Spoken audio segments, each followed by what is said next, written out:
Well, very good morning, ladies, gents and teddy bears, from a lovely morning here in Suffolk. We're at RAF Lakenheath, Fighter Town. How we doing? Hope we're all good and well. Welcome to Wednesday's midweek special, live here at RAF Lakenheath. How we all doing? Ted's just finishing off his salmon bagels. We're all good to go. So let's hope for another good one. Usually is here at Lakenheath. How we're doing? And today, I just thought we'll listen out for some startups. Normally I start just when they're starting up. But it's nice to hear the howl. And looking forward to a very good day.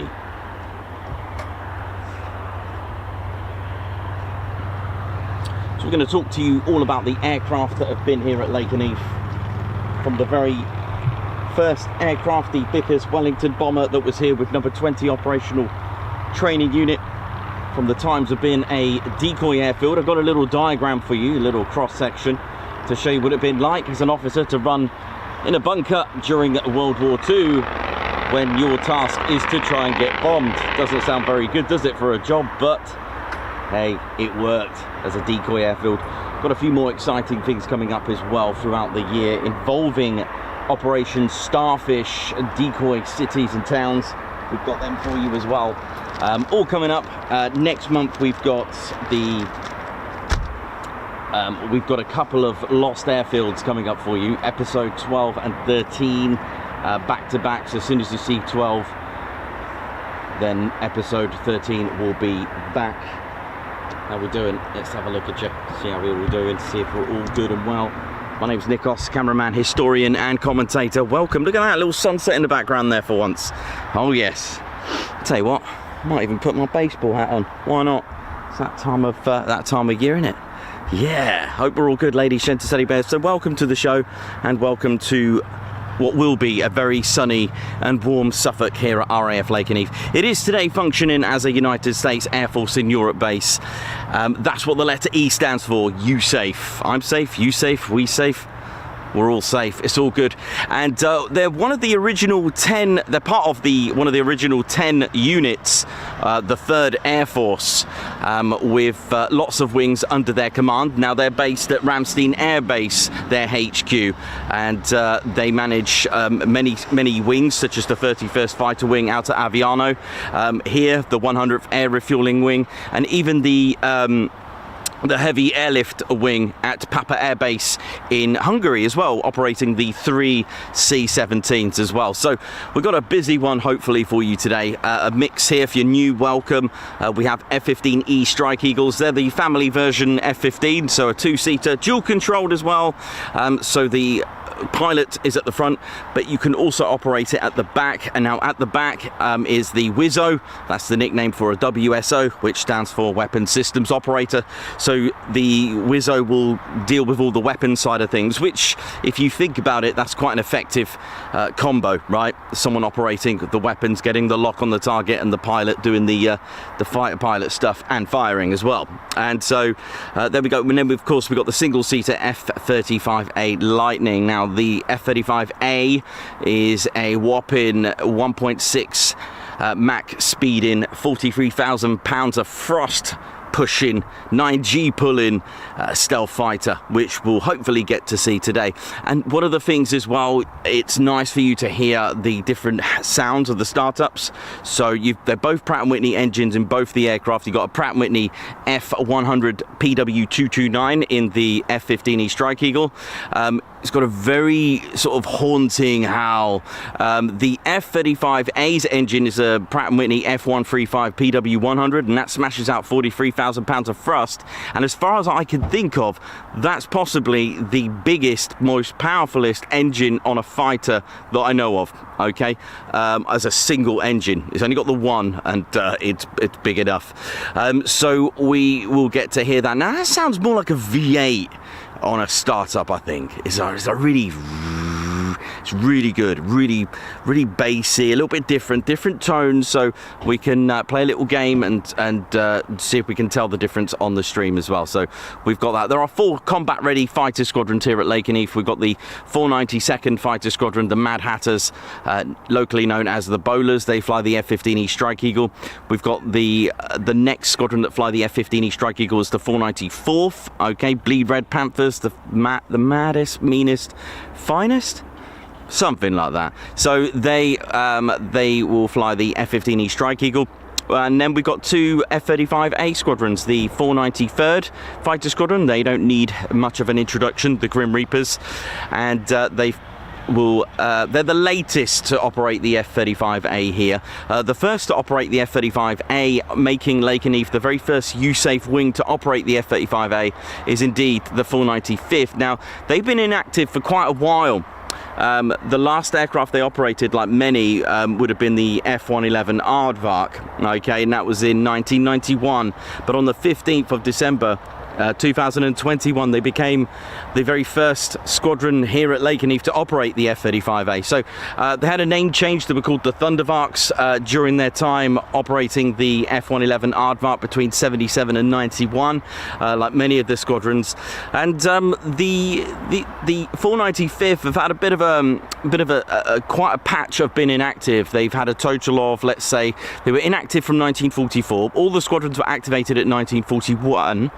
Okay, January the 15th, 1941, and they became inactive in 1944, so came back in 77, so that's 33, and then a 30, so a total of 63 years they've been inactive. It just goes to show how squadrons can come and go. There is also something I came across in the US Air Force, forgot the name of it actually. It's like a standby squadron. They're on standby. I don't mean the likes of which to scramble. It's more of a fact that they're active and inactive. They're there. Probably our version of a reserve squadron, maybe. There was a few squadrons that I came across like that are kind of like on standby. They're there but not active, but they're not inactive, if that makes sense. Maybe Aspen, who's ex-US Air Force, can possibly answer that, or anyone that can remember the term. But I came across that the other day, unless I'm completely wrong on that. So there we go. Runway in use, possibly 05 today. So they may be coming towards us. The wind is very non-existent. It is in the middle. It's coming from the it's definitely coming from that south side, I think. I'm just going to double check, but it's very non-existent. So yeah, this could be interesting then. This could be very interesting for today, but we'll see. At the moment, the PAPI lights are off, so runway numbers are 23, which is just close to me here. Well, I say close, about a quarter of a mile away, and 05 at the other end. So it could be an exciting time today, but what we will do is hopefully fingers crossed, listen out for those haunting startups a little bit later on. And if I'll give you the opportunity to hear it, it's nice to hear that very first haunting startup. So let's have a look at the catwalk.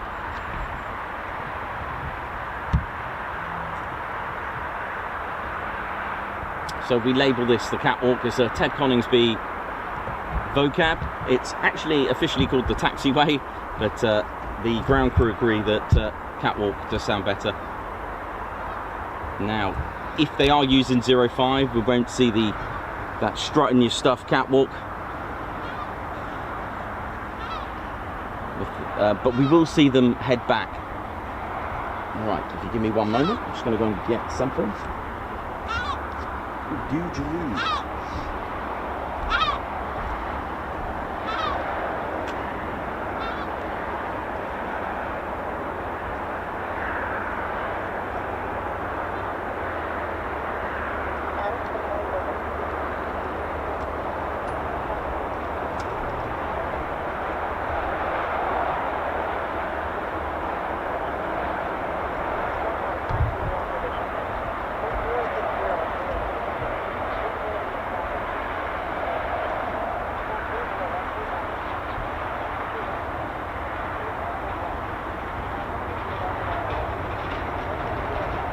Yeah, so runway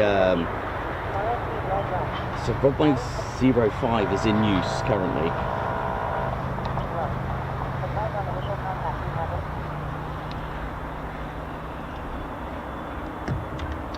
Yeah, so runway 05, which means they're coming towards us. This will be interesting for the show today. Let's see if they're going to do the same on Friday. And we'll be back. You tuned into the original Ted Coningsby channel, the only military aviation streaming channel that's much loved by the UK. We only do military. That's been the theme since the creation, and I hope you all enjoyed the previous two streams at Mildenhall. That was very good, a nice variety. And Coningsby back at Ted HQ, big shout out to everyone there. Lovely to see you all.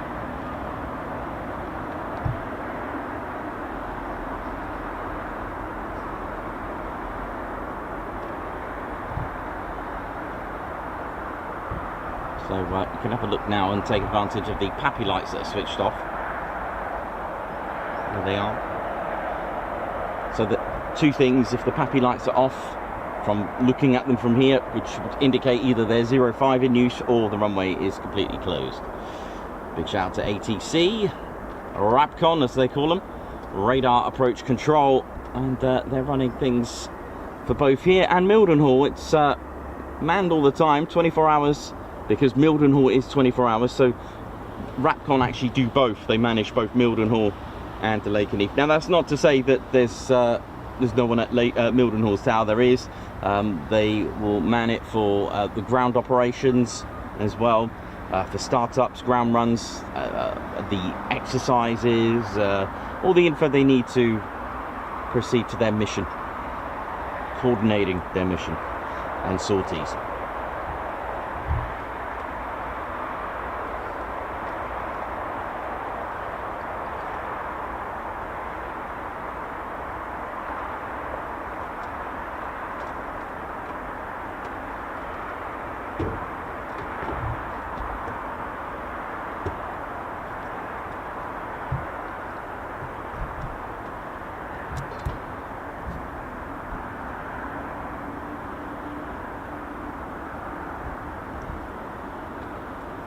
So RAF Lakenheath history, as in the aerodrome and military, dates back to the 1940s, or at least 1940 when it was operating as a decoy airfield, which we spoke about. But previous to that, the whole surroundings had a military theme, and that's right. But its actual archaeology and all history dates back to about 8,000 years.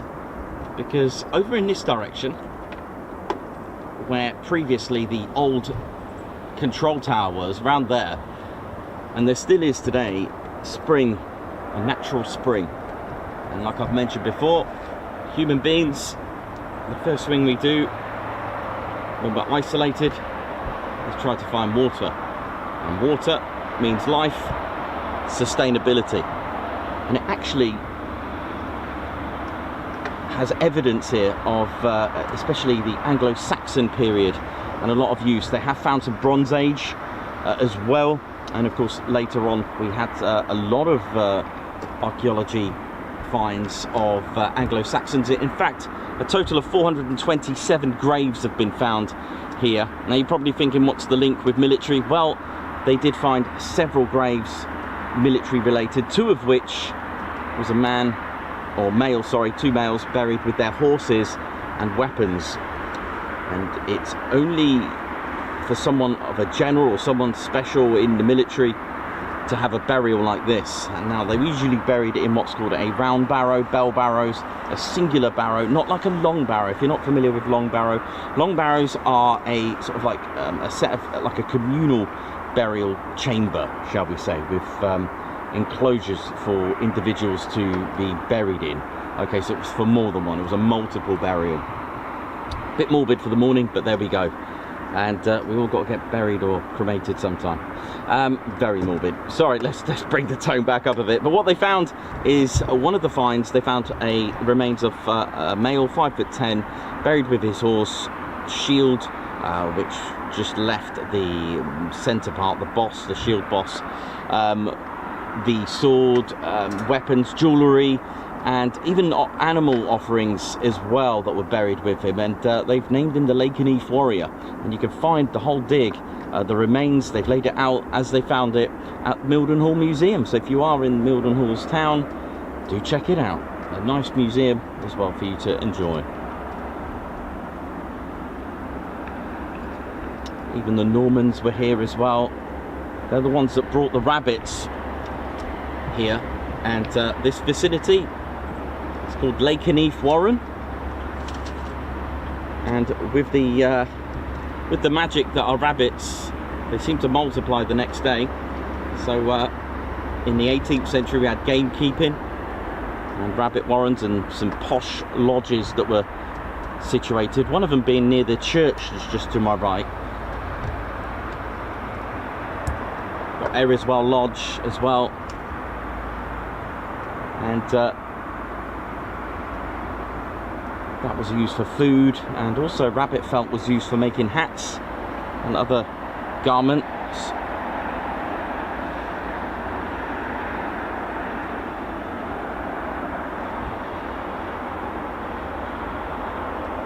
I hope you're all good, ladies, gents, and teddy bears.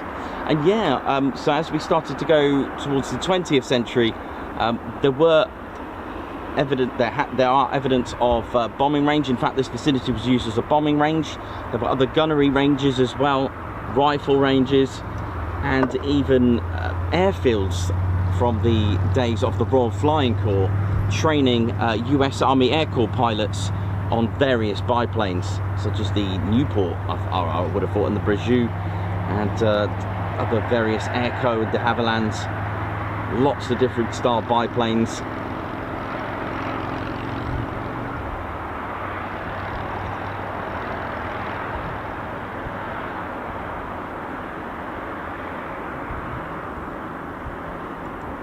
This is the ILS glide slope that we spoke about at Mildenhall.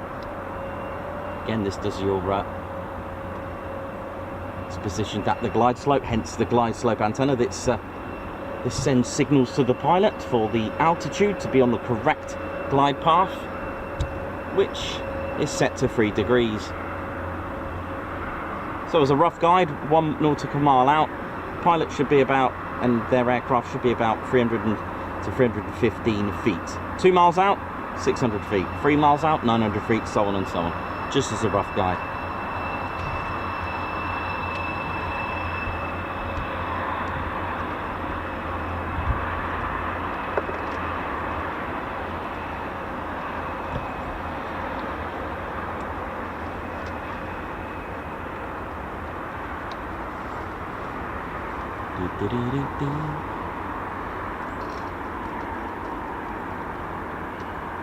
So thanks for joining the Ted Coningsby channel, bright and early here at sunny Suffolk, RAF Lakenheath.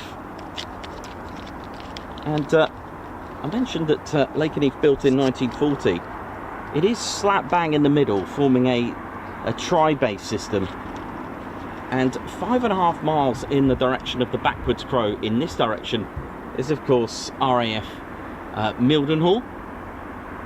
That was built in 1934. And to my right, or shall I say to my 5 o'clock, about 5.5 miles, is RAF Feltwell. Again, that was built in 36 and started to receive its residents in 1937. Both eventually were operating the Vickers Wellington, and in 1940 it made sense to bring an operational training unit here right in the middle, and they came all the way from RAF Lossiemouth number 20, operating the Vickers Wellington bomber, training the airmen on the bomber itself, or a twin engine much loved bomber.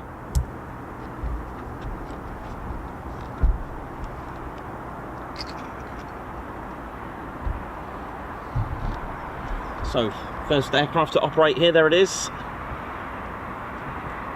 There we go. And what's interesting is the fact that during the days of this very area being a decoy airfield, there would have been fake Wellingtons made out of plywood, so you can kind of get the idea. Looking at these from the air, you know, it looks quite realistic from the air, I guess, hey?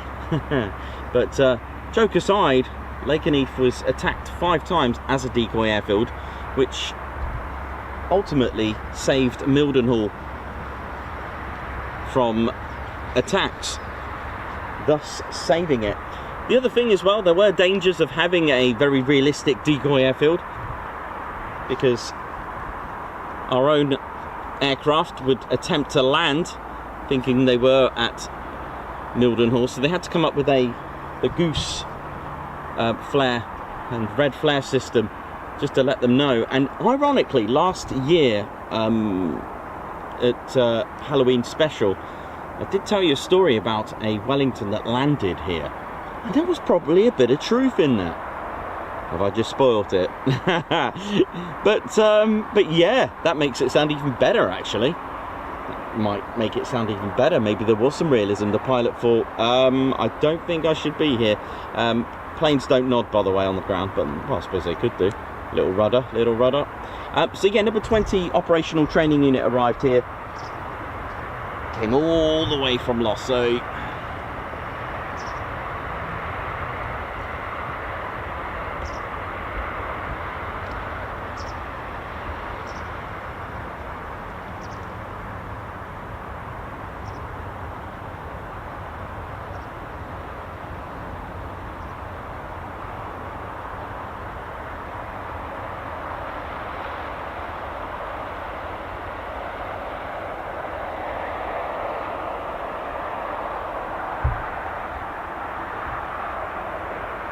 So welcome to the show, ladies, gents and teddy bears, your one and only Ted Coningsby channel, the UK's #1 military aviation streaming channel, bringing you a variety of military aviation. We've got some fun stuff coming up.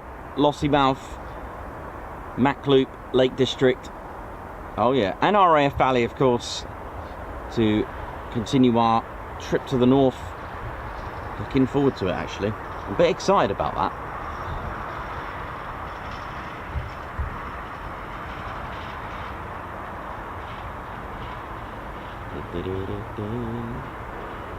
So, very warm welcome to all our viewers today. Davey, how you doing? Bright and early, Christine Barnes, Sil Sec, Daniel Walker, Steve Stibbons, Jenny B, Christine Barnes, Alan Gates, Paul Mayers, Daniel Walker, how you doing?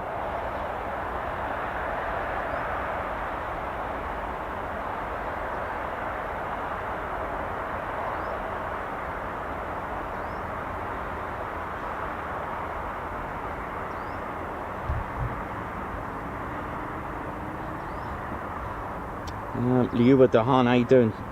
Hope we're all good.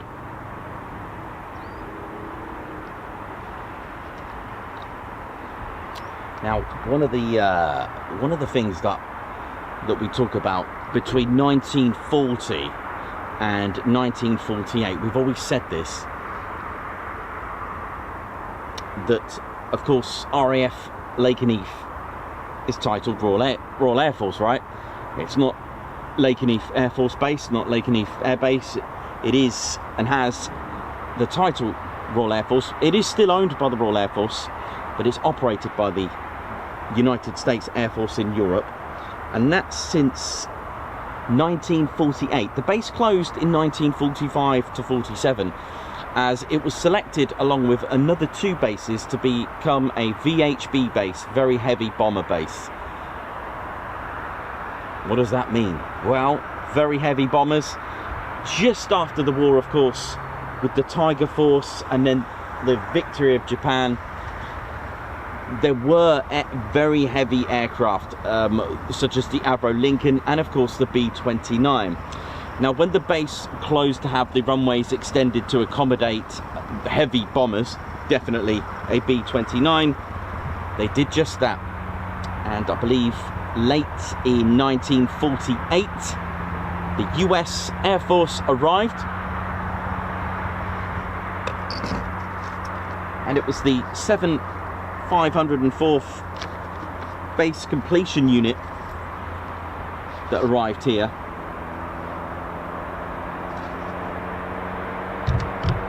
And then we had various groups arrive.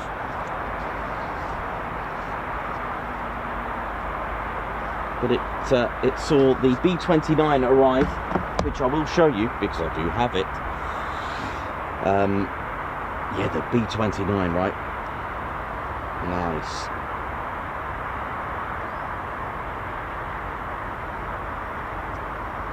Which I've got here for you.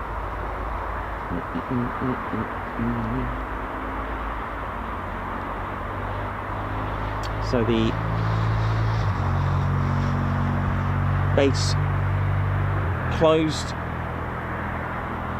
The last squadrons operating here were 199, of course, who relocated here and then moved to North Creek. Also 149 Squadron were also here. And then, of course, the Cold War and Strategic Air Command.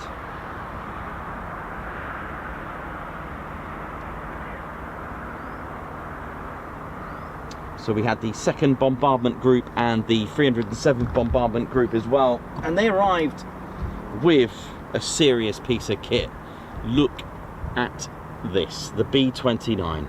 Imagine that, filled here. This is why they had to... I know I've got it in Royal Air Force markings because the Royal Air Force received some around... They were lent, or at least had on loan, around about 87 of these, which is why it's in Royal Air Force markings. I don't think, as far as I know, I don't think there were any modifications done to it other than the markings. This is in 115 Squadron, who were operating these at RAF Marham, and this bomber has some very strong history. And for those that tuned in yesterday would know, I'm looking at the connection between the Lincoln, which I believe from reading and studying it, looks like it came out a bit too late. It looks like it became operational just past its sell-by date, I think. A bit like the Gloucester Gladiator, in my own opinion. This beast, this B-29, would have a crew of 11, and the wingspan is colossal. It's 141 feet wingspan. So the likes of the Lancaster, Halifaxes, and B-17s were sort of hovering around 102 feet, 104 feet. This is 141 feet. That's 43.5 meters. Wow, absolutely incredible. Now, the engines, these were absolutely powerful. And let's face it, they even did an upgraded version of this, the B-50. Can you believe that? Wow. So the power is coming from the Wright the 3350s.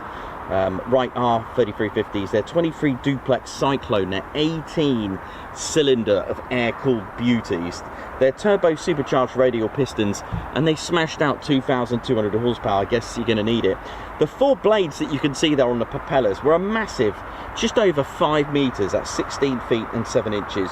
It could reach speeds of 357 miles per hour. Of course, with however you're configuring this, that would, of course, affect it, along with the range. Standard range was 3,250 miles, which is absolutely incredible. You've got to remember what the job was for. Service ceiling at a healthy 31,850 feet. The Avro Lincoln wasn't that far out, but absolutely colossal. It did have guns, 10 50-inch or 12.5, 12.7 Brownings, and also .50 BMGs as well.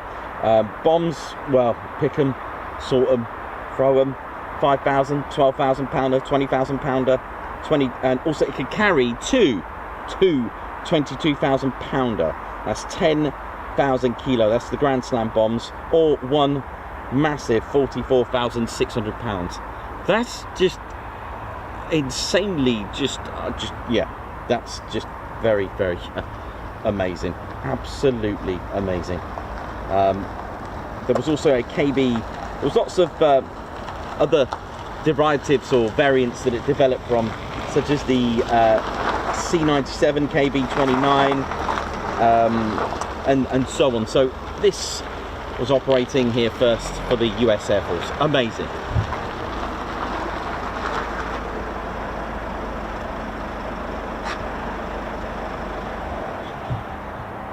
That's some serious piece of kit, and yet they developed the B50. Wow, which is even more impressive for what it is. I think I think they extended it a little bit more. They made it a bit bigger. Why not?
So one of my latest additions to the collection is this wonderful P40, but we'll talk about those later.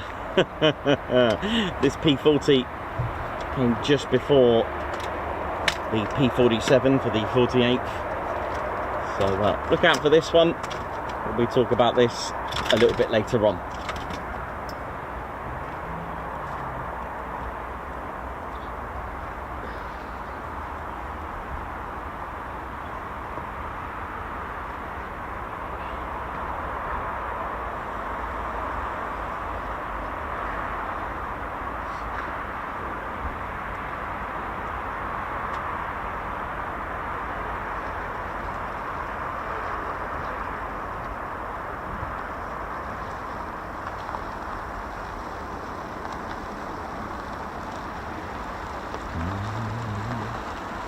A very warm welcome.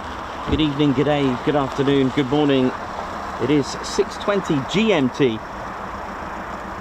and you're tuned into the Ted Coningsby channel. It's 7:20 local here in sunny Suffolk. I thought I'll give you GMT times when I can, because we do have worldwide viewers. And a very good morning, good afternoon, good day, good evening, wherever you're watching from. So I hope you're all good. I wonder what time it is wherever you are watching in the world. Hope you're all good.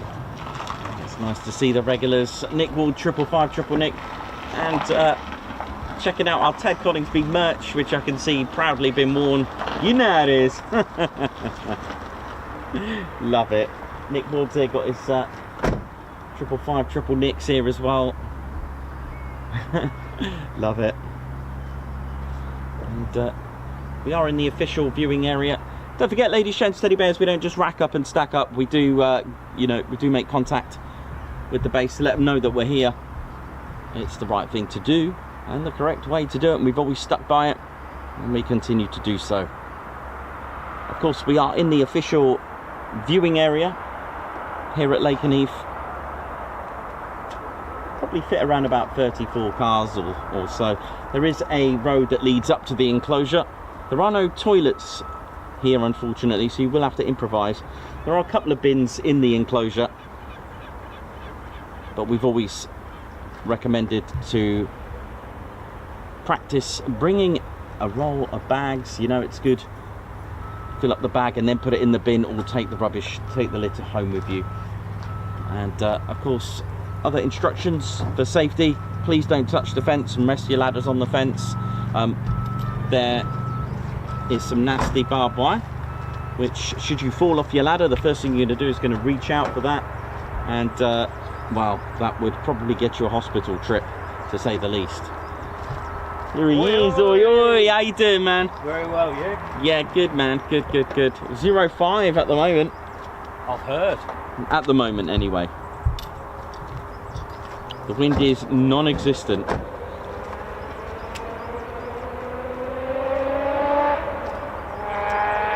I just thought I'll get some tone. I know, nice shirt there from. We've got 555 triple nicket.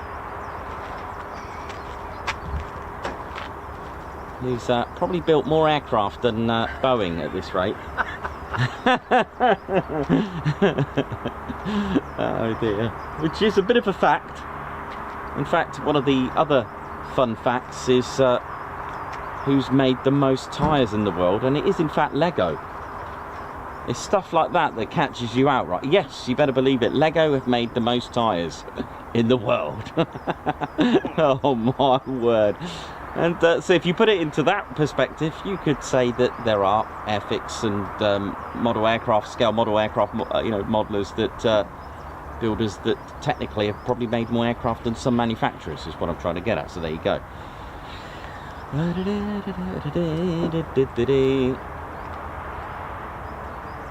Obviously, I've no affiliation with Airfix. It was just the first thing in my head. There are other companies like Tamiya and Revel, and so on. Although one of the fun things, I did send an email to Airfix, was regarding their box of past and present with an F-35B, and I think it was a Spitfire. And of course, for those that know the show, the Royal Air Force do not call the F-35B the Lightning II. They omit the 2 because it's in fact their third Lightning. Of course, we had the P-38 Lightning, which didn't go down very well, and we also had the 1960s English Electric Lightning, and of course we had the F-35B, making it the third. And the response was, for trademark and copyright reasons, they had to put the 2 on there. There we go. Little random facts like that. So there we go. So I guess they couldn't really call it the Lightning 3. Well, unless they're selling one on eBay. But we won't go down that route. Yeah. Anyway, how we doing, ladies, gents, teddy bears? Welcome to RAF Lakenheath. And it's a lovely day. No wind, really. Feels very, very pointless, gentle breeze. Nothing really that's gonna cause emotion to any form of hairstyles. Oh dear. Look at this thing. It weighs a ton. It absolutely weighs an absolute ton, that thing. It's made of lead. I don't know, but it's I mean, it's a very heavy bomber, and it does actually weigh a bit. Managed to get it in 115. I know it's you know when they ask lead bomber. You know when they ask a question in security, you know, you got anything that, you know, that may harm me? Well, maybe if this landed on your head, it might. Jeez, goodness me! You didn't want that falling off the cupboard. You know, when you're just trying to get that model at the top. Wow. There we go. You alright, man? Yeah, very good. Really alright? Yeah. Good. Tonsillitis as well. Oh no. It's always something. Yeah. But they haven't agreed to do the tonsillectomy now, so.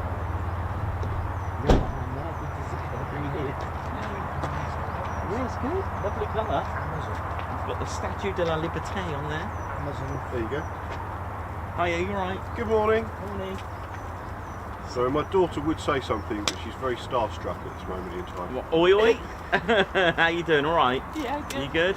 Good, good, good.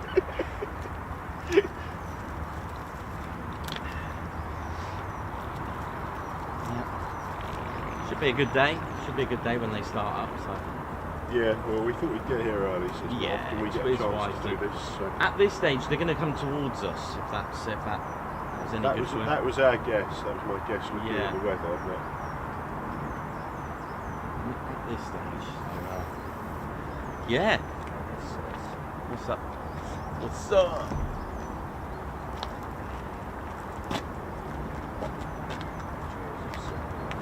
Oh, what here? Oh, it's beautiful here.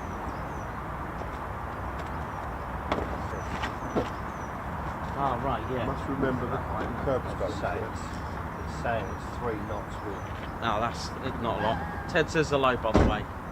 He says hello. Can I get a photo? Yeah, you can. I thought that might I inspire knew that you was to come coming. over. The power of a bear. Hang on, we'll go this way. Maybe the sun. There you go. All right. Yeah, you're all right now. Yeah, good, good, good. Thank Come, you. You've No got to problem get at all. in as well. Come on. There you go. All right. Thank you. Yeah. Oh, nice one. No worries.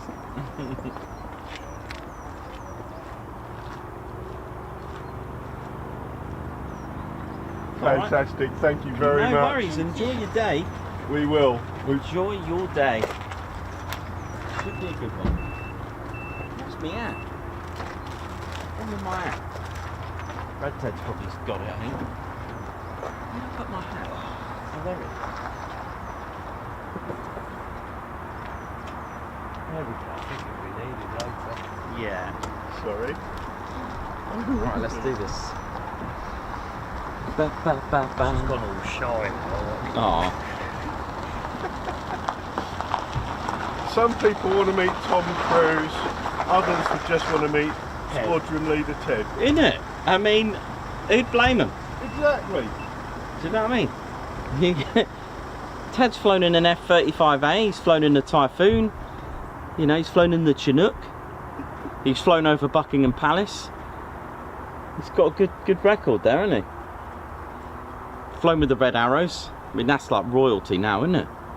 Do you know what I mean? So you've had a photo with Ted. I mean, they're same height as Tom Cruise, I think, Ted. And, Not far off. so bless him. Tom, I'm really sorry, man. If you want to just come and see me, you know where I am. And he does all his own stunts as He well. does. Ted does his own. So I think they should meet, Tom Yeah. Cruise and Ted. Now, In that fact, would be a they've video. got the same initials. I never thought about that. TC and TC. Ted Coningsby, Yeah. Tom Cruise. Now that would be a video. Isn't it? Tom Cruise and Ted. Oh, brilliant. There we go.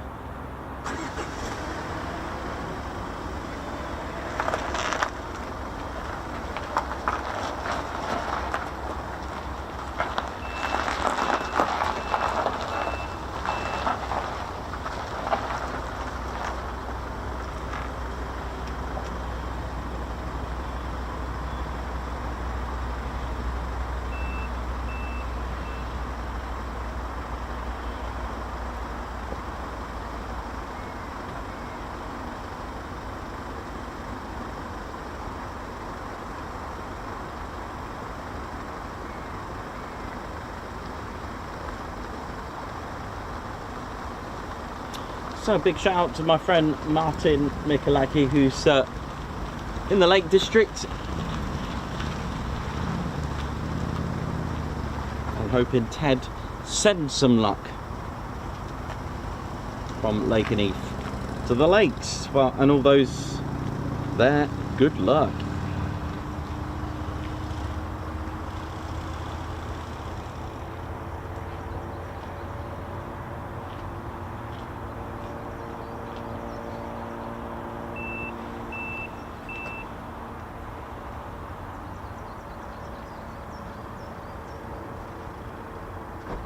Good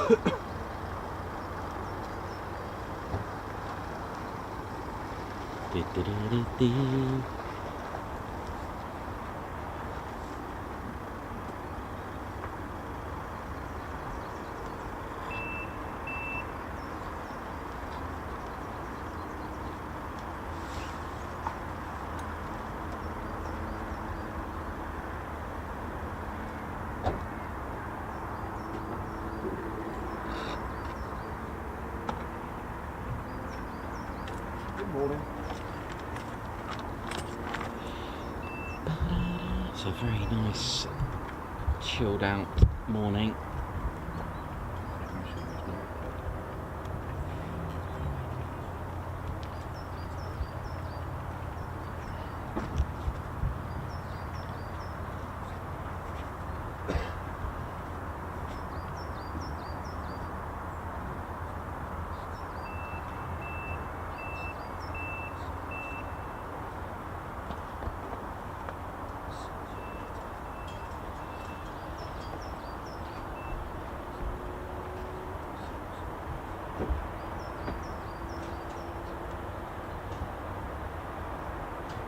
Nice bit of moon there, isn't it?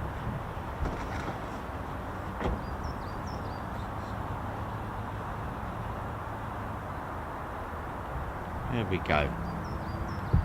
Bit of astrology there, or astronomy.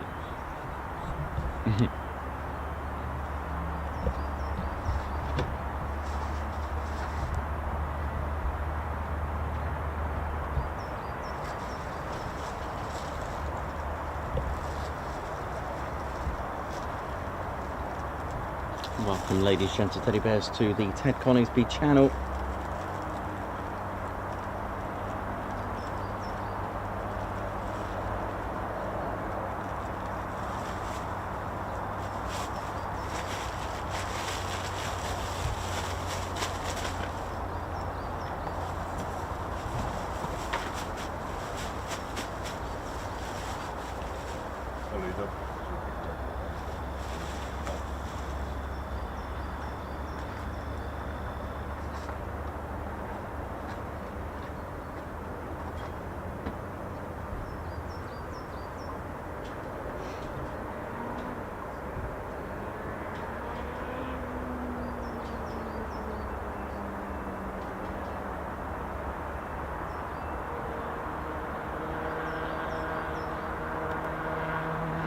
So, hopefully you get a nice sound of the engines. I'll be able to talk you through them and how they work and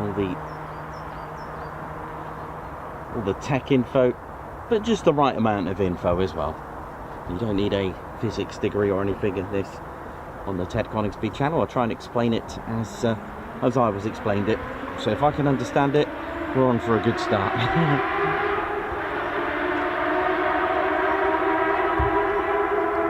Sounds a little bit like a super bike. Oi, oi, you alright? You alright, love? Yeah, how's it going? Alright, thanks. How's it going with you? Yeah, amazing, thank you. Jolly good. All good. Keeping alright, love the shirt. Oh, we're matching. Oh! We're matching. Do you know what I mean?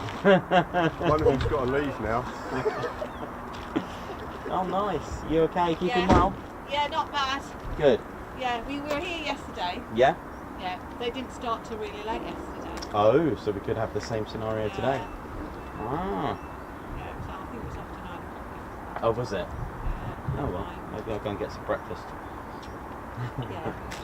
They've still got time, but they haven't started up yet, so. No.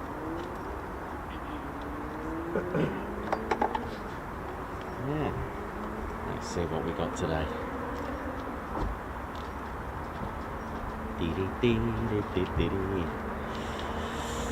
I'll tell you what. Be nice to get some tea. Birthday tea.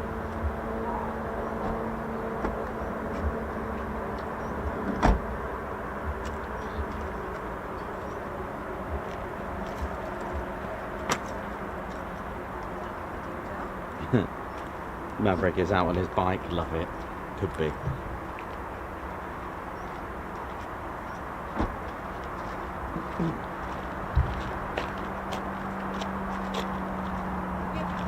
Yeah, you can. Yeah, it's not a bad shout. Let's grab a pick. How's it going then? All right, buddy? Yeah, Good. Last day. Good morning, isn't it? Lovely. Temperature's just right.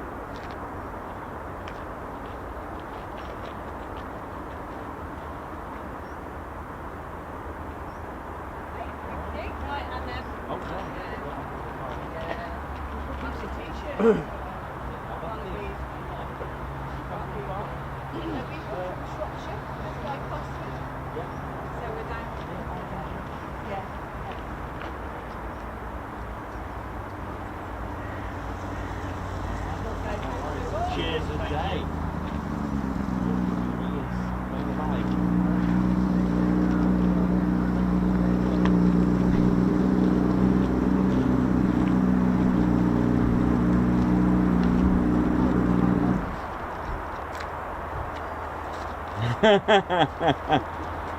That would have been a good shot.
How we're doing, ladies and gents, today with baseball hat. Sun right behind me, so and it was quite punchy yesterday, the sun, when it finally come out, broke through the clouds, and you kind of felt it here. So do take care out there, drink plenty of H2O and keep hydrated. But yeah, so coming up, like I said, next month I've got a start of many things. We're heading north. No dates 100% just yet. These things do change. Got to be mindful of the weather, especially going up to RAF Valley. It is extremely windy most of the time, or at least more times than none, so just got to plan it so it's right, rather than going up there on a random date and finding out the week before was better weather. So again, it's literally, sorry for the pun, but it is touch and go on that. But we will be heading to Valley.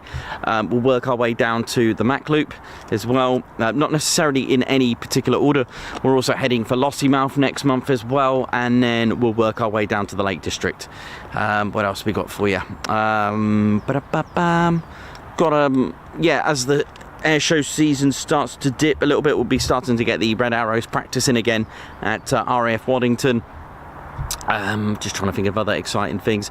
If you want to keep track of major events, we still have our noteheads. They're available online. Visit tedconingsby.co.uk so you can check out the latest and greatest.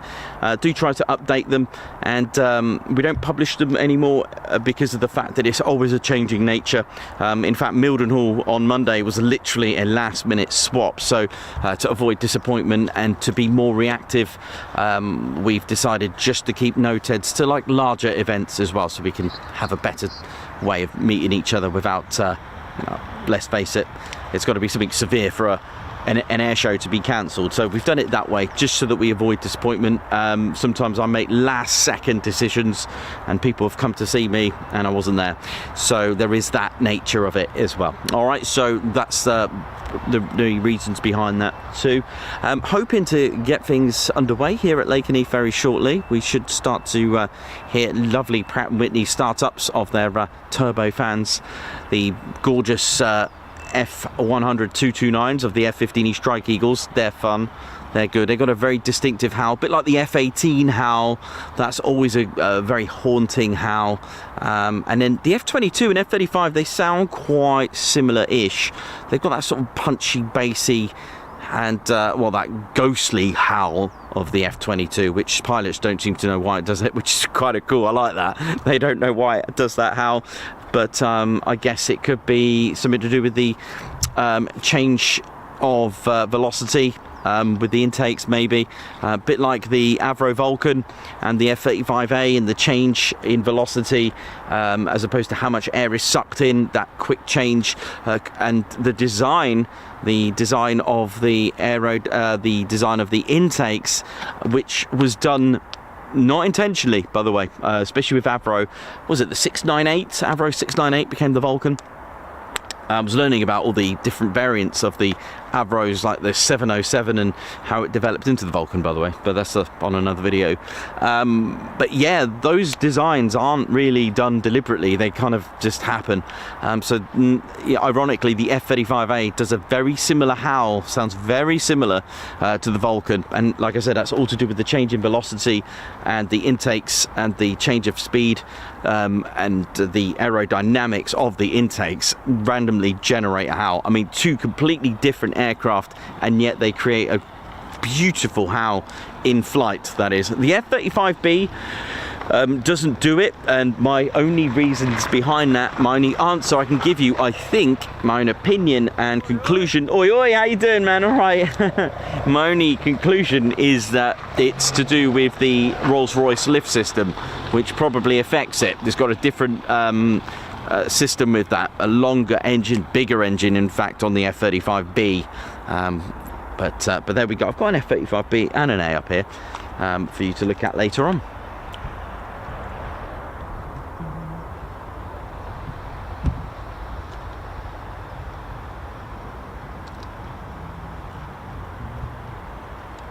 A little bit of water. In fact, speaking of which, I must confess, I'm not really sure where I'm going tomorrow yet.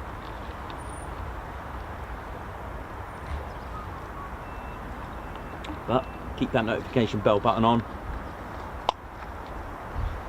and you'll get a schedule.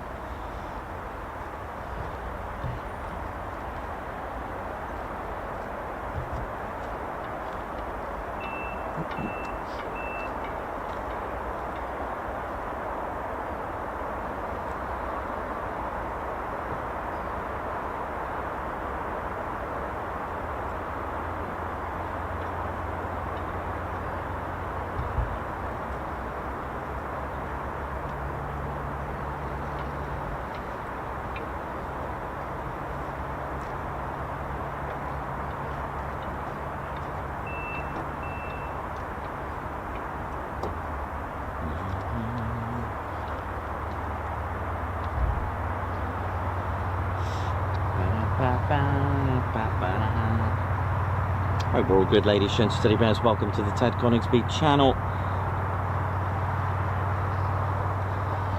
And how lucky were we on Monday with a very busy Mildenhall. Absolutely amazing, absolutely incredible. And actually, while we're here, just a quick one on safety and vigilance. We do this all the time. Okay, so I mentioned this yesterday, and I think it's something that we should mention as often as possible, is about being vigilant and aircraft safety as well. There's a couple of points that are not really signed here actually, but a couple of points which I will raise. Maybe a bit early to say this, but as the days are starting to get shorter, do be mindful if you are coming here, because you know it does get dark quite early as we start to dip into October, November, etc. You remember your flash on your camera can actually distract a pilot. There aren't any signs for it, but I've seen posts about it, so something you may not be aware of. If you're coming here on sort of like dusk, just remember your lights, you know, switched on as aircraft come through. Maybe just either park it the other way, or just remember your high beams if you've left them on, because there are no lights here. Just little things like that. Signed posted warnings. Of course, it is a no drone zone. If you see anyone attempting to fly a drone, please make sure you report it, but report it discreetly. discreetly. You know how we always say this, to look after you. You know, don't just go, oi, what are you doing, like that. Just do it discreetly, don't get involved, because if they've got that mentality to fly a drone, you don't know what they're capable of. So just take a few notes, just get out of the way, make a call. There are, either call 999, or there are numbers actually around the base, but if you can't get to one, just do the right thing. Any suspicious activity, so just, you know, just write it all down, and don't feel bad. Just make a call if you're unsure. Better be safe than sorry, right? It's that type of thing we've got to be mindful, unfortunately, in this day and age that we live in. Also, another thing as well that thank goodness we haven't had any incidents of this for a long time, I don't think, is the use of laser pens. They are illegal to use when you're aiming it at people in aircraft, especially aviation, aiming at an aircraft. It's absolutely ridiculous that people would do that. So if you see anyone attempting to do that, then please, again, just call for that one, call 999 if you haven't got any available numbers to contact within. There we go. So just a little mindful thing to look out for. We can do a lot outside the base than wait for it to happen inside the base. You know, we're all here to have a good time. Everyone's chilling, and everyone's enjoying themselves, and that's what it's all about, having a good time. And we don't want that spoiled by the 1%. So, well, hopefully it's less than 1%, eh? But there we go. Hope you're all good, ladies, gents, and teddy bears. So let's have a look what's going on over at ATC. And I've mentioned earlier, they're called RAPCON, radar approach control. There they are. A little bit misty, isn't it, actually? It's a bit of mist. So that's RAPCON. They're the conductors of the sky. They're the safety of the skies, really. And they are the legends that are RAPCON. And they manage not only Lakenheath, but also Mildenhall, as Mildenhall is a 24-hour base. Now those tinted windows, those panes are set at an angle, I think it's about 15 degrees. And you can imagine the sort of dim lighting in there with these computers glaring, which I believe, just trying to think, because did you know that pilots can't wear polarized sunglasses? I know, right?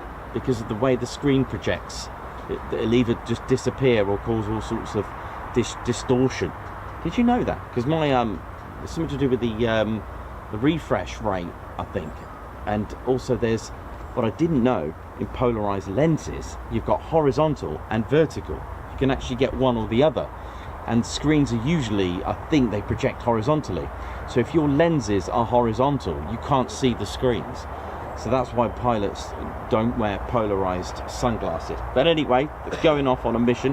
The only reason why I said that is because all the computer screens, I'm just trying to think if they are too the same, where wearing polarized lenses would amount to that as well.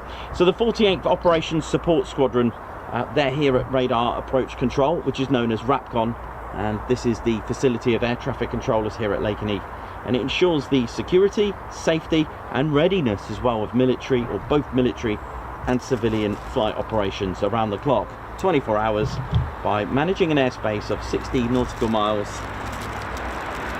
in a radius of 20,000 feet. So this allows the pilot literally from windows closed to 20,000 feet into altitude. They employ radar technology and they manage a designated airspace. And they coordinate with multiple host nations as well, and control agencies across this East Anglia region, which is where we're at. And the arrangement supports the daily flight operations of the 48th Fighter Wing, along with RAF Mildenhall's 100th Air Refuelling Wing and their 352nd Special Operations Wing. So aircraft as are the follows: KC-135 for the 100th, and the CV-22 Osprey, the C-146 Wolfhound, and the MC-130J Commando 2. So they manage this and facilitating their routine flights and complex military exercises. They have an assist controller as well as an approach controller. Now the approach controller, they're constantly talking to aircraft, and assist controller is writing down their altitude and course in flight, sliding them along on a board, a bit like what you see in the movies when they're writing down the maybe call sign and altitude, and they slide it across a board. And there is a collaboration between the RAPCON team and the pilots, because that is crucial. To have that connection, that integration, that connection and collaboration is completely crucial, particularly during adverse weather as well, to assist pilot on safe landing, to prevent conflicts in airspace as well, using the TCAS, the anti-collision system as well, and the team facilitates safe entry and exit from designated airspaces. They assist with practice approaches as well. You all right, man? C-17 coming in from Ramstar. Oh, is it? What do you know what the call sign is? It Herky? Yeah, 669. Usually here. Yeah, it's just over the east coast. Sweet. Oh, unfortunately it's 05. Yeah. But we'll have a good look at it as it comes down. Thanks, man. So yeah, they allow them to carry out circuits, PFOs, and fighter manoeuvres and other aerial activities, which are vital, of course, to training missions and NATO pilot integration and real-world mission operations as well. Let's not forget that too. Its military responsibilities are in addition, and RAPCON also assists with civilian air traffic, especially for our nearby airports here. This expands the team's responsibilities to include ensuring the safety of both passengers and the aircraft as well. It's managed here, the airspace managed by Lakenheath's RAPCON can become congested, especially during large force exercises and under favourable flying conditions. Now they do have they do undergo continuous extensive training as well as simulation work and proficiency tests as well. Shifts last about 8 to 12 hours. Any new air traffic controllers coming to RAPCON will engage in a familiarisation of the airspace, what aircraft are here. It's really important to know the aircraft and its capabilities because, of course, if you've got an F-35B taxiing down requesting a vertical takeoff, for example, or a vertical landing, maybe the air traffic controller's not quite sure what's going on here, so it's really important that they know the aircraft and what's here, etc. Although the F-35B won't usually do a vertical takeoff, which we'll explain at Marham, because it can do it, but it doesn't, and there's a reason behind it. Tune into a Marham stream next time. So it can be fun. I've heard from podcasts and videos that it can be fun when it's all congested up in the skies.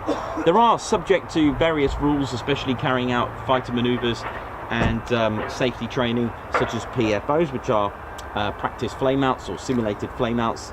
You can only have 4 in the circuit doing PFOs, by the way, usually found and seen on F-35s here at Lakenheath.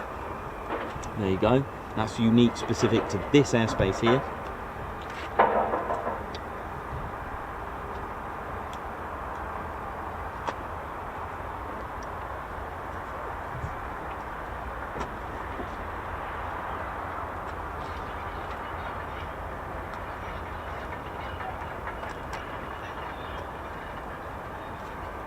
I'd like to say I can hear an F-35.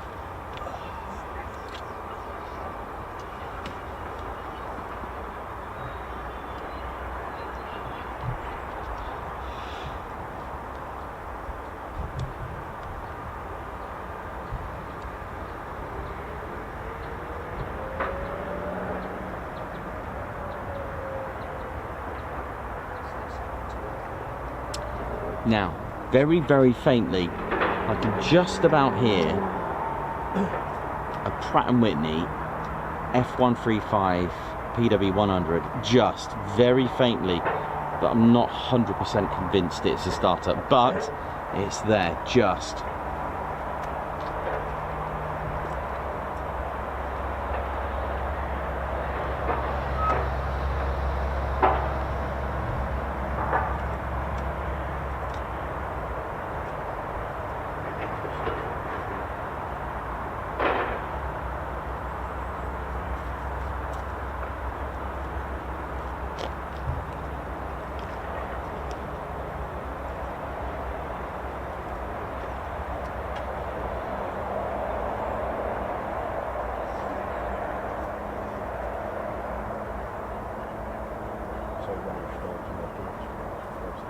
Which actually one of the first things I think of as well.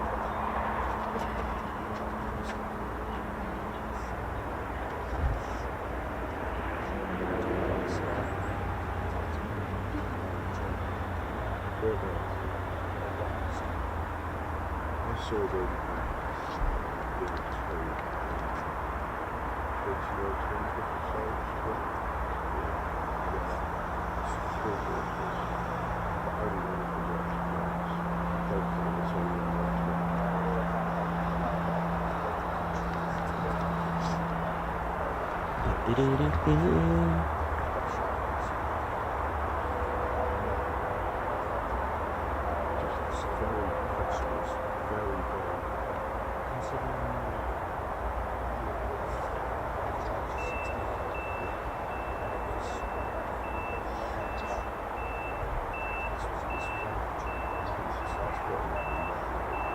So did you see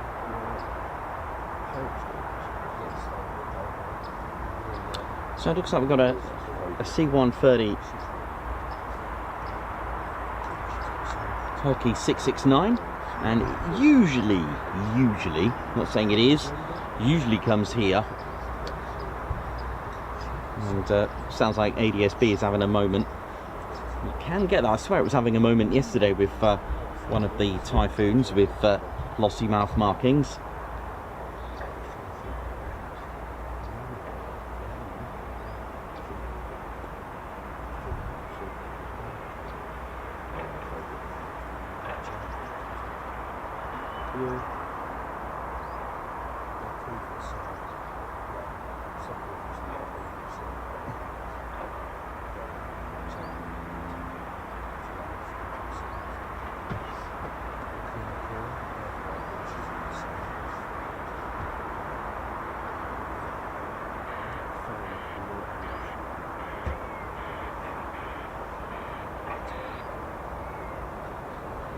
We're doing Boxy, Chris Lane, Alan Gates, John Cortman, Mark Moody. Lovely to see lots of you in the green. Stu Footer, Joshua Brown, Karen Nutting, TY, David Duff, Simon Watchorn, Mark Moody, Davey.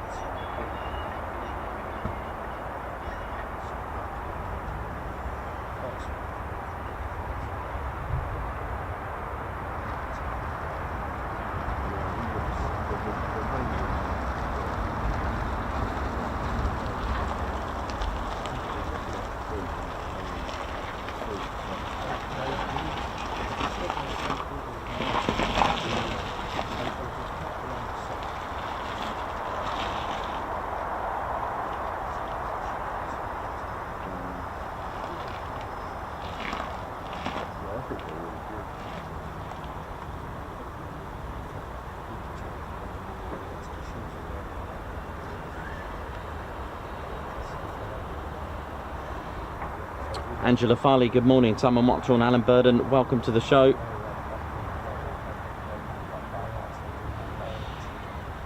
Oi oi to all of you. As we've got Herky 669 approaching very shortly. Let's see what it's going to do.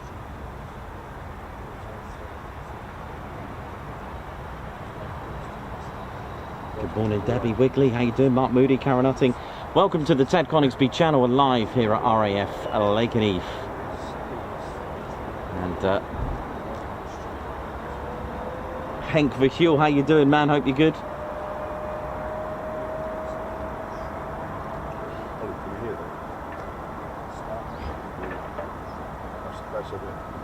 No, that's the vehicle.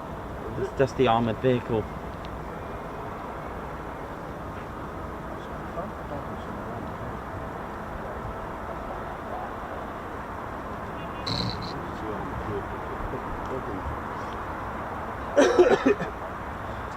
Sometimes tractors can sound like aircraft as well, no joke.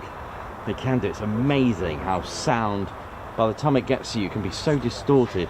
But then there is such thing as Lakenheath tinnitus.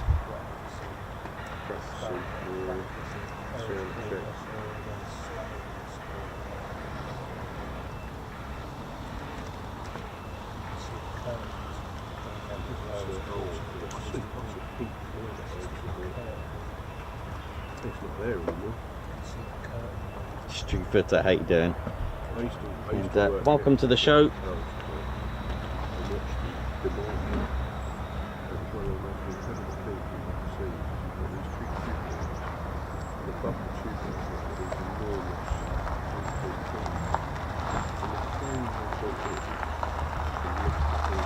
It's our squadron leader, Ted Coningsby. How you doing, Ted? You good?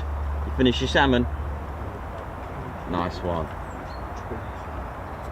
Yeah, Ted's doing the jolly. And he hasn't done that for ages, the jolly. Oh, he's off.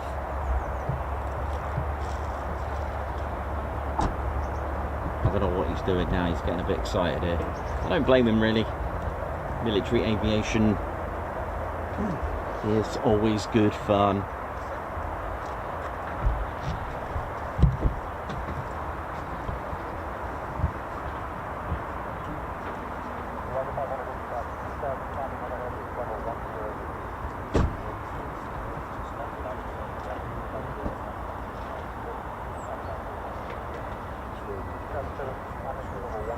It's a KC-135 of RAF Mildenhall's 100th Air Refuelling Wing.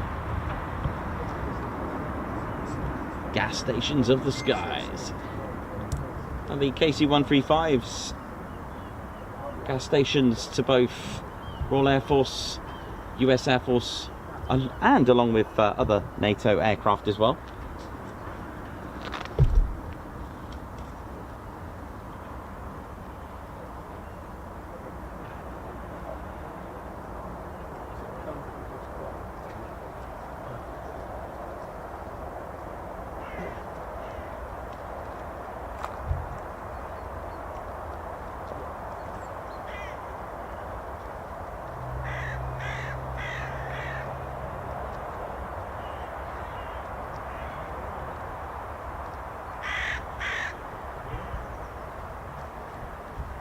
And if you're new to the channel, please read our guidelines in the description as well, please. It is a safe place, a positive and happy place. No departure details, operational details or rumours or any speculations. We don't do that here. It's just, we're here for the aircraft. We come and take photos and that's it. Have video, make videos and have a good time. And that's it. No need for anything else. We don't bring politics to a viewing area. Just we bring our good vibes with our cameras and have a good time and a good laugh and maybe have a few bits of salmon and burgers or whatever it is you eat. Maybe pizza. Do you know what? Pizza joint would be quite nice here as well. Or salmon. A little sushi. But mind you, there is a sushi bar out in Mildenhall. I did see one the other day.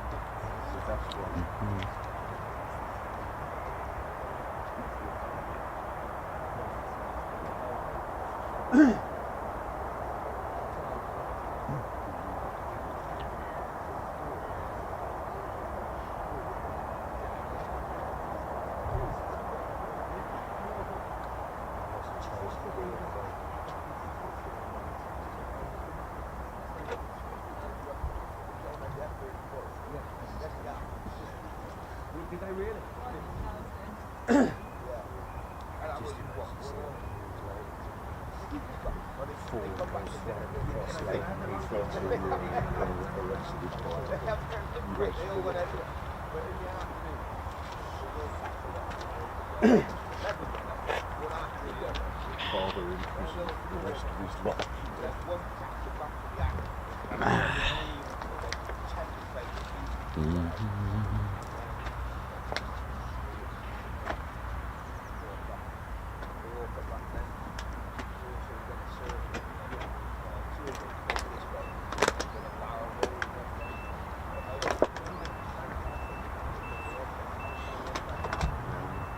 So you got the escort vehicle there, which is all good signs for potentially the C-130 arriving here at Lakenheath, which should be quite nice.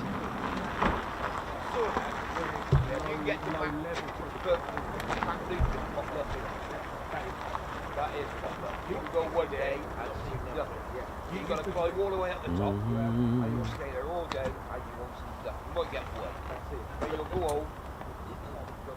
There's somebody on YouTube, I went today. Oh, poor cats. Cats don't really get on with the heat, do they? Bless them. They try and find, especially when they're out in the garden, they're pretty smart finding a cool spot.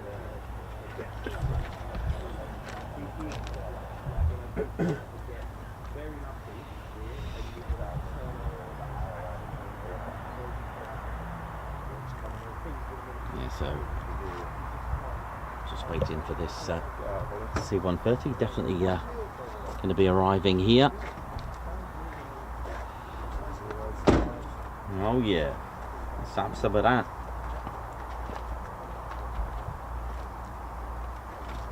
That's why I came up. I've been up here a couple of days. I got a text through. Yesterday, so I was going to go to Milton, but the action was so good here yesterday. Yeah, so I've got to go that way to go home. So wait for the rest of it. Yeah, so I'll wait. There's actually the afternoon. So it should turn. Yeah, just turning over. So in just a sec, and lining up.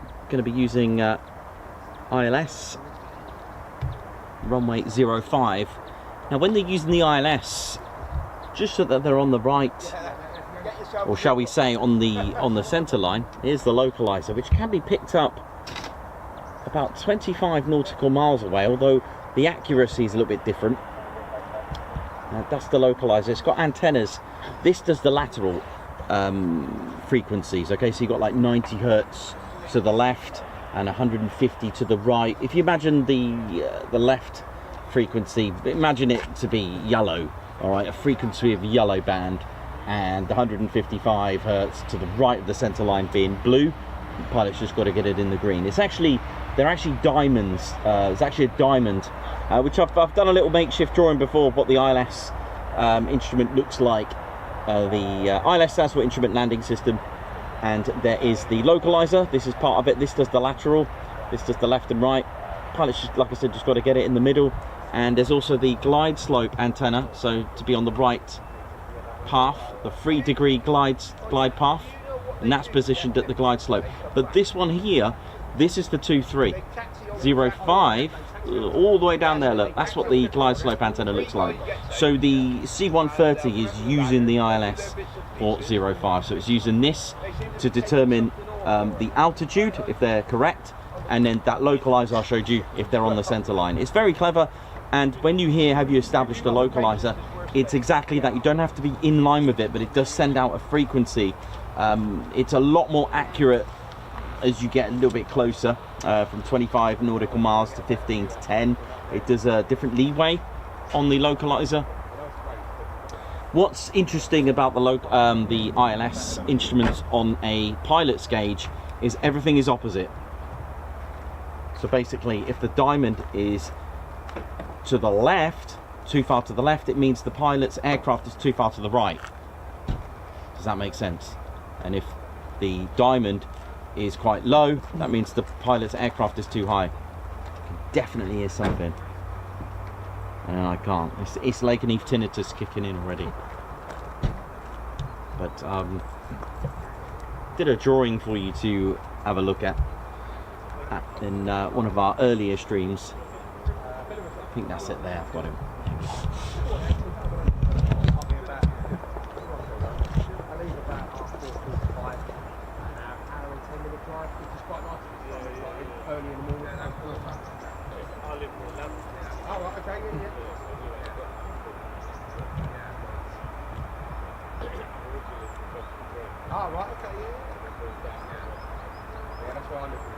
Definitely sounds like something. Does, doesn't it?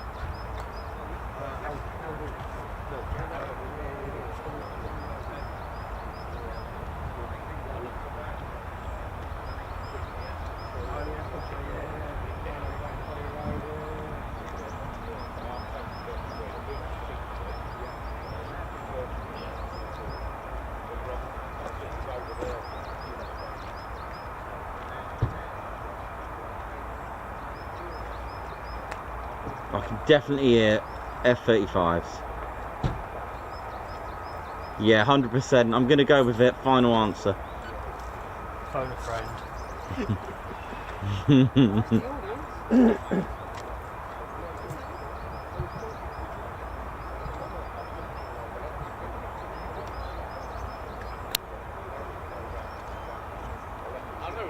C-17.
Oh, nice.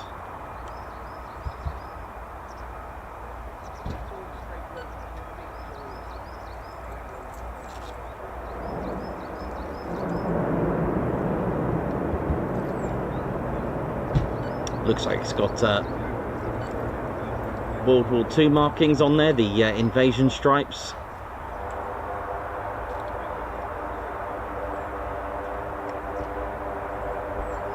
Now this could have a letter and a number to the side. Let's have a look. Whiskey 3, is it? Whiskey 7? Let's have a look what we got.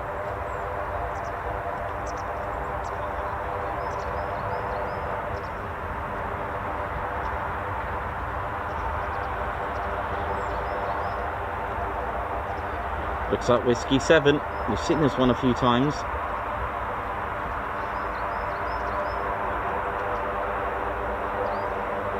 There you go, a little game for you. Which markings does Whiskey 7 represent?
Nice start to the morning with the C-130. If you just joined us, we are at Lakenheath, not Mildenhall.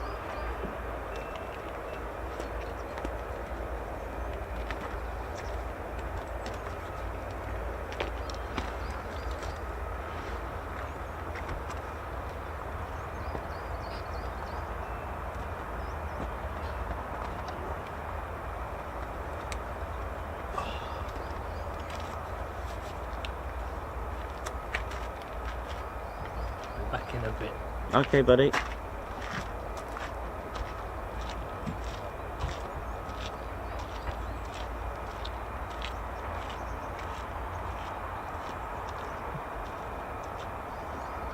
Oh, nice. Look at these.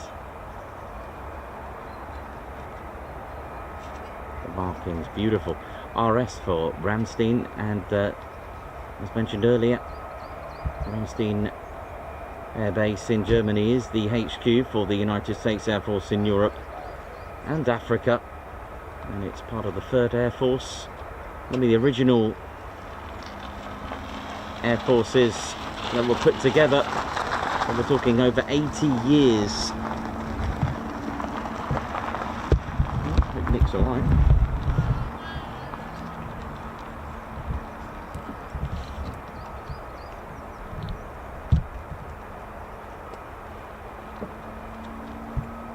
So that little tone in the background, that's the engines of Pratt & Whitney's F-135 PW100 engines.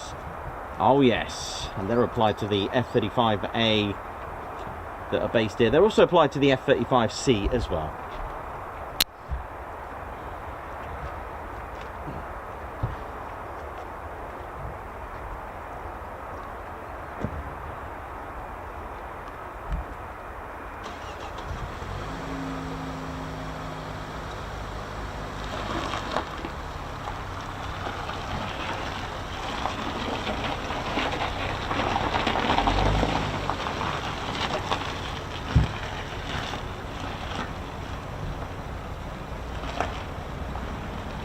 So the 3rd Air Force, like I said, long history, predates World War II as well, so we're looking at over 80 years roll.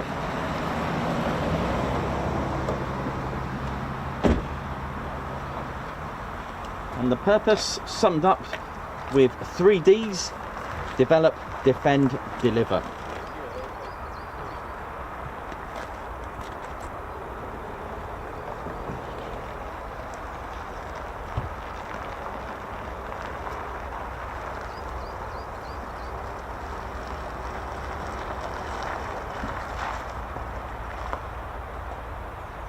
And their units are the 31st Fighter Wing, the 406 Air Expeditionary Wing, the 48 Fighter Wing, which we all know, the 435th Air Ground Operations Wing, the 86 Airlift Wing, the 39th Air Base Wing, the 100th Air Refueling Wing at Mildenhall, the 52nd Fighter Wing, the 501st Combat Support Wing, and the Heavy Airlift Wing as well.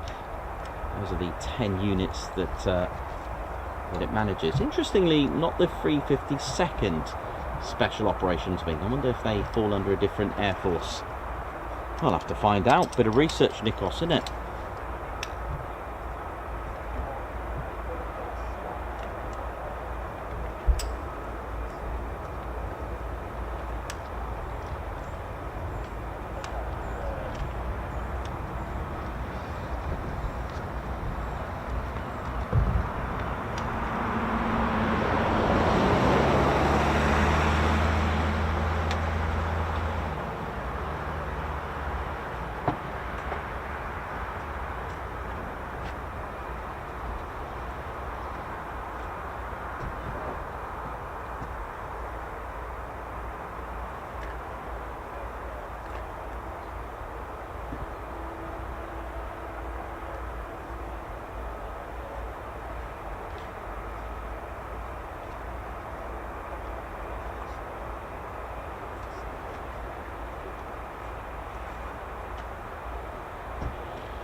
yeah, you're right.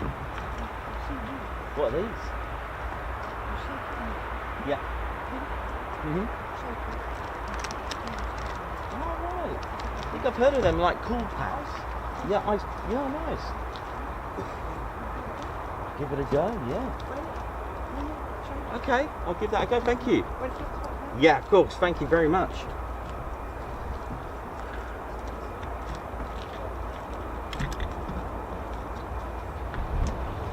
So, welcome to the show, Ladies, Sheds and Teddy Bears. Ted Coningsby, channel live here at RAF Lakenheath. And we've got some lovely tones of the Pratt & Whitney's F-135 PW100 engine. And it's looking good for our departures very shortly. Now, the engine itself is a whopping 5.59 meters long. However, I say that, but on the F-35B's variant, the F-135 BW600, it's a whopping 9.37 meters, nearly double the size. But it is a three-stage fan, so a low pressure compressor system along with the 6 high pressure, and it compresses air 28 to 1. Wow. Now if you compare that to the EJ200 on the Typhoon, which is 26 to 1, it's squeezed it another 2 more times. So basically, if you've got 28 centimeters cubed of air, it's now just 1, for example. A staggering bypass ratio of 0.57 to 1. The thrust dry is 28,000, but it can smash 43,000 pounds of thrust, which I believe is possibly the most powerful fighter jet, single jet engine going. I don't think there's any others, and I'm talking about just one single use. Let's have a little look at the F-35. Now this is the A variant. This is the A variant here, you can see there at Lakenheath. What we've got here, look at this, everything about it.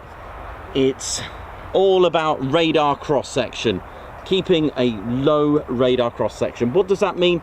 Well, this is what goes back to sender. Now what I mean is, let's have a look at this SSR, secondary surveillance radar, although it's really the primary radar that we are going to be talking about. This is a secondary surveillance radar. If you took away the sort of rectangular part of it, it would be the primary radar. What the primary radar does, different to the SSR, the secondary surveillance radar, which is what this is, communicates via the transponder of an aircraft. All right, that is how that works. But the primary radar is omnidirectional. It sends frequencies everywhere. And the way radar works is exactly like my voice, okay? So, or your voice, any voice. When you go in a cave, you wait for the echo, right? You shout down a canyon, if you're lucky to be at the Grand Canyon, or if you shout in a well, you'll hear your voice come back, but it comes back at a certain time. Now, if you were to fill the water up in the well, your voice will come back either quicker or later, depending on how much water's in there. In a cave, your voice is bouncing everywhere. So basically what I'm saying is radar frequencies, imagine this to be primary radar, it's sending out frequencies everywhere and it's waiting for them to come back. Flat objects are really good, lots of metal, heat, everything like that, it comes back. And what you don't want it to do, like a B-52, which has a radar cross-section of 100 square meters, or a Boeing 747, for example, 100 square meters, well, on your enemy's radar, you're going to look like an aircraft, which is not very good. So what the stealth aircraft, the design and concept of 5th generation, is to not make the radio frequencies, the radio waves, come back. Okay, so that's how it works. So imagine that's a primary radar, it hits an aircraft, and oh, it's come back, thank you, and then goes to ATC, which is over there on their radar systems, and they go, oh, that looks like an aircraft, oh, it's not one of ours, etc, etc, although that's a really basic way of saying it. So what do you do then? Well, first of all, the F-35A is made up pretty much predominantly of hardly any metal. I don't know the percentage, but it's a lot of carbon composite, basically a posh way of saying plastic. Secondly, it's been coated with RAM. Now, not to be confused with memory on a computer. Stands for radar absorbing material. In the paint, there's tiny bits of iron and they absorb the radio frequencies. I think they heat it up and burn it away. Clever. Now, you may catch on certain lights, especially here, this sort of different coloured zigzags going on here. Yeah, it's radar absorbing tape. I know, right? Tape. You could probably buy it in a hardware store, or WH Smith, which is probably changed name now. Again, this all patented. Now, off the top of my head, 0.7 megahertz to 60 gigahertz the radar absorbing material can absorb. There's a lot of surface to air missiles that are going to struggle to lock onto one of these. There's our other thing. The next design, which is on all fighter 5th gen, all stealth 5th gen, you're probably thinking, well, the nose is round, Nikos. That's fine. No, it's not. What will happen is that the radar will go all the way around and come back, which is why on all stealth fighters it's not fully round. There's a ridge from the point of the nose all the way up to the intake. This stops this from happening. Also, you'll notice lots of zigzags, which I've been calling them serrations. Everywhere you look, there's hardly a flat surface, or at least everywhere you look, there's all these zigzags everywhere. Look, even on the landing gear, serrations. Even on the weapons base, serrations. Even the even the nozzle, where lots of heat is, serrations. Why? Because radar will just fragment and go everywhere. It will scatter. It won't go back to sender. Literally. Even an acrylic canopy, it is all that. You don't want a 90-degree perfect angle for radar to go bounce, bounce, thank you very much, I've seen you. Even these are angled, a bit like the F-18 stabilizers. They're angled for that exact reason. Want to see how this works? Let's show you. If I've got the correct, I believe they're taxiing out now, so I'll make haste on this. Hardly any wind. There's our nose. That's looking at dead on. There's the radar frequencies going, oh, hello, found you. Where if you've made that ridge, you're not going to do it. There's the 90-degree angle. That's not very good. We'll talk about boundary layer later. That's something else. That's how wings work. Hey? Here you go. All the zigzags that I'm on about, all the serrations. F-35, as the radar frequencies are trying to come back like this, straight back. If you start doing all these serrations everywhere, you're not going to have a good time. It's all about RCS. I think it's about 5 centimeters, about the size of a golf ball, that projects back onto radar.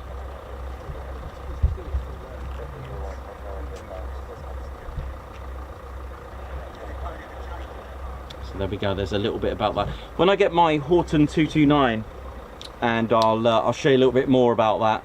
I've been learning and learning. I've also been learning about the Horton 18 as well, which was, you know, mass suave.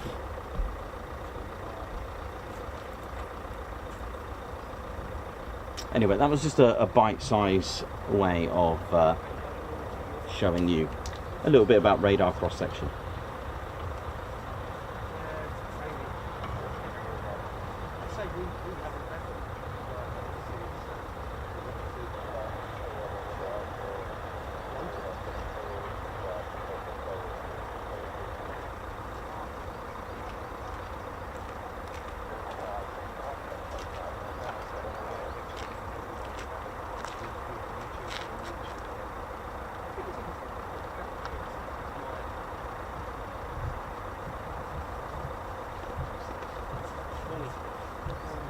There's our, oh, there's trouble. Here we go.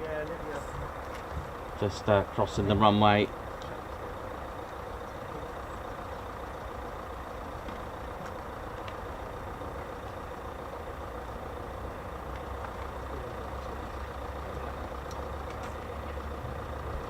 So it's runway 05 today, which we usually get excited about for a Friday, if that can happen.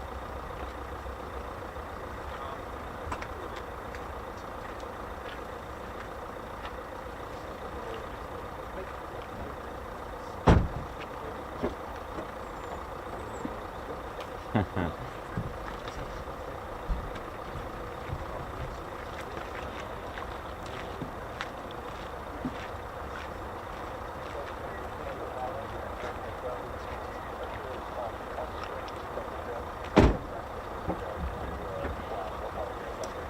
tuned into the Ted Coningsby channel. We got F-35As. 3 of them at the moment. And Lakenheath is home to the 48 Fighter Wing, ladies, gents, teddy bears. The only wing to have a number and a name. The Statue de la Liberté is their motto. Or at least their statement. Would it be their motto? I thought their motto was always ready to own the skies, but part of the 48th Wing's badge has Statue de la Liberté.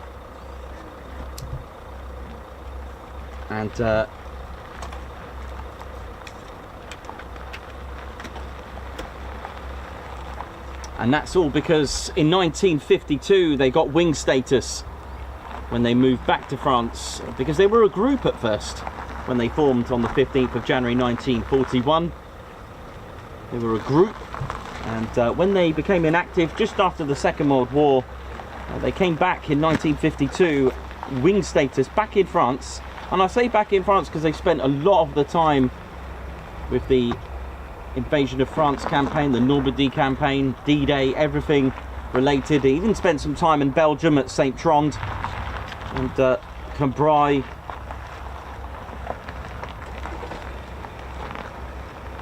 And other stations in France, and they moved to Chaumont, which is literally, I always think of the old movies where you've got those shack buildings as the guard post, you know, and a tiny little barrier, acres and acres of like desert muddy fields, that kind of thing. You know, Indiana Jones style or something like that, you know. And yeah, they moved back there, but the thing is, Chaumont is very close in the vicinity of where the Statue of Liberty was designed and built by Bartholdi. And because of this, they eventually were named with a special ceremony with the sky blazers that were formed there. And the mayor named them the Statue de la Liberté. So that's the connection. That's how they picked up the name, and that's why they're called the Statue of Liberty Wing. Now I can hear the howl of the Pratt & Whitney's F-100 PW229s. Oh yeah. Chris Bloxham, thank you very much for the updates. Hope you're good. Now, how does that compare engine-wise? So, the Pratt & Whitney's F-135 PW100 on the F-35. The F-100 PW229s is just a bit shorter, which is interesting because, you know, you'd think it would be quite long, or at least longer, but it isn't. It just shows how compact the PW100. It's at 4.85 meters as opposed to 5.59 on the F-35's engine. It's got a 3-stage fan, so a 3-stage low pressure compressor, but it's actually got 10 high pressure compressors, which means this beautiful engine compresses air 32 times. It's 32 to 1. So if it was 32 centimeters cubed, it is now 1. Amazing. It's got a great bypass ratio, probably apart from the F-22, this is very low, it's 0.36.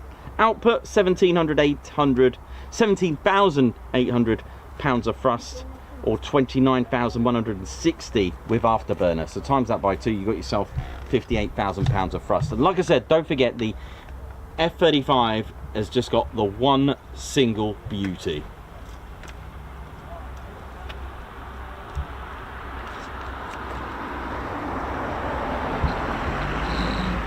Oh yeah.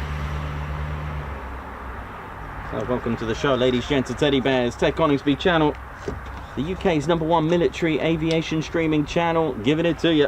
And thank you for being with us when we shared to you the sights of our Silver Play Button Award. Lovely. You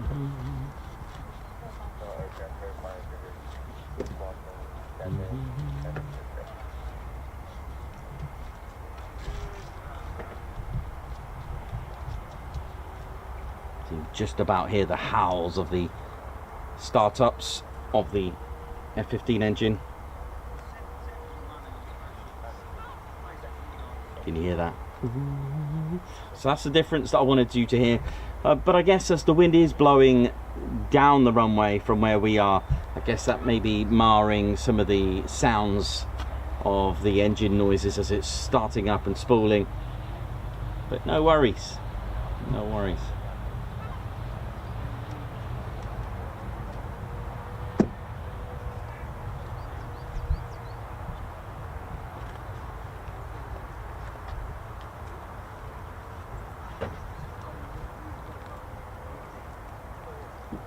Felipe Alves, thank you. The channel origin story was beautiful. Thanks for sharing. You're welcome.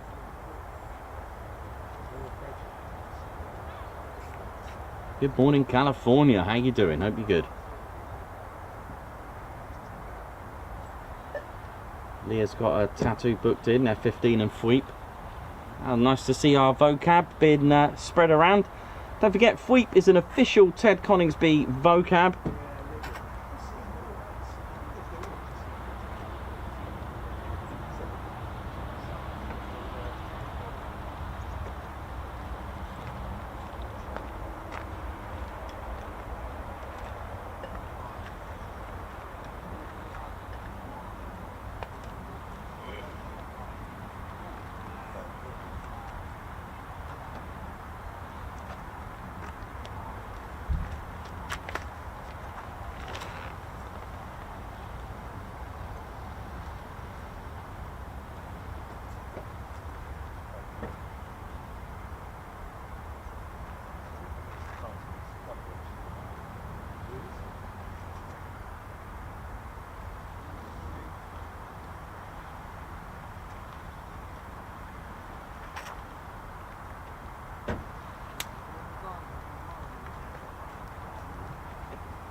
Chris Lane, how you doing? Hope you're good. LEJ approach, Joshua Brown, Steve Stibbons, how's it going? Paul M. Hennings, Remco De Vray, LEJ approach, Mark Moody, Alan Q, Alan Gates, Heather Holloway, PL, Davey Argan, Karen Utting as well. I think it's time to get the TEDs out. Nice one. Rack them up.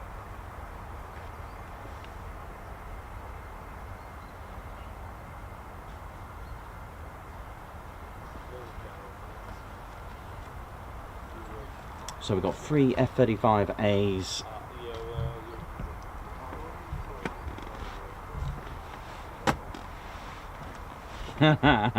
Oh yeah, right, what else we got?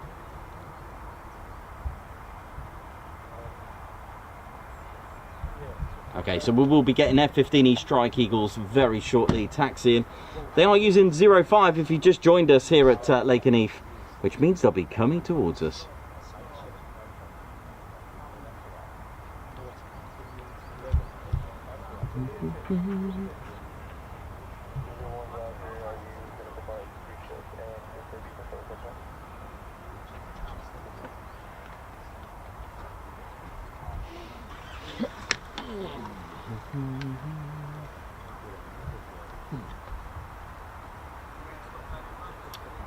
The most and latest and greatest and advanced technology is the F-35A.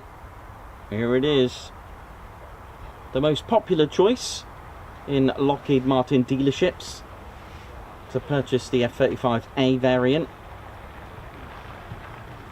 You can have modifications done to it, leather seats, alloys. No, just kidding. You can you can choose a shoot pod. I believe there's been some countries, especially Norway, purchased the upgrade shoot pod. Was it the Netherlands? Did the Netherlands purchase the drag shoot pod? At the back it looks like a BMW aerial shark fin, that type of thing. There's even one here on a Kia as well, that sort of shark fin style aerial. Looks like one of them.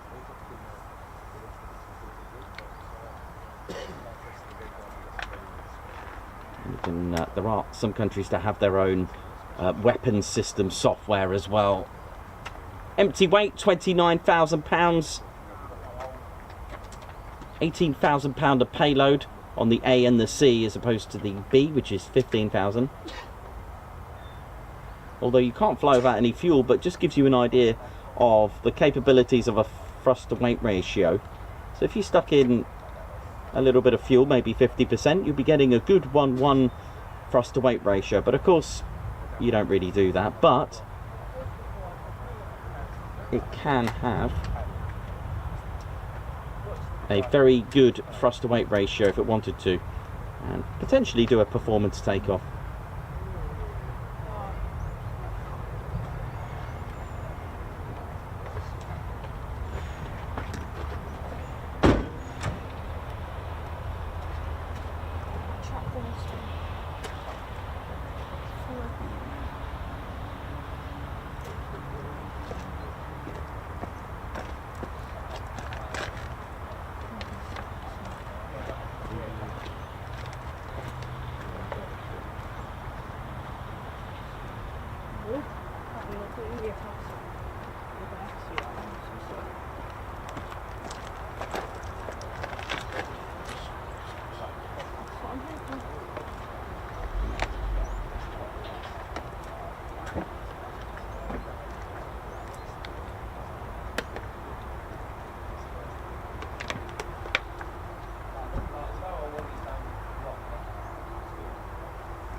So the variants do have their own capabilities as well. So this is the A variant, ladies, gents, teddy bears. It doesn't hover, but it is a 9G pull-in fighter, stealth fighter, multi-role aircraft. It does have a cannon as well. Oh yes, which we've seen at Hull Beach AWR.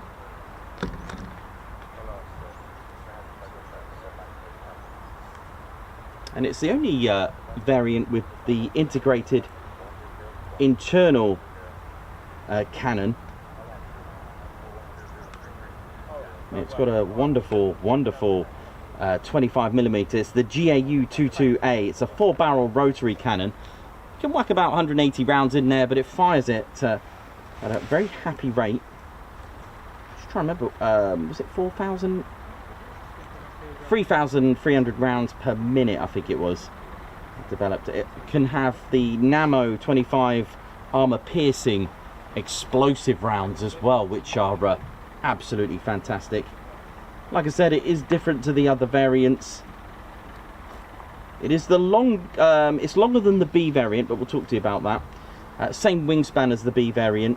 Sits higher than the B variant at 14.4 feet as opposed to 14.3. So it's probably about 3 centimeters taller. Empty weight, £29,000. And it's got a max takeoff weight of £70,000 as well. Combat radius 1,200 nautical miles as well.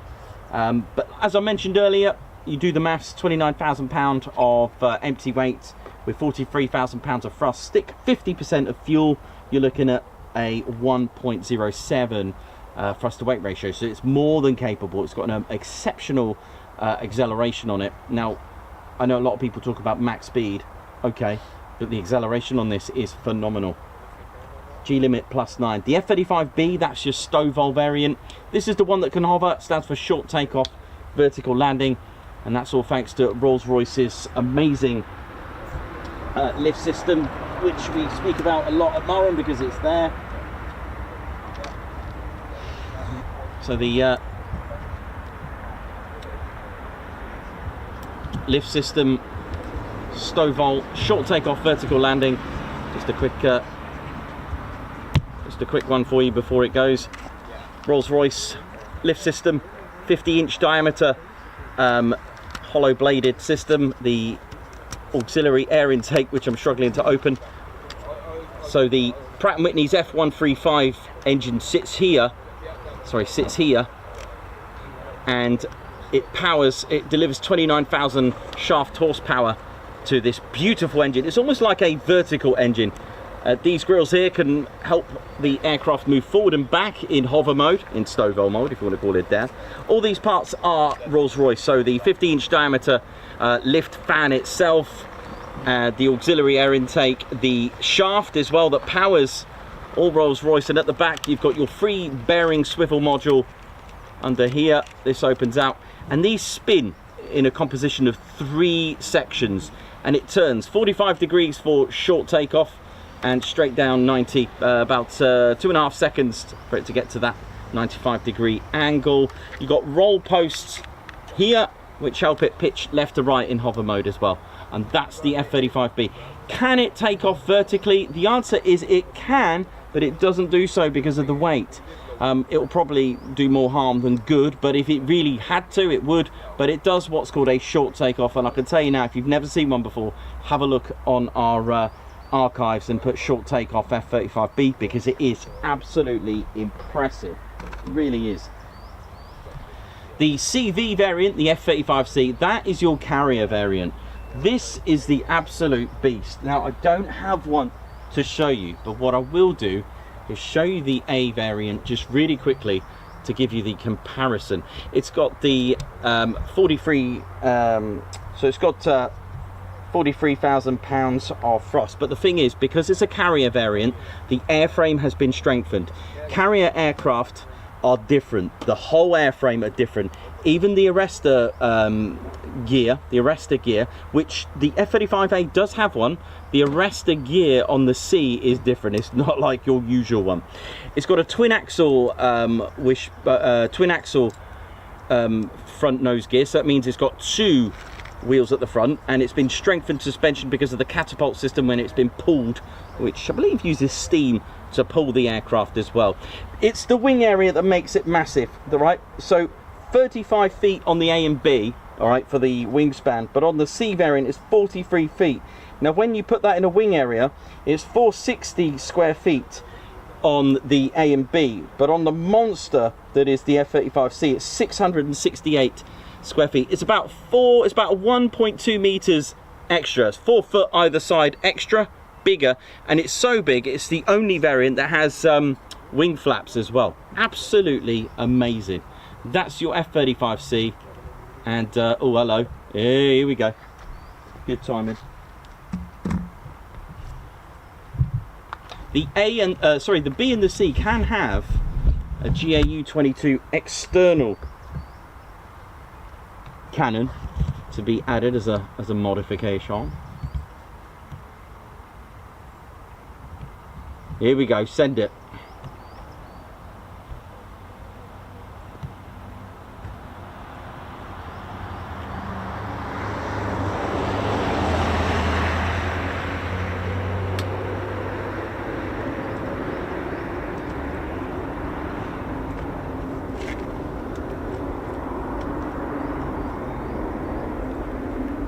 Oh, this looks good.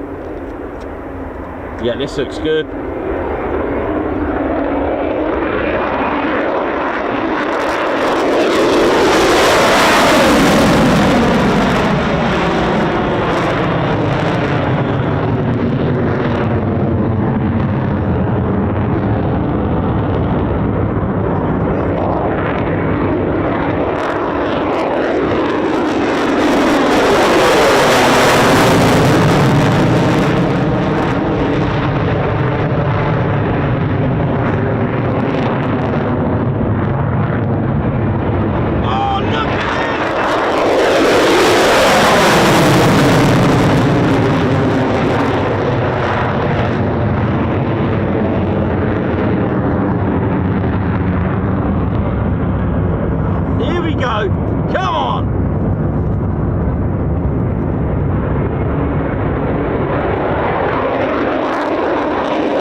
the quick climbs, lady sheds and teddy bears. Quick climb Wednesday, why not? Throw that in. It's always exciting times. God, it was loud enough to clear the wax out. 12 donkeys, that one. That was absolutely incredible. Oh yeah. Enjoy? Yeah, definitely.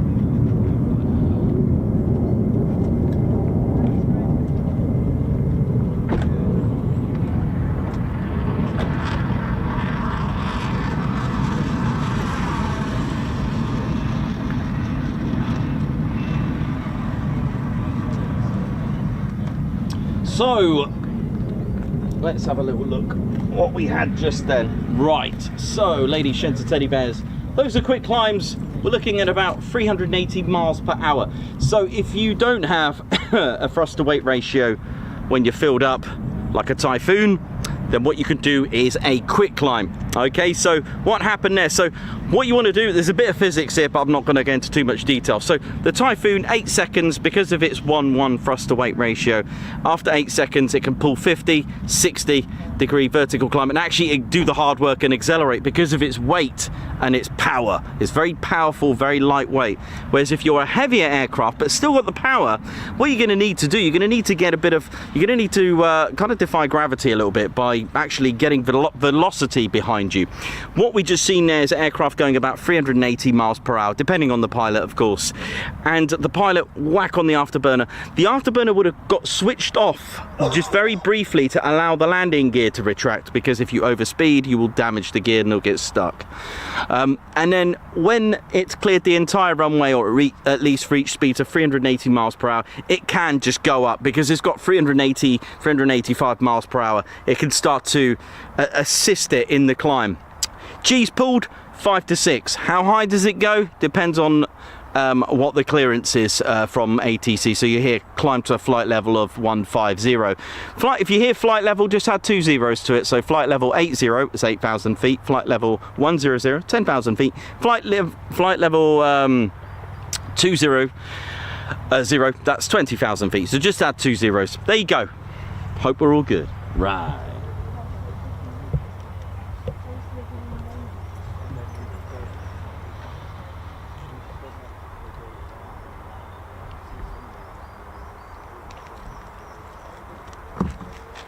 More F-15E Strike Eagle startups as well.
So there we go, ladies, sheds and teddy bears. It's Wednesday and we've had 4 quick climbs. Wasn't expecting that. It looked low for the show, as we love it here now. So next up, F-15E Strike Eagles, I think. Flown by 2 squadrons, the 492nd Fighter Squadron, the Mad Hatters, locally known as the Bowlers, and the 494th, the finest, meanest, baddest, the Panthers, ladies, gents and teddy bears.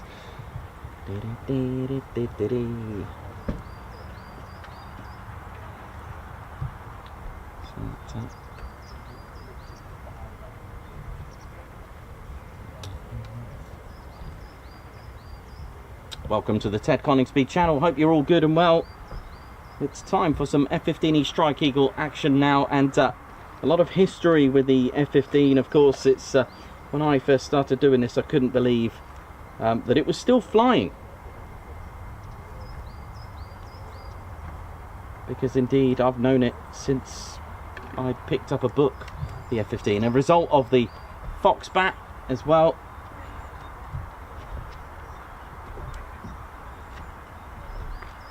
Or at least the answer to the Foxbat.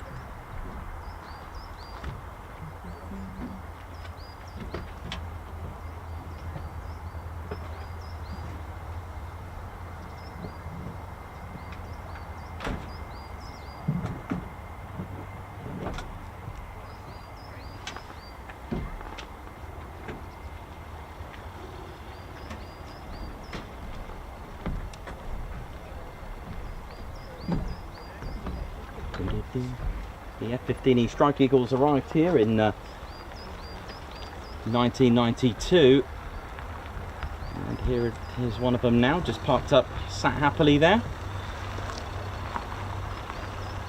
But the whole legacy dates back to 1972. The McDonnell Douglas F-15 started off life as a single-seater for air superiority fighter, and it emerged from the FX program itself, and setting world records as well during its time. First proposed to the United States Air Force, proposed all the way back into the 60s. We don't go into too much detail of its whole development, but it was a follow-up on the North American 100 F-100 Super Sabre, and of course an answer to the Foxbat that was out there. Now, in the course of the program design, there were proposals for 3 airframe manufacturers were in for the running: McDonnell Douglas, North American, and of course Rockwell and Fairchild Hillier. And in December '69, McDonnell Douglas was the one to be selected to become the prime contractor. Now, the winning design was a single-seater, and had a thrust-to-weight ratio in excess of 1:1. And again, we speak about Air Ministry specifications during the Second World War and the Cold War. This also was subject to specifications, and it contained extremely advanced avionics and armed with a 20. At that time, they were proposing to have the 25mm Philco for GAU-7A, but of course, we all love the M61 Vulcan cannon, smashing out 6,000 rounds per minute. The aircraft was to be powered, at the time, one of the original Pratt & Whitney's F100 range. I think there was a 100, a 200, and 229s that we've got in these.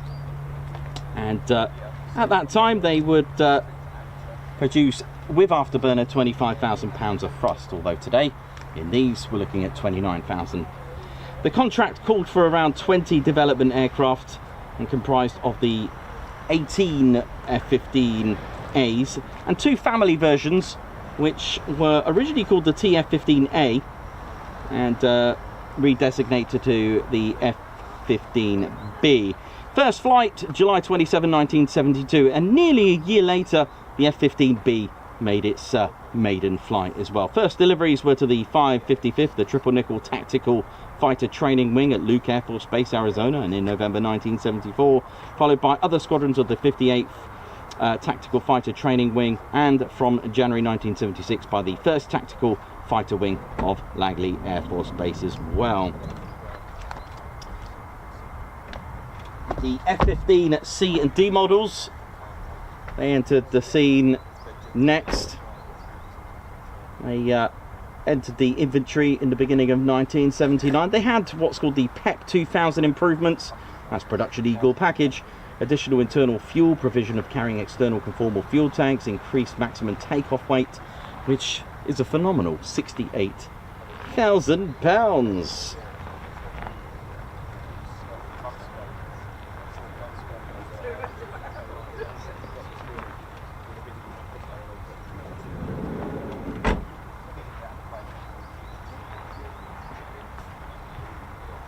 Now the F-15E, first flight was 11th of December 1986.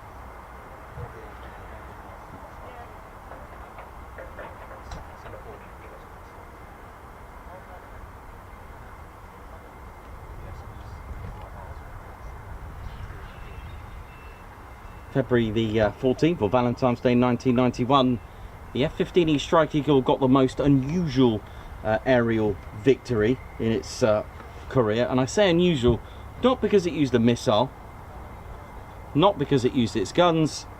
In fact, it saved a lot of lives on the ground for the special forces during the Iraqi war, during the conflict there in Iraq, the Gulf War. And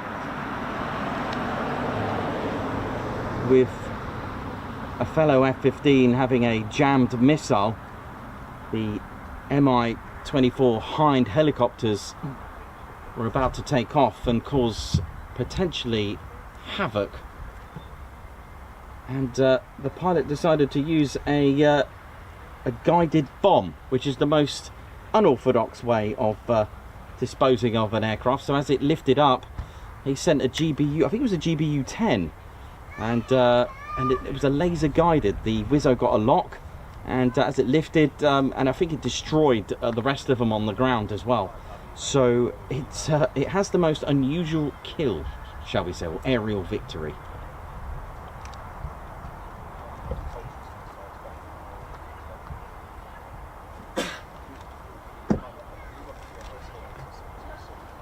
Pilots were saying at the time if they had AIM-7s on board, they would have used them, but they used the GBU-10.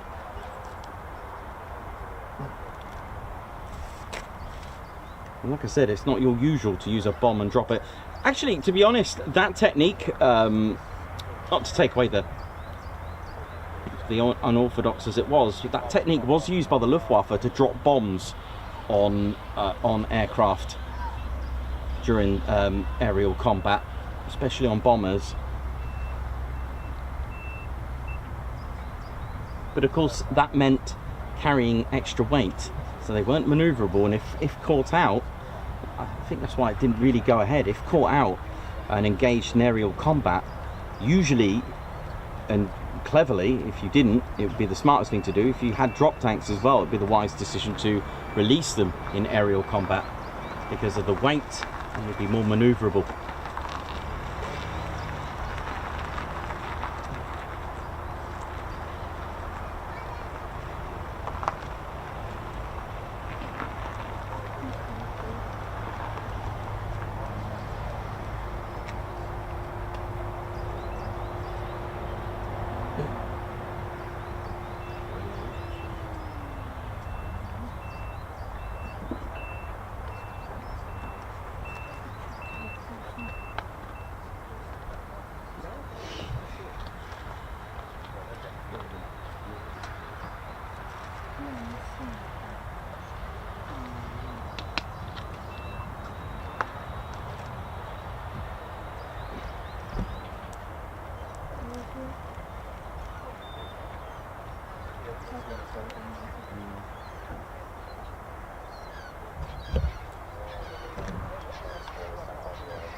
And don't forget, ladies, gents, teddy bears, for your stream checklist. This is your captain speaking. If you'd like to give us a thumbs up, ladies, gents, teddy bears, do give us a like. It does help the stream get out there as recommended.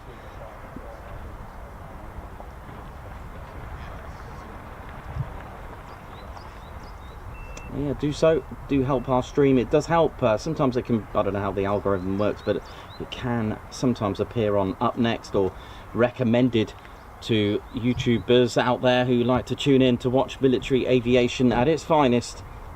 And of course, do think about subscribing to our channel. We're almost at 110,000 subscribers now, which is just amazing. It was only like yesterday that we just reached 100k, so we're very close to 110. Do keep supporting the channel, and if you are subscribed, don't miss out. Make sure you click the notification bell button, select it to all. Do check that it is switched to all so you don't miss out on the latest and greatest live streams, videos and shorts. And if you'd like to share the stream as well to your socials, that would be great. Always a pleasure to see our streams being shared, and videos as well if you'd like to support the channel. All these things are free, by the way. They're free to hit the like, free to subscribe and join us. And of course you can, and I'm very honoured that we have a very high capacity of Ted Coningsby members, which is amazing because you support the channel. You do support it, and like I've always said, what goes in goes out into the channel. You know, I put back into that channel.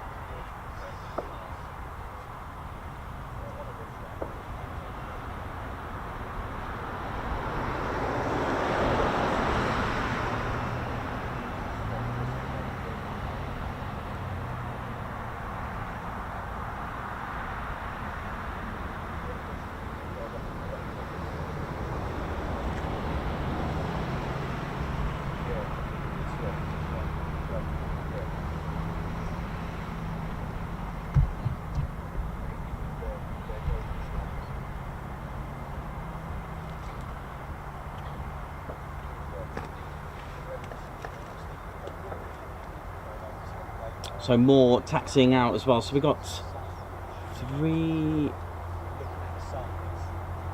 and 2. So we've got about 5 F-15E Strike Eagles. There's another one taxiing out very shortly as well.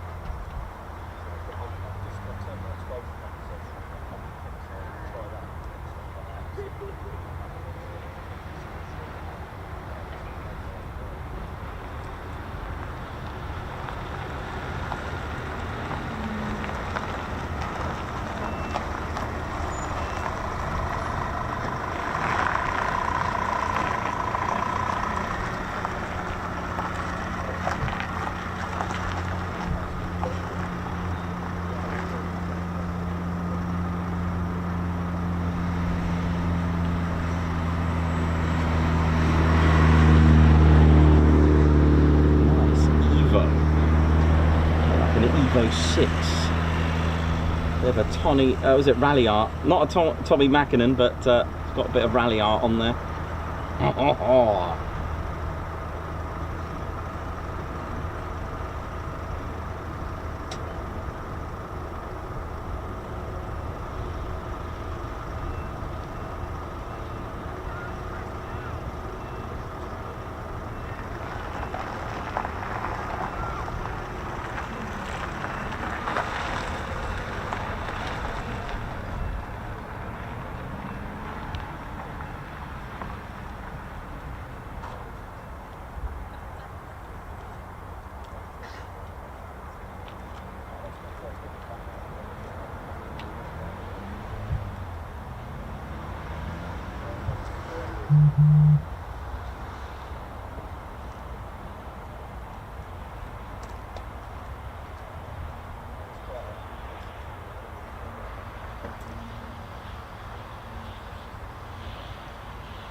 Oh, we do have some discussions about cars on here, in a fun way, of course.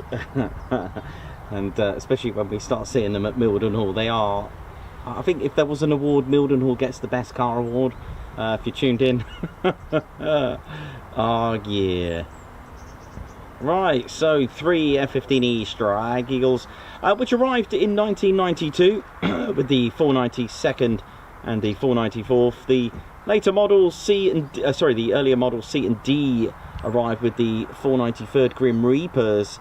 Later on, started to arrive tail end of 93 to 94 onwards.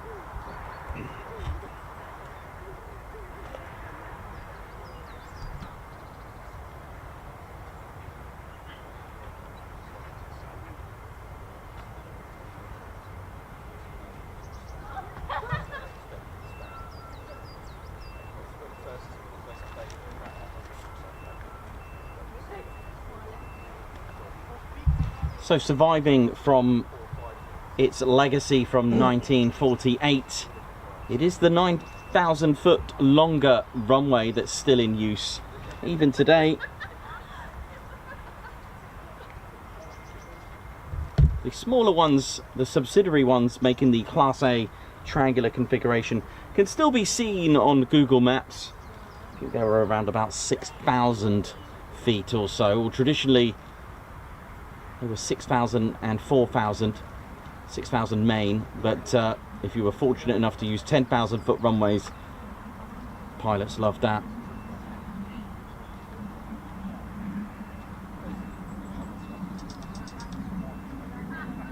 But I'm sure Perry will tell us about the potential distances of the older... Actually, I might even have it. Do I have the old runways? No, it's at Claire Bess. I've got a book on all the old runways, as in World War II configurations.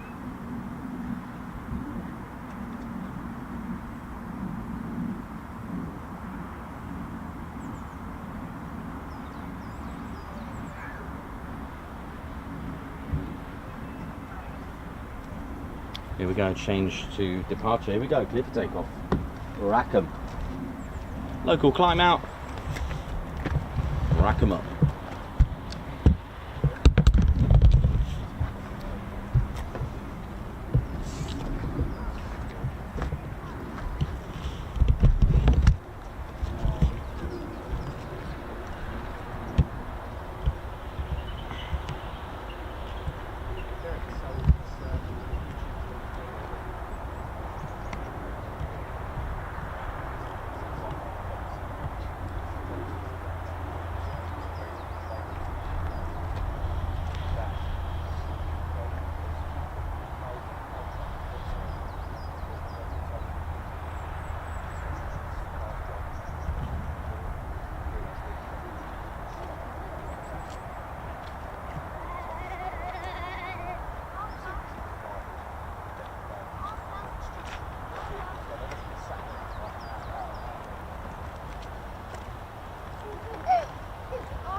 that is.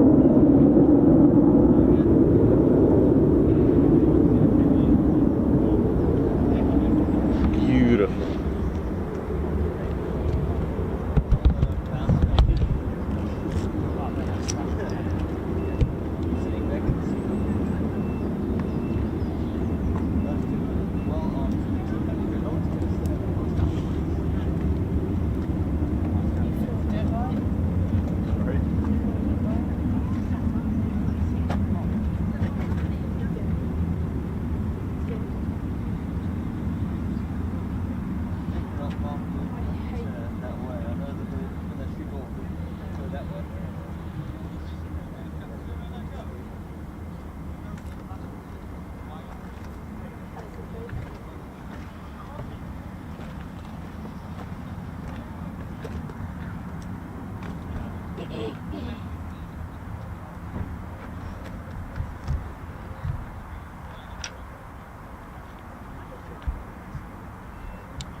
Alright.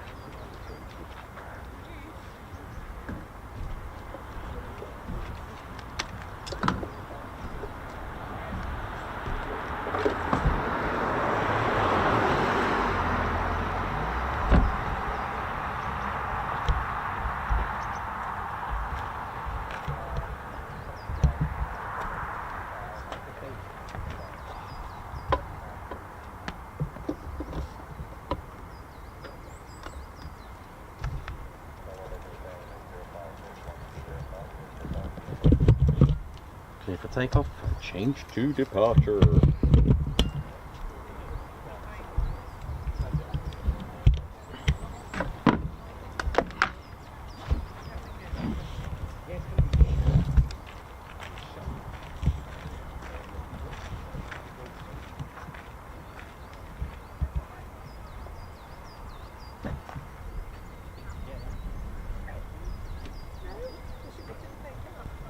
Here we go. Oh, no, not that one.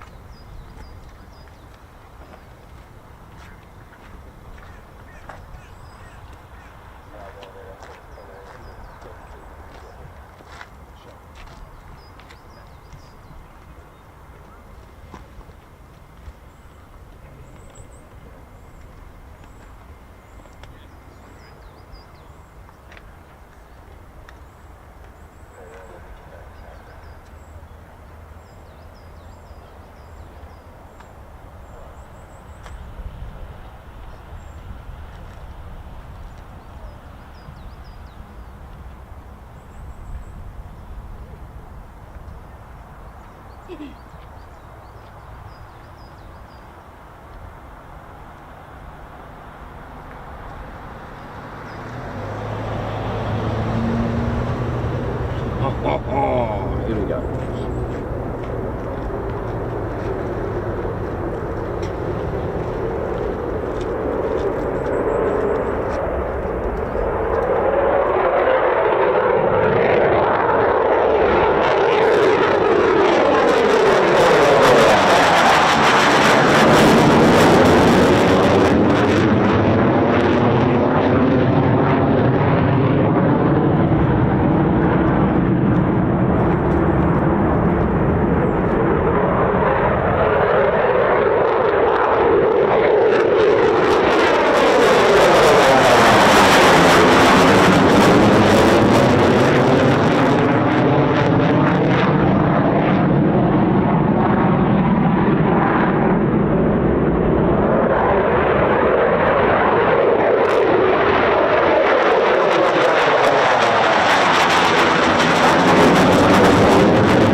Sun on the right, EOR just left with 2.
First flight, if I have one passenger to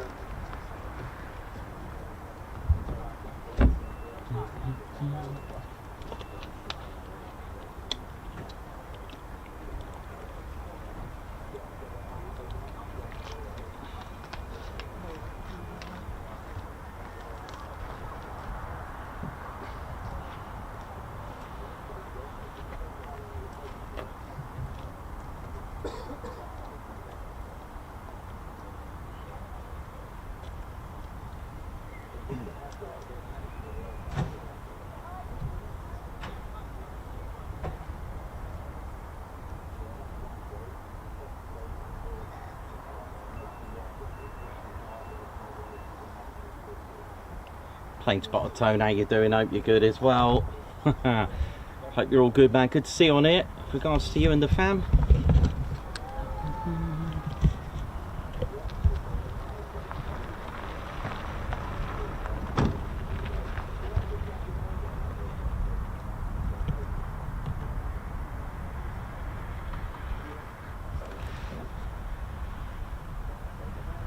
Here we go, another 2 Strike Eagles.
lovely start to the morning here at RAF Lakenheath.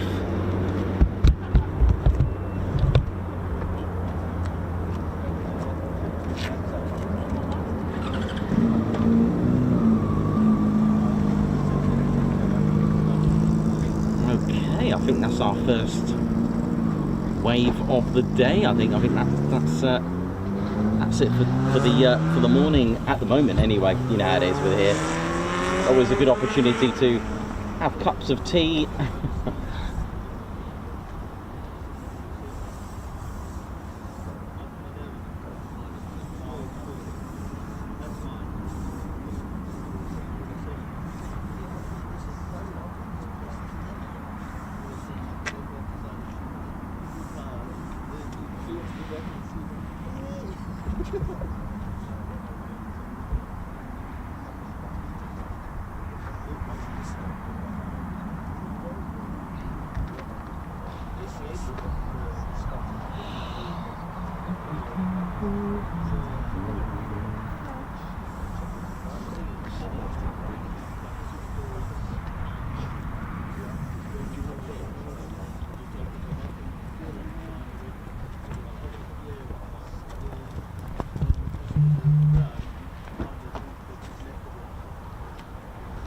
Alan Gates, who's been a member for 21 months and part of our fighter squadron as well.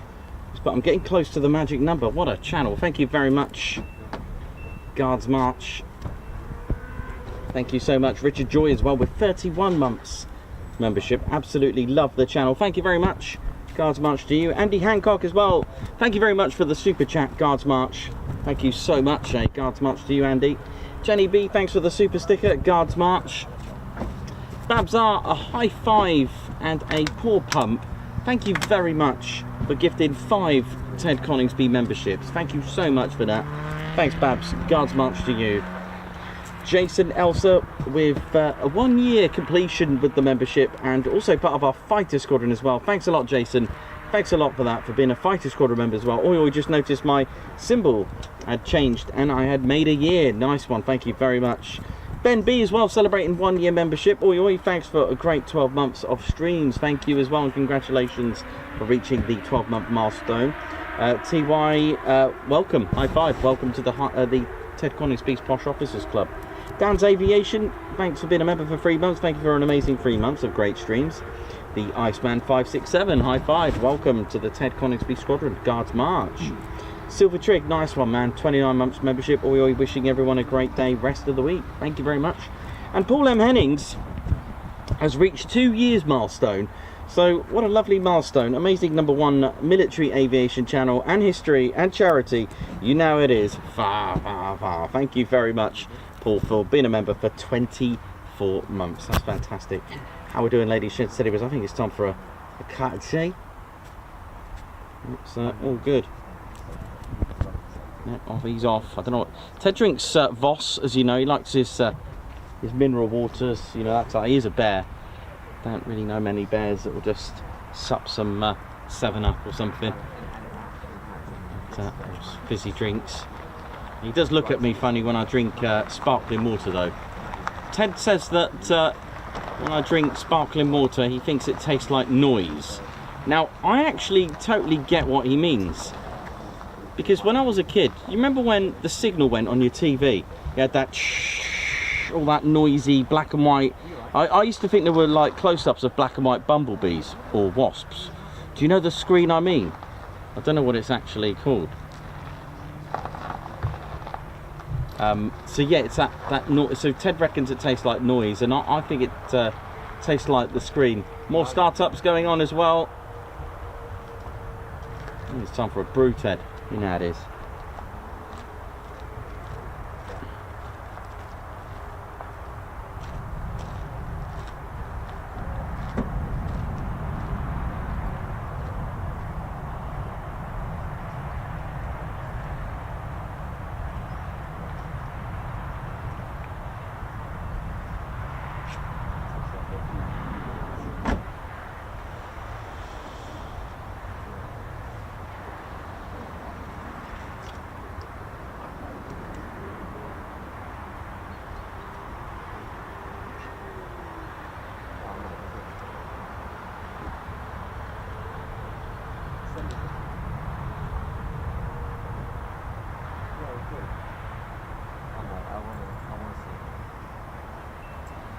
I've been speaking to Perry as well.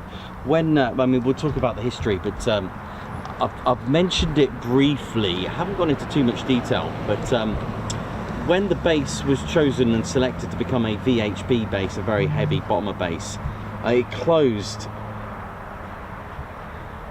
in 1945, sort of mid 1945, and it would have been right across this A1065, this main road over here, and the vicinity and the boundary and the, you know, the fencing would have been non-existent to allow the contractors to extend the aerodrome.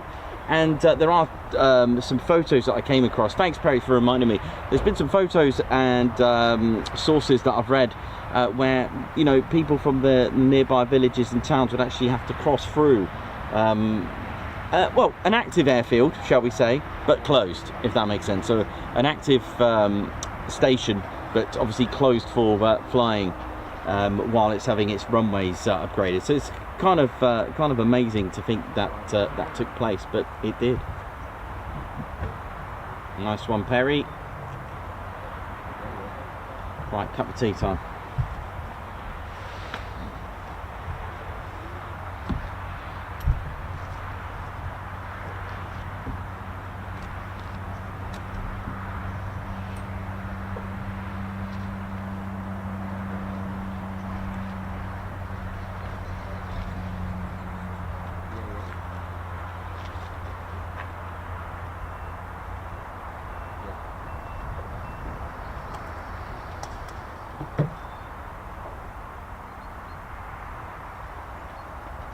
What's your...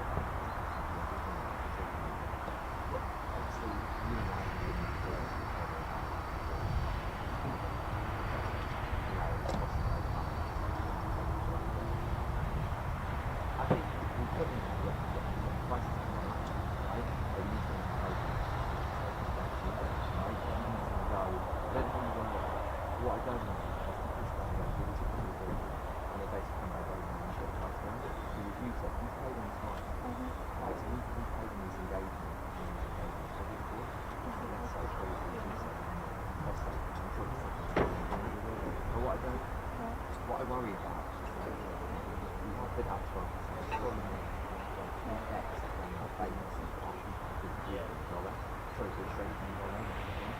so it's like, what do we want to do? What do we do?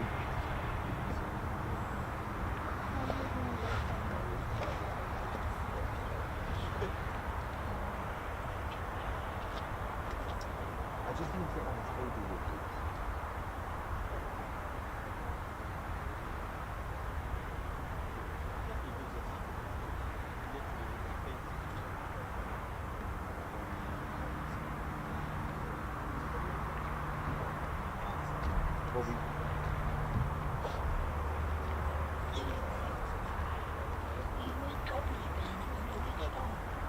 Probably. I don't know that far in advance. Yeah, sometimes it's yeah, I can't predict that, unfortunately, because there's so many things going on. Yeah, so I have to kind of try and be at the right place, even though it's all guesswork. But yeah, I will be there, but 2 weeks time, so what's that, 28th? Maybe, because as soon as September comes, I'll be heading north. I'll be going to Lossiemouth and stuff like that. But I should be there, but I don't know what day. Yes, but I don't know the date yet. Oh, of course it is. Yeah, of course it is. Yeah, it is luck, but it's nice though. It's a lovely view. It's a great place. You got that right. You got that right. The weather is, yeah. You got that right. How we doing, ladies, gents? It's Eddie Bears. Hope we're all good. Welcome to the Ted Coningsby channel. I'm just going to have a quick cup of tea. And my first one of the day, actually. Well, tea, that is. I had coffee in the morning. I'm one of these people that like a coffee in the morning.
Coffee?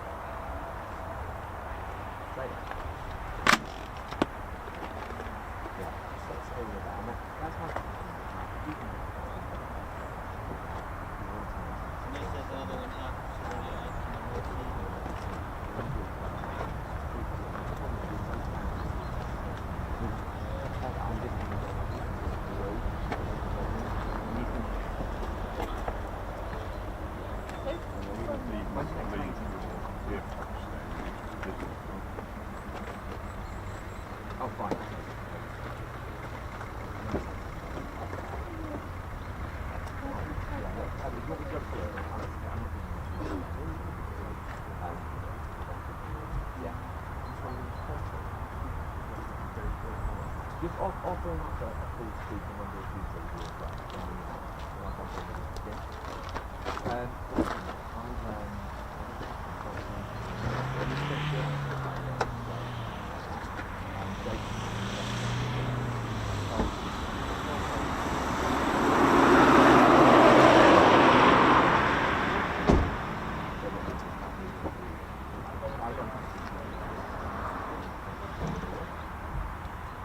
but yeah,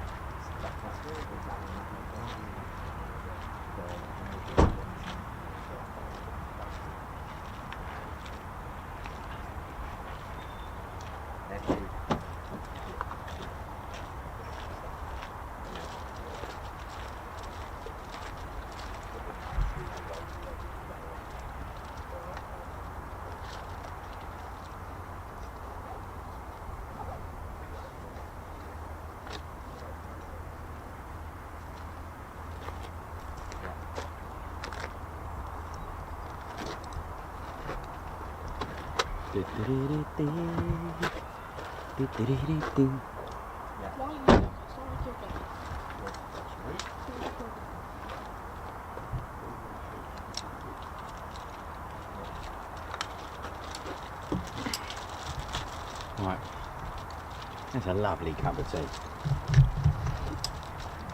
Right, let's see that. Let's get you a little some new stuff going on here.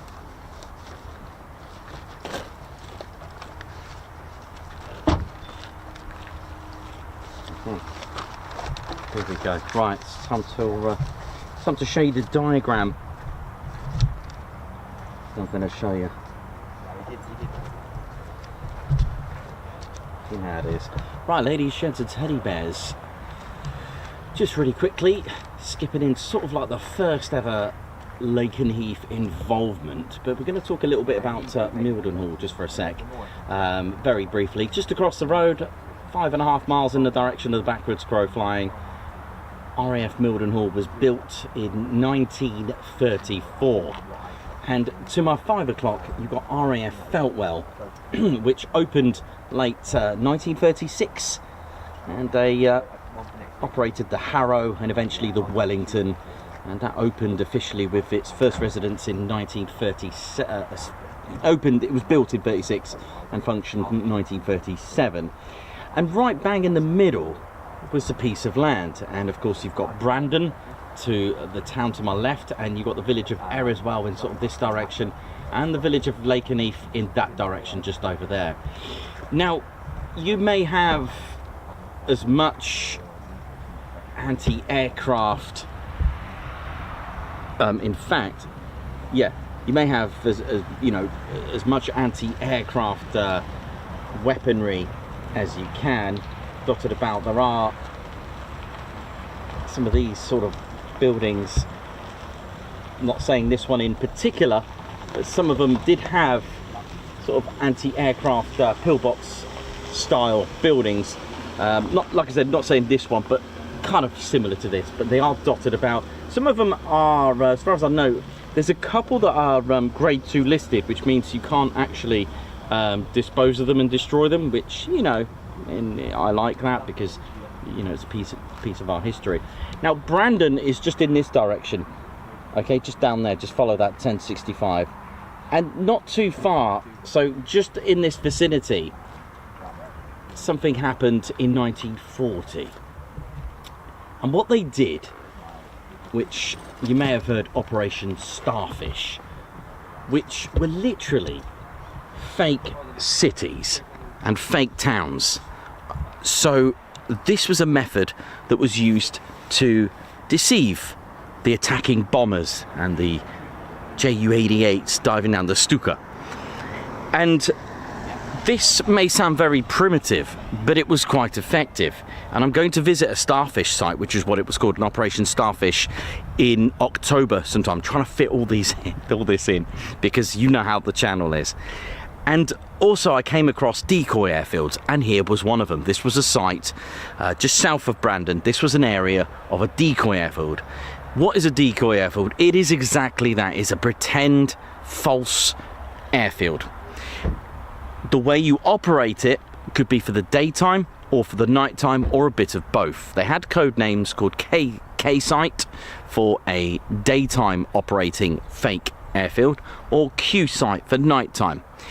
Now, this kind of needed a bit of, shall we say, cooperation with the locals, because if you're a nighttime operating decoy airfield, you need the locals to turn the lights off, to maybe put tissue in your torches if you do want to get about, maybe for a cyclist, maybe use red lights, so on and so on, turn off all the lights, etc. You need to kind of go with it. And in this vicinity was a decoy airfield, and you have to match the exact airfield you want to represent. In this instance, Lakenheath Decoy Airfield was a Q site. Now, you would have had a fake runway, you would have had the fake aircraft. I believe Eriswell possibly supplied the plywood to make fake Wellington bombers. Why the Wellington bomber? Well, because they were operating at Mildenhall. You had fake hangars. I've seen some beautifully painted cloths that would go over what maybe looked like hangars, but they weren't. They were just fake pop-up buildings, literally. 2 officers would usually be used in a bunker, which was covered in with earth, and there would have been a blast wall there. Now, I'm going to show you a cross-section. Now, episode 12 will give you an idea of what this bunker would look like. They are a little bit distinctive, and here is, I've done a sort of like a cross-section, a cutting, and also, you know, like the planning when you buy a house, you've got the, the rooms and the, when you're buying a house or you're looking at buying property, you can see the plan of the building. Well, I've done that for you. So here we go. Let's see what it looks like. Look at this. So this is the cross section, but I'll explain. So the blast wall here, and this is an overhead shot. So you go in, and to your right is the engine room, okay, which would have run everything, powered everything, and there would have been some vents, which I found. So that's where the engine room is, and it would be home to 2 officers. Here you would have had oil and petrol store here. As you walk into your right, here would have been the switchboard to control the lights. Would have been some piping, some vents. The officers, they're saying, my job is to try and get bombed, which is exactly what they were trying to do. Now, as you walk up to here, now you'll get a better look. Here, there's a ladder here, and it goes up. to a spotlight. Now this is the mound that I was on about, so it would have been under the would have been buried. And the two officers, one of them would be able to climb up here and operate this spotlight and pretend it was taxiing aircraft. I mean, that's just brilliant, eh? How cool is that, eh? Absolutely brilliant. I don't know whereabouts this bunker was for here, but it was certainly, this is what it looked like. Now, Operation Starfish as well. I'll give you just a bit more detail about that. But Lakenheath, did it work? Well, yes. Lakenheath Decoy Airfield was attacked on 5 separate occasions. What does that mean? Well, it means that it saved Mildenhall at least 5 times. Amazing. How good is that? That is just amazing. How realistic did it look? Well, Decoy Airfield's not necessarily this one, but maybe. There were reports and incidences that pilots of our own would actually attempt to land on them. That's how realistic they looked. And it did result to some crashes and accidents. So they had to kind of come up with a system to make it look a decoy airfield, but also give our allies a chance to say, this isn't real. So they come up with the those gooseneck flares and other red lighting systems that they had, just to give a little hint that this wasn't the real one. But obviously you don't want to make it stand out too much like that. So it worked, and also overworked because our own aircraft, which is quite ironic, because I did tell a ghost story on Halloween about this mysterious Wellington landing here. Maybe it was the one that landed in for, uh-oh, I'm not communicating, this is the wrong place. But anyway, that's how realistic it was. Now, Starfish was very clever as well. You would have had a film crew, a film studio, actually helping out wire this up. So one of the ones I'm going to go to, I think it's a fake Bristol Temple Meads I'm going to.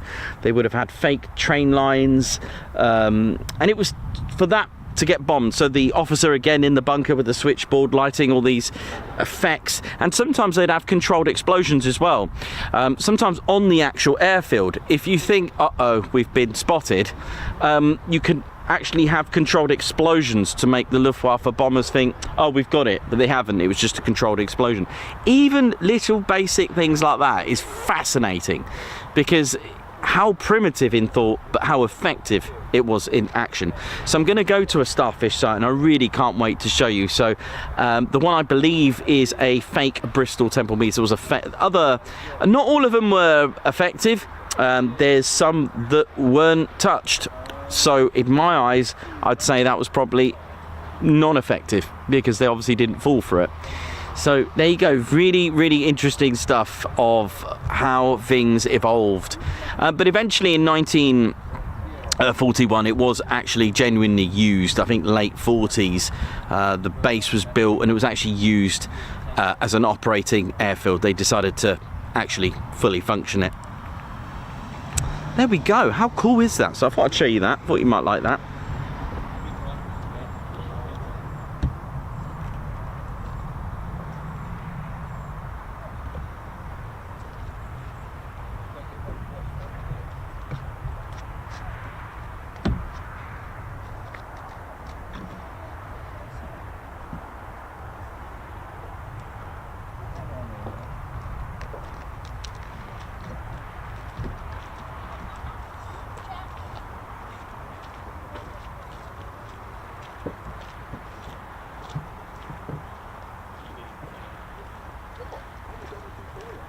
Morning, Nicholas. Hi, how you doing? You Terry Ivanovich.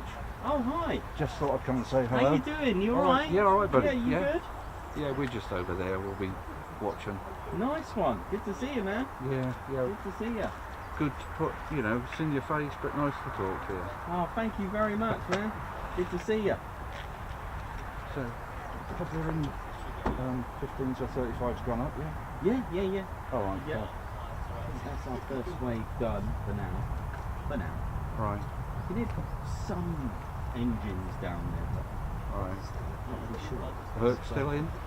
Yeah, the Herc's still here. Yeah, that arrived early this morning. Yeah, I saw that on the stream, so. Yeah, that was cool. Nice little surprise. Anyway, nice meeting you, Yeah, buddy. you too, man. You too.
So members, I think it's time to get the emojis out. Let's do it.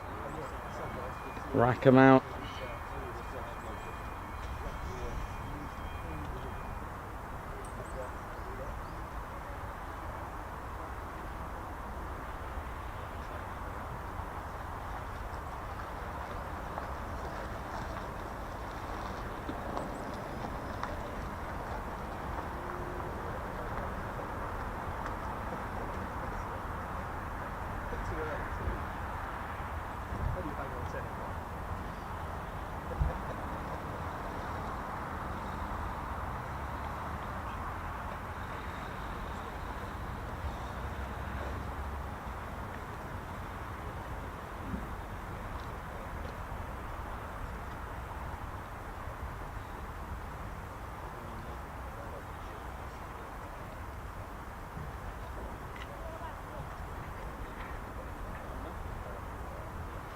Thank you very much, Philip Goodfellow.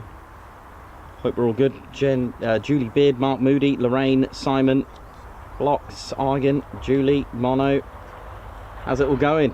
Perez, Batman Bush. Thanks to all of you doing the putting out our emojis. It's really good to use our emojis, especially when commenting as well on our videos. It's really good because it gets people wondering, how do you get them? And I've already seen someone, and it's a great cue and a pitch to introduce our Ted Coningsby membership, which is what helps our channel and fund it and keep us going, keep us growing. You know it is. Jeff AGR as well. A big shout out to Jeff AGR, who is a major supplier for our models that we feature on the show. So thank you so much. Jeff, if you've got any, I feel bad asking, but Jeff, if you've got any spares, I think my sterling, if you've got any spare bits, I think I've lost some bits of a sterling. I may just get another one, bless it. Even this has taken a bit of a battering. I've been repairing it a little bit. You can see I've done a propeller repair on this one. Look, see that? Pretty cool, isn't it? It's our short sterling bomber, and this was also based here. There was only 2 aircraft types that were based here at Lakenheath between 1940 to 43 and or 44, before they relocated both squadrons 149 and 199 to RAF Mildenhall, and eventually when the base closed in 45, it awaited the B-29s, which then converted to a different host, the United States Air Force. So they've been here since 1948. They've been operating US Air Force operations here since 1948. The 48 fighter wing didn't arrive here until 1960, the same year that the Beatles were formed.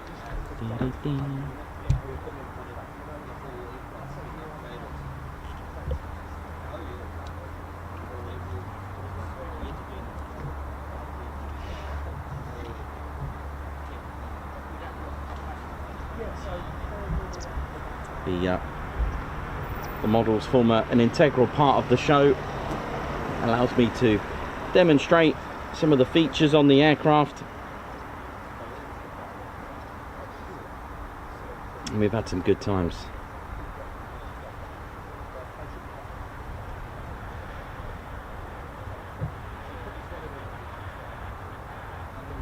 Oh, Jeff AGR, you're an absolute legend, man. Thank you. What would we do? Just can we just do a guards march for Jeff AGR Models? A great place to get all your model.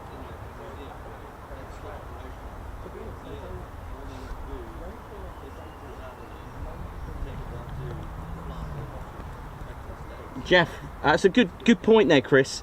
If we do get a replacement, what I'll do, I'll auction it at the TCS party at TIAT. Guards march for Jeff AGR Models, who's just, you know, massively supplied lots of models, and a lot of the models went on to becoming the prizes for the auctions. So thank you for that. Thank you so much. We couldn't do that without you. High five there at Jeff at AGR. Big shout out to Jeff. And the Sterling, the original Wellington, which I've had to repair the propeller on that one. I've got an Aardvark. plenty. The P-47, lots have come from AGR. The F-35A from AGR as well. It's been lots, so we couldn't do that without you. So, you know, that's the kind of support I'm talking about. So thank you so much. I don't know what's going on here. What's this move, Ted? What is that? The wind speed dial or something?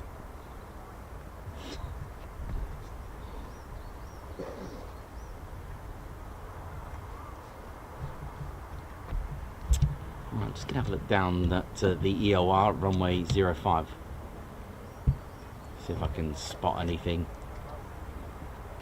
There are no times, schedules or anything like that. It's military aviation. Just turn up, hope for the best, see what happens. Ride.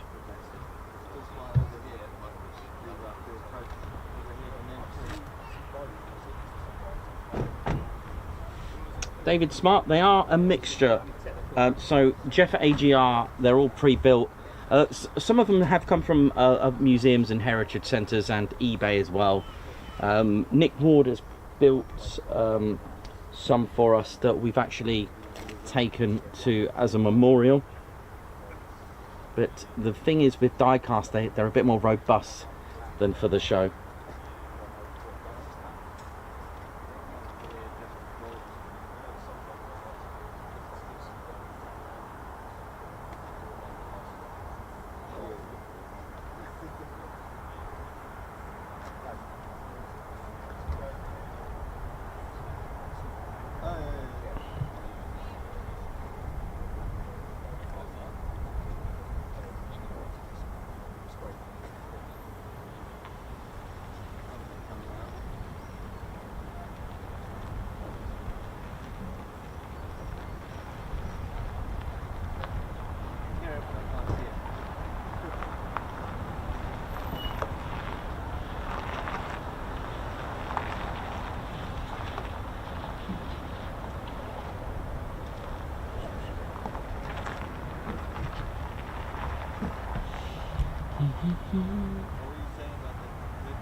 Not Captain Weber, how you doing?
Yeah, so some of the aircraft we'll be talking about later.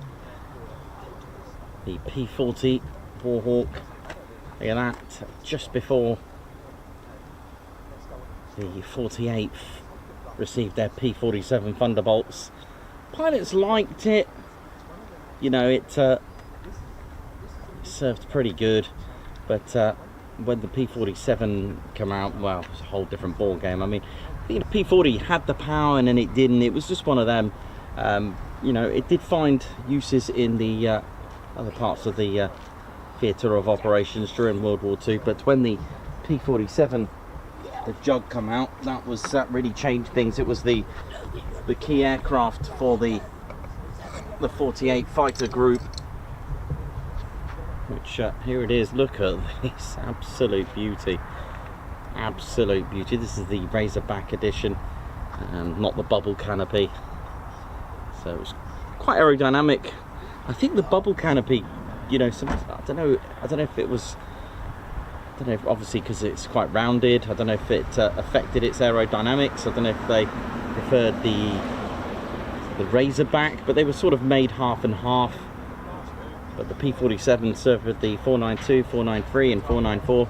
I know that's not the way you say them, but 492, 493, 494 fighter squadrons, and served really well with them. They were part of the 9th Air Force and not the 8th Air Force. Maybe many of you have never heard of the 9th Air Force. The 9th Air Force's role was really ground attack and to support the army on the ground. So close air support, which this is what this Thunderbolt thrived in. With its massive, massive configuration. Look at it.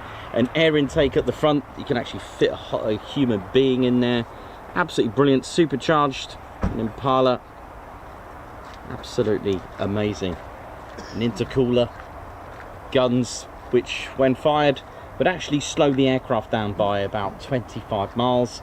It had 2,000 horsepower, and inside there's a Pratt & Whitney 2800, and inside here would be an alcohol and water mixture tank of about 30 gallons, which could give you a boost of 300 horsepower when pushed. It's a bit like Fast and Furious with NOS.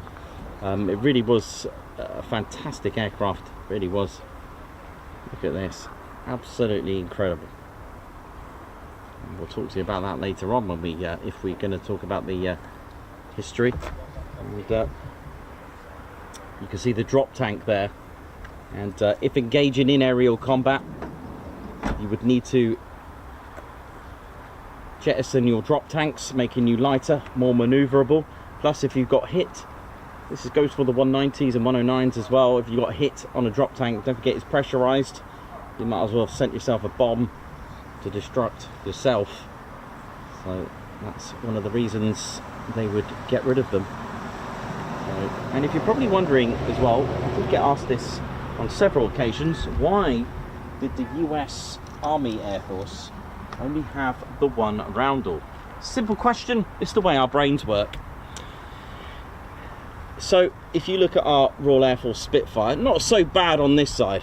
When you're engaging in aerial combat, if you are going at 200 miles per hour and you're attacker, or if you're in defense, or if you're in attack mode, don't forget, combine those two speeds together. If this is going 300 miles per hour, Spitfire going 300 miles per hour, your combined speed is 600 miles per hour going head to head. So you've only got seconds to look at the roundel, the insignia, the markings, so to speak. But there's a problem with the human brain. The human brain loves symmetry. It's the way our brain works. And what they did in early 1942, the US Army Air Force decided to get rid of having two roundels. And it wasn't to save paint, it was actually to save lives. If you look at these two roundels and you are chasing it in a dogfight and you are trying to attack it, those two roundels are actually setting you a center line, a center sight. Okay, they're actually marking the most important part of the aircraft. What's in this part here? If you've got the two roundels here, pilot, engine. Now that's not a very good place to get hit.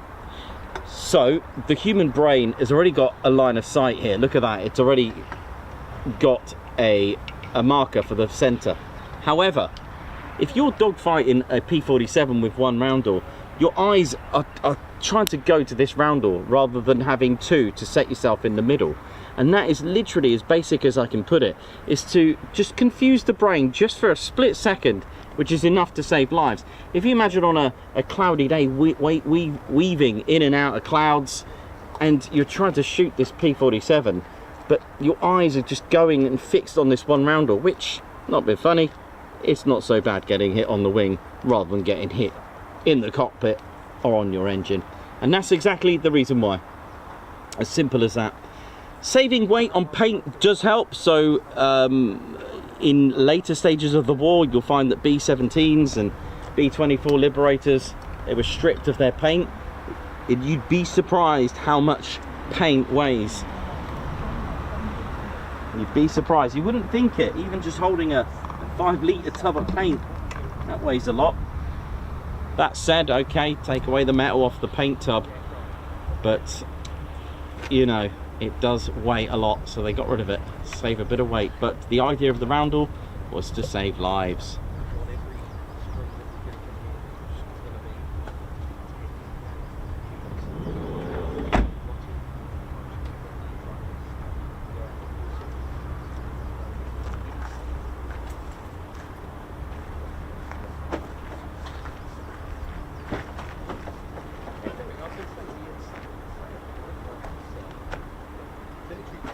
Doctor, good to see you on here. How you doing? Davey, Lorena, Nomadic Ramblings, how you doing? Hope you're well. Nick, Simon, Paul Fairclough, how you doing? Hope you're good. Good to see you on here. Stu Footer's back, welcome.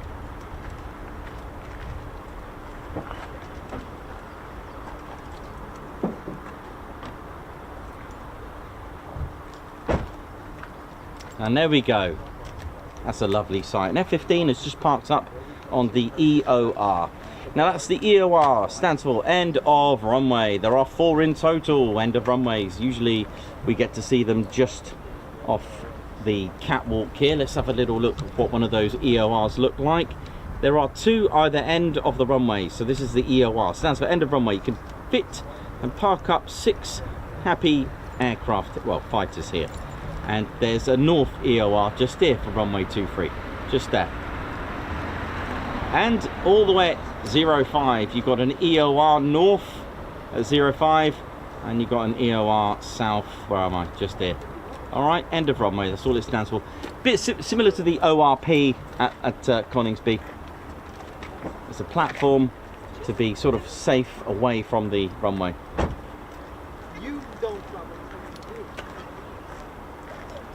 Neil, NG Auto Art, how you doing? Trevor Peck, how's it going? Stephen Norris, oi oi. How's it going? Triple Nick. Where'd you go, man? Where are you? Where's Nick gone? Has he gone over to the field? Forest? Not sure. Dr. Soda, how you doing? Oh, I said Dr. Soda, but oh yeah, he's here.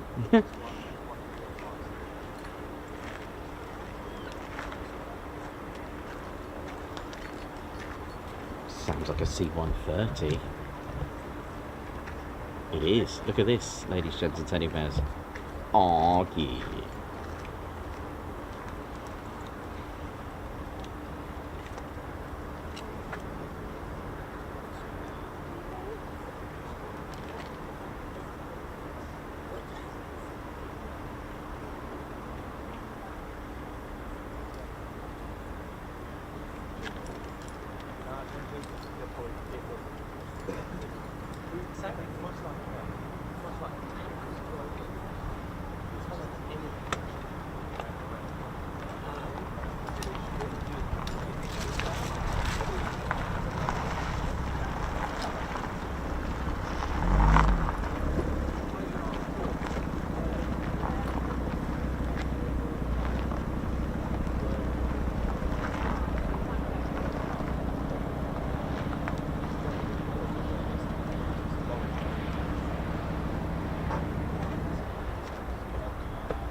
So welcome to RAF Lakenheath. It's been a good day of our morning departures, and we're going to get more.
Okay, here we go.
And thank you for getting us to 1,000 likes as well.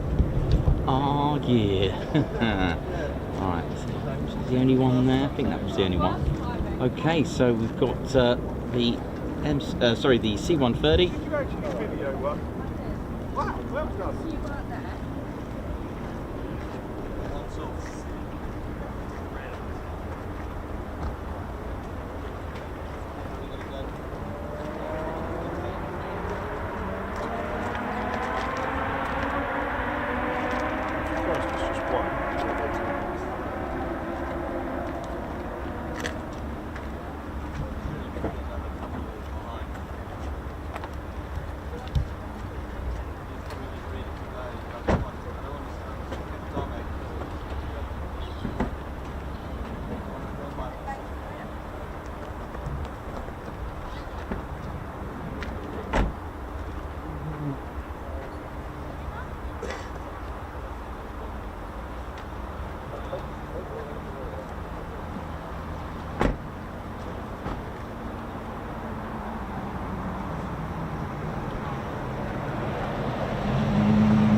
Hope you're all good, ladies, gents and teddy bears.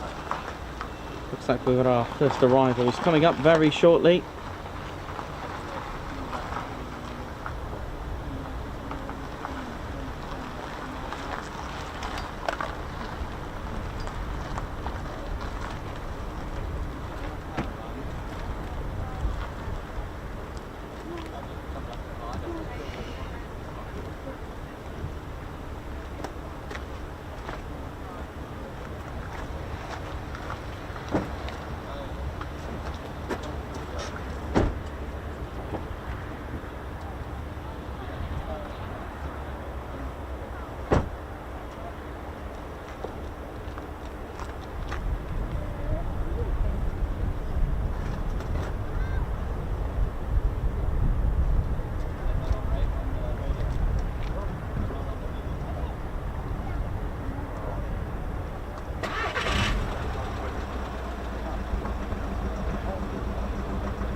Hope we're all good, ladies, gents and teddy bears. Hope we're well. And we've got this beautiful C-130 that arrived from Ramstein Air Base. And it is the HQ for the 3rd Air Force, which is what the 48th Fighter Wing falls under. 3rd Air Force is the HQ for the United States Air Forces in Europe and Africa. Oh yeah.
So here we go.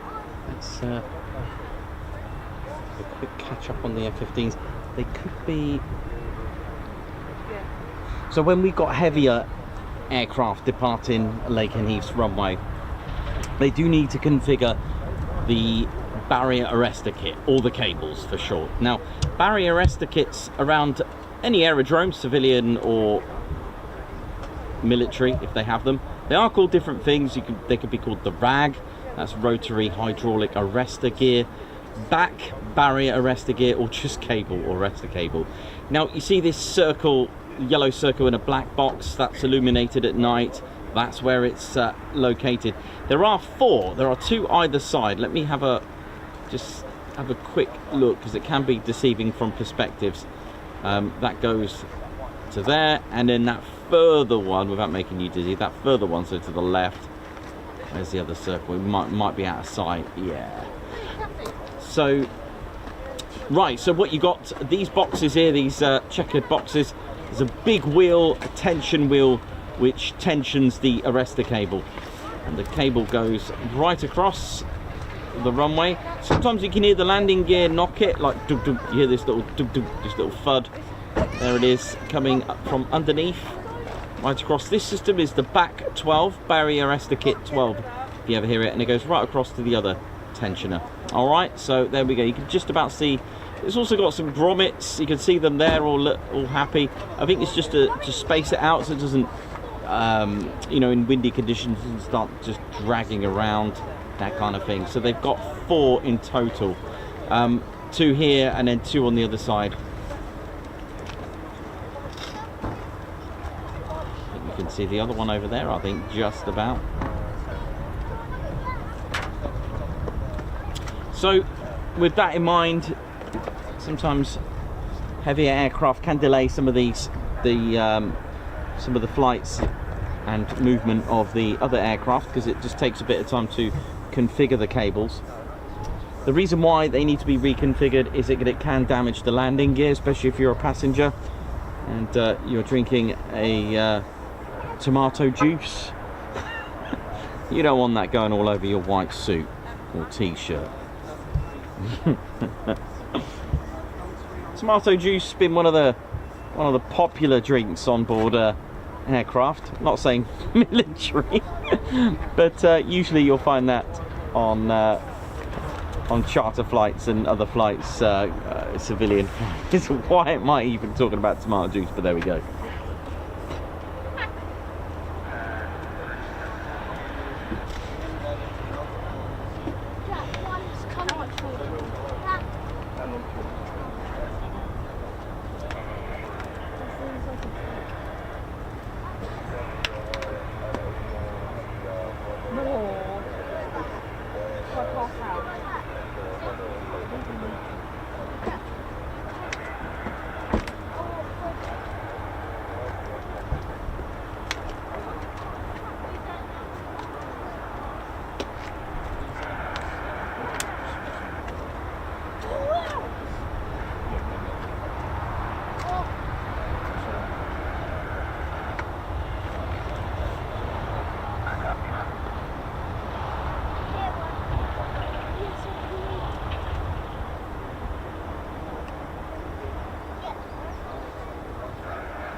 Very good morning to everyone that's tuned in. Bex, how you doing? You know how it is. David Skinner, how you doing? Hank Verkules found a P-38 from World War II. Nice one, keep it up. Argan, how's it going? Who's just having a moment with M and N's. M and N's. Oh dear, it's all part of the fun, isn't it? Alan Gates, how's it going?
Here we go, our first arrivals. Here we go.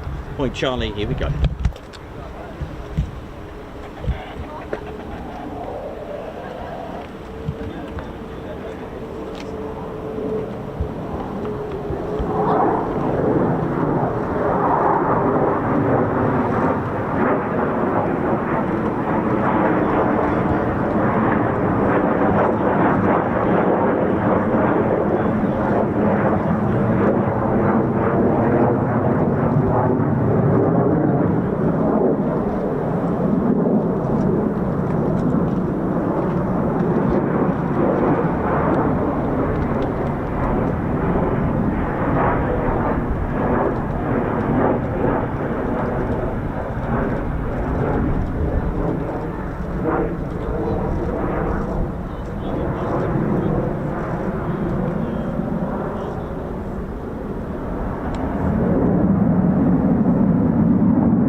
About to get busy.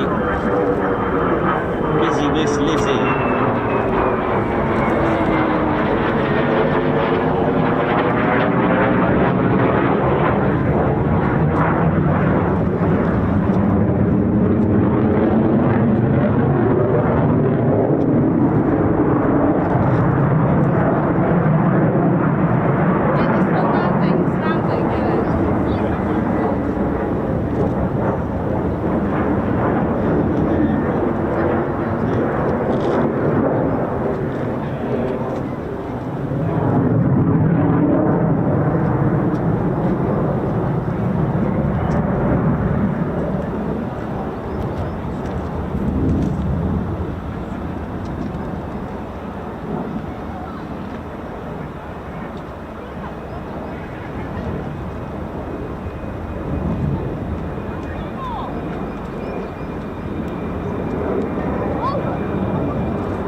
sorts going on here now.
Sorry? From here.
Oh.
Always a delight to see, especially in the markings like that.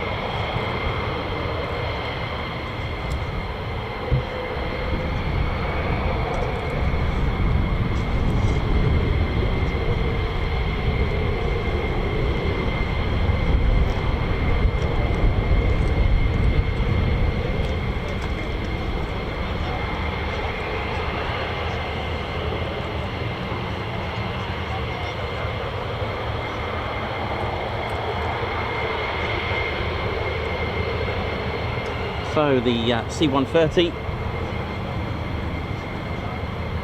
that we've just seen of the 37th Airlift Squadron based at Ramstein Air Base, Germany, bears, as you see, the Whiskey 7 marking, and it's to honour the 37th Troop Carrier Squadron, which used the same identifier during the D-Day landings in 1944.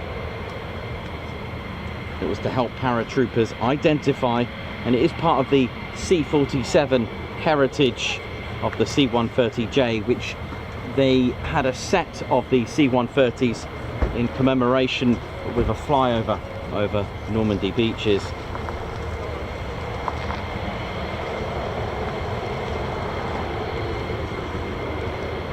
And that one, W7, belonged to That's All Brother, I believe, on Operation Neptune in June the 6th, 1944. Flew operations during the invasion of Normandy, and the identifier and the markings has been painted on that wonderful C-130 of the 37th. So their legacy still lives on, the troop carrier. Not like that, I won't. A little bit blurry. Looks like we've gone underwater for a minute. Hang on. What's going on here? Hello? There you are.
I hope you enjoyed it today. Daily Sheds of Teddy Bears. It's starting to become a warm one. Here we go as we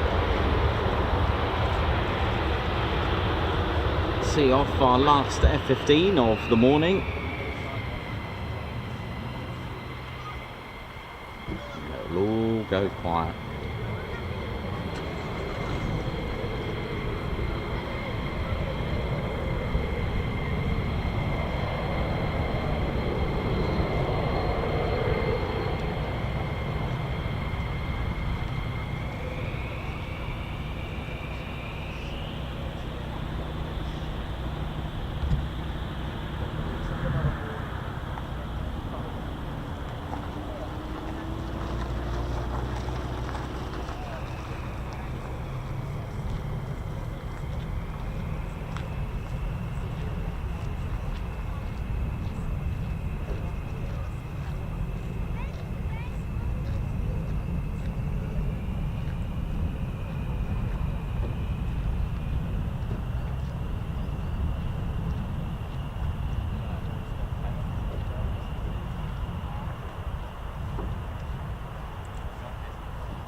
Oh, I think it's time now for a cup of tea and a little break.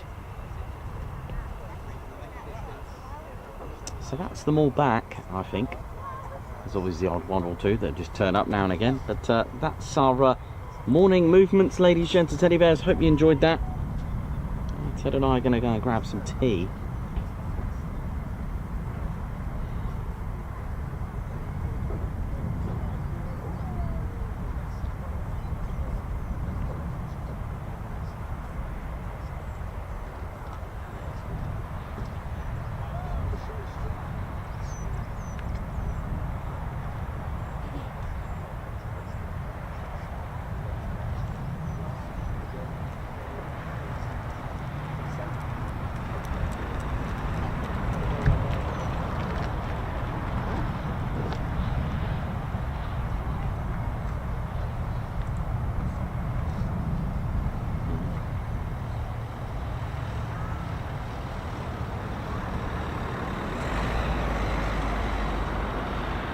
And thank you to Doctor from Scotland for joining the Ted Coningsby squadron. A high five and a guards march.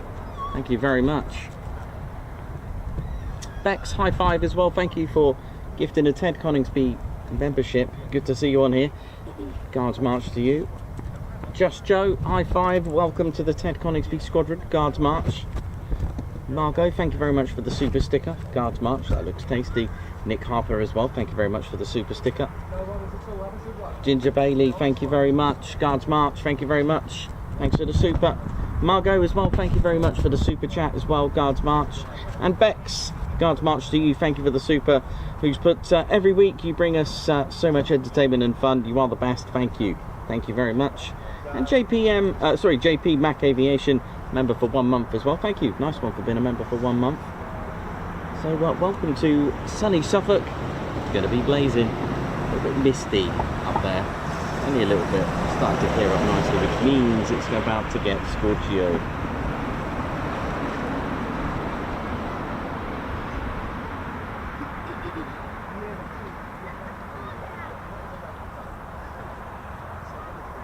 So we're just going to go and grab a cup of tea. See ya.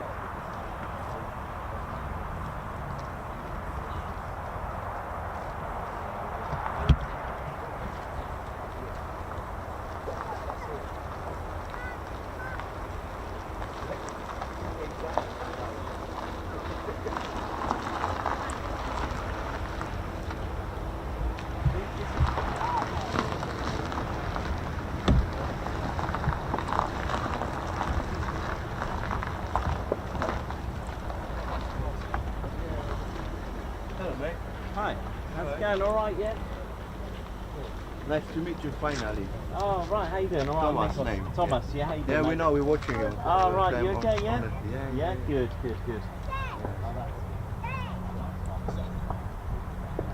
With your teddy. Oh, yeah. Now you the boss. Can you use pictures with your teddy? Yeah, sure. Oh, just send you message yesterday. Where's the address? Oh, no reply. That Yes. was me. Okay, nice one. Yeah, it is. Okay, go and go. Share photo, yeah? Alright, here we go.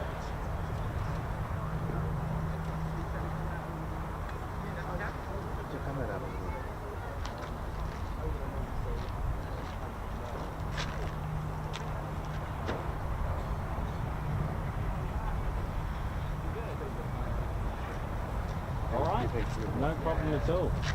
No problem. Yeah, it's nice. It's a very nice big channel, isn't it? Yeah, it's nice, yeah. We got three of us, me and him and my lad as well. Oh, Because right. he's doing he's coming now. He's Royal Air Force Air Cadet. Oh, right, well that's good, isn't it? Nice one. Oh, good. Yeah. Oh, that's good. You got pictures steady. You used to fly? yourself? No, I have no. Or just like watching that? Just love it, yeah, just enjoying it while watching it, so just really enjoy it, really. That's it. Same as us, we just travel just first he just start. You know, when he start there we just start traveling everywhere, you know. Yeah. Pick up your base. Yeah, it gets addictive, you know, it's quite nice. And But it's always a surprise. You wait half an hour, you stay half an hour, and you stay an hour, and then 2 hours, and it's midnight. Which has been a middle one. Yeah. Yeah, and there's Osprey. Oh, did you see the Osprey? Yeah. Yeah, that's- Osprey and yeah, they are fascinating. KR-135. Yeah, you got the, yeah, nice. They just start 20 minutes ago. But he spotted you on the live. Ah, And so that you can have a log as well in a way. that's What do you think of change? No, Euro This one's a Typhoon, yeah, Eurofighter. But I have different ones. Yeah, I have different ones, but yeah. Fine for her. Yeah. Oh, excellent. Oh, good. Yeah, it's all good. Can you have a photo? Can. Can you move much?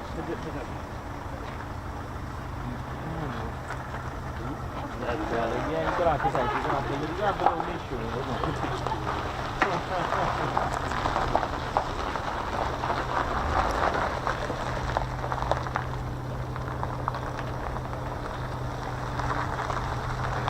No problem, man, no worries.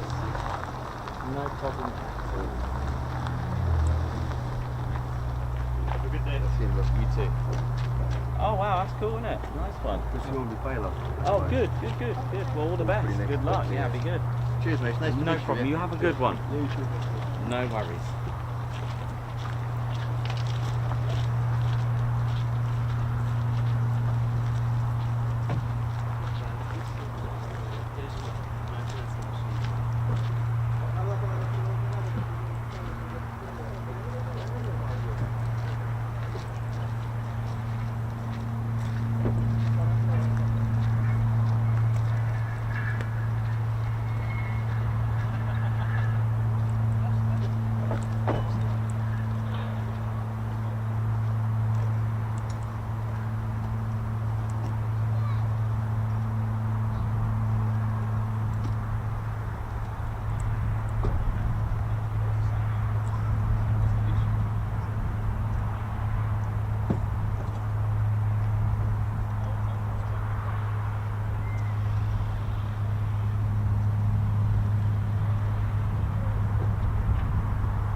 You're right.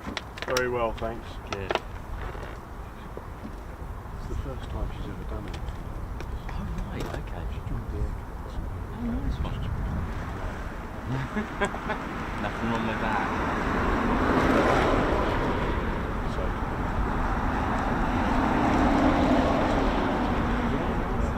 Good, good, do you good. think there's a chance they'll take off the gun in the afternoon? It's highly likely. It is highly likely. It would be very unusual. But, yeah, just don't know. But, the odds are highly likely. But when Who knows?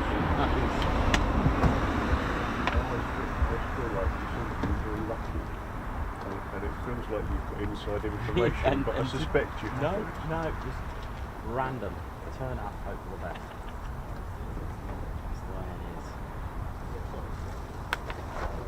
Get on, don't hit that way. Because I do it all the time. Yeah, Every day. you don't want it to be the same. No, it's fun that way. It's like, what are we going to get next? It's amazing. You seem to have been able to make a career out Yeah, I of it. know, it's great. I'm very lucky. And that C-130, I didn't expect that. Lovely livery on it as well. Yeah, absolutely. It's a bit different. Yeah, it's There's always nice. something.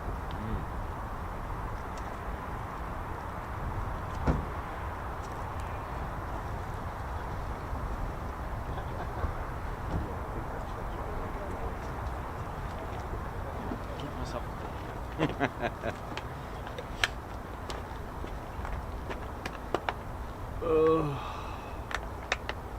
Do you carry any of your merchandise I around? do, yeah.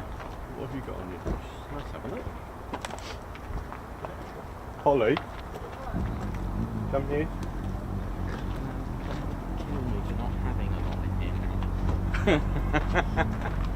Let's see if I can.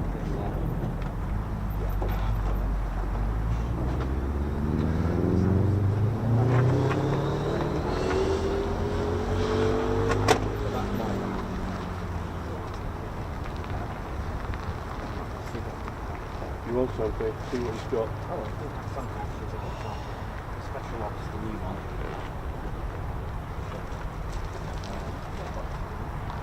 The new Beret, Beret recovery the team. Beret recovery team with the things just seriously glow in the dark. They are insanely worrying, but no, I checked, they're fine. You've got all the key tags, you've got, look at this. Yeah, lanyards. You want something? What's that? Which one would you like?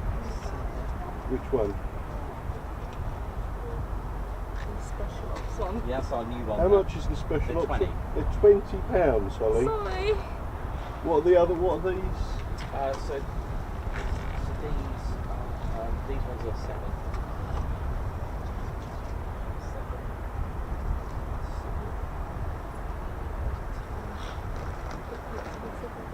Right. Pick something other than the special ops one. Sorry. What else have we got?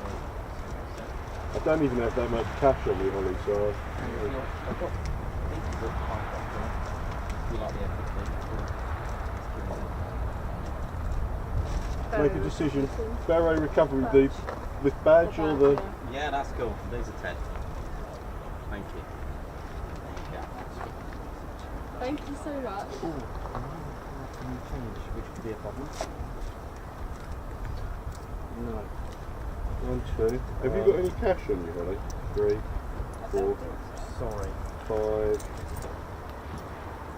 I've only got about... Right. What are we doing Do you take card? Do you? Yes. If you take a card, I will pay by card. No problem. Which is very handy for situations like that. Yeah, I bet it. Holly, pass me my phone.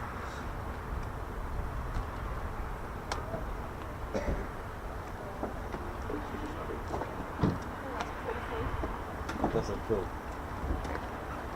That's it. I'm not sure that the squadron will allow it on your No, uniform. I'll be fine. Okay, just like, there you go, just like that. Fantastic. Thank you very much. No problem. That's all done. Thank you. Thank you. No worries, thank you. Right. Yeah, this should be very likely looking. Like, you know, you don't know. Who knows? It gives you a chance to go and get food or have Yeah. something.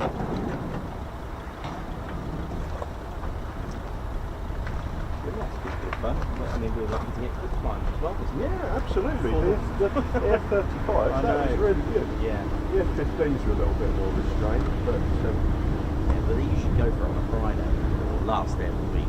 Really? Not always, but you see that kind of thing on Fridays or the last day of the week. yeah, but Friday tends to be a short day, doesn't it? Usually, That's why we chose a couple of days. yeah. Best day. It is a good day, at least it's sunny. Right, I'll be right back. Thanks for that. Thank you very much. Thank you. Sorry.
How we doing, ladies, gents and teddy bears? Welcome to the Ted Coningsby channel, live here at Lakenheath.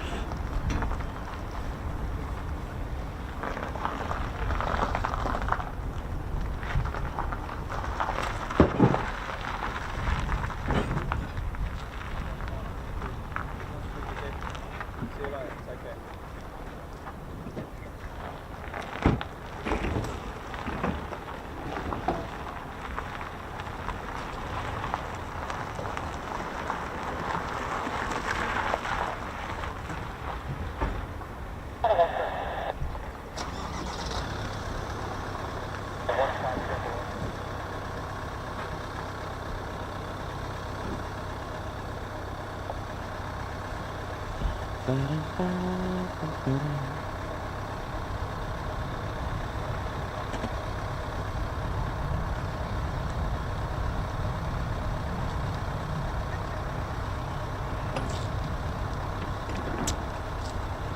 I think there's still an F-15 out there. I could be wrong.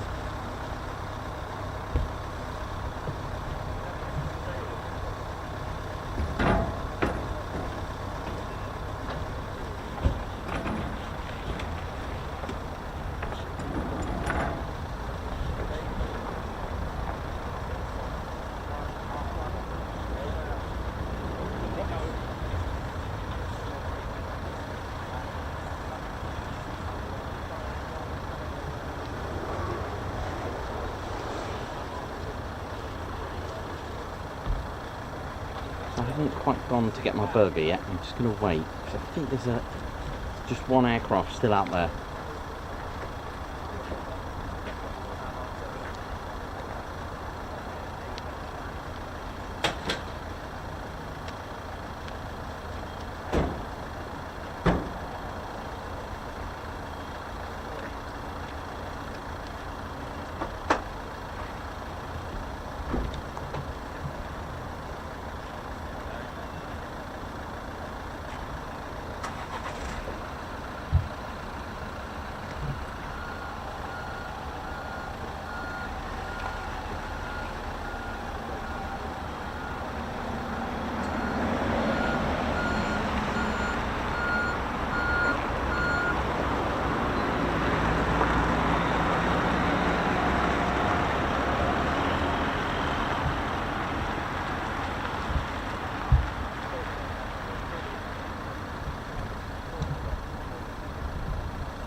How's it going, ladies, gents, teddy bears? Hope you're all good and well. Thanks for tuning in at one of your favourite bases and places. And for those that know the history, what we're going to do today, we're going to mix it up just a little bit. I'm just going to give you a quick, brief description of the info that you already know with the history of the actual operations here. Don't forget, the surroundings were once a decoy airfield, which we spoke about quite a bit on the show today. And then finally, when it was completed as a genuine base in 1940, the very first to arrive, how you doing, ladies, gents, teddy bears, very first to arrive all the way from RAF Lakenheath were indeed a operational training unit number 20, and they brought with them their Wellington bombers. And across the road, 5.5 miles that way and 5.5 miles that way, were two other bases also operating the Vickers Wellington. So Feltwell, built in 1936, and RAF Mildenhall, built in 1934. The base completed here in 1940, with its first occupants being the operational training unit, and then eventually squadrons from RAF Mildenhall started to arrive here and operated the short Sterling bomber with 149 and 199 squadrons. And eventually the base was chosen to become a VHB, very heavy bomber base, and it meant that the road here would be subject to no perimeter fence while they were extending the runways to operate the B-29 bombers. So when the base closed, it took about 2.5 years. It's got a 9,000 foot runway. It used to have the subsidiary 6,000 foot runways in the Class A configuration, you know the drill. But they kept obviously the main one. I'm waiting for one F-15, by the way, so apologies if I'm sort of looking around, seeing what's going on. But yeah, so the base closed, and it was a massive operation, and it took over 2.5 years to build. There was a signal school here. It was back into RAF use, it was built as a Royal Air Force Station, Lakenheath, and eventually in 1948, when the base was completed and finished with its new lengthy hardened runways, they changed operations to the United States Air Force, who arrived here with the 2nd Bombardment Group and the 307th Bombardment Group with the B-29s. However, to actually officially open the base, it was the 7504th Base Completion Unit which arrived here in November in 1948, making it the first residence of the United States Air Force operation. So it's been a United States Air Force base since 1948. So it'll always retain the Royal Air Force title, but it's hosted and operated by the United States Air Force. So that kind of takes it up to the United States Air Force. Meanwhile, 7 years ago, previous to that, on the 15th of January 1941, things had been changing. The United States were a neutral country, weren't involved yet in the Second World War. However, they weren't obviously going to wait around. Things started to sort of all these warning alarm bells started happening that things were getting tense, especially out in the Pacific. So what they did, the US Army Air Corps decided to make some activations and actually start to train airmen, and what they did, that was known as aviation objective, first aviation objective. There were 54 of these units that were activated, and that was on the 15th of January 1941. And one of these activations was the 48th Bomb Group Light. You may see some bomb groups or fighter groups, or usually bomb groups, but you usually see a letter in brackets that would indicate their role. You may see a D, letter D for Delta, which meant for dive, an L for light, which in this case the 48th Bomb Group Light had the letter L in the brackets, and especially if you go to Thorpe Abbotts, you may see a H, which means heavy. So the 100th Bomb Group in brackets H. All right, so they activated the 48th in 1941, 15th of January to be exact. Now the squadrons were activated as training squadrons. We started life out with the 492nd, which were actually different numbers then. They actually activated them as the 55th, the 56th and 57th Bomb Squadrons Light. Okay, the 4th Squadron was actually called the 9th Reconnaissance Squadron, and eventually that changed from 9th Reconnaissance Squadron to the 88th Bomb Squadron Light. However, they were the only ones to operate the B-18 Bolo. For those that don't know, they were operating that, while the others were operating various other aircraft. And I've got a list that I made to show you the various aircraft that each squadron was actually operating during the time. I'll just show you that on the screen. You know how it is, and it's quite interesting because the B-17, though superior to the B-18, they were actually in a competition which one to put actually operationally. And although the B-17 was actually way more superior, on the most important day, sadly, it suffered a fatal crash, and the B-18 got the go-ahead. However, they didn't give up hope on the B-17 because they knew it was far more superior. A little interesting fact about the B-17 Flying Fortress: it got its name when the reporters were looking at it and went, "Wow, that looks like a flying fortress." So Boeing quickly patented the name and registered it and kept the name from there. It was actually from a reporter.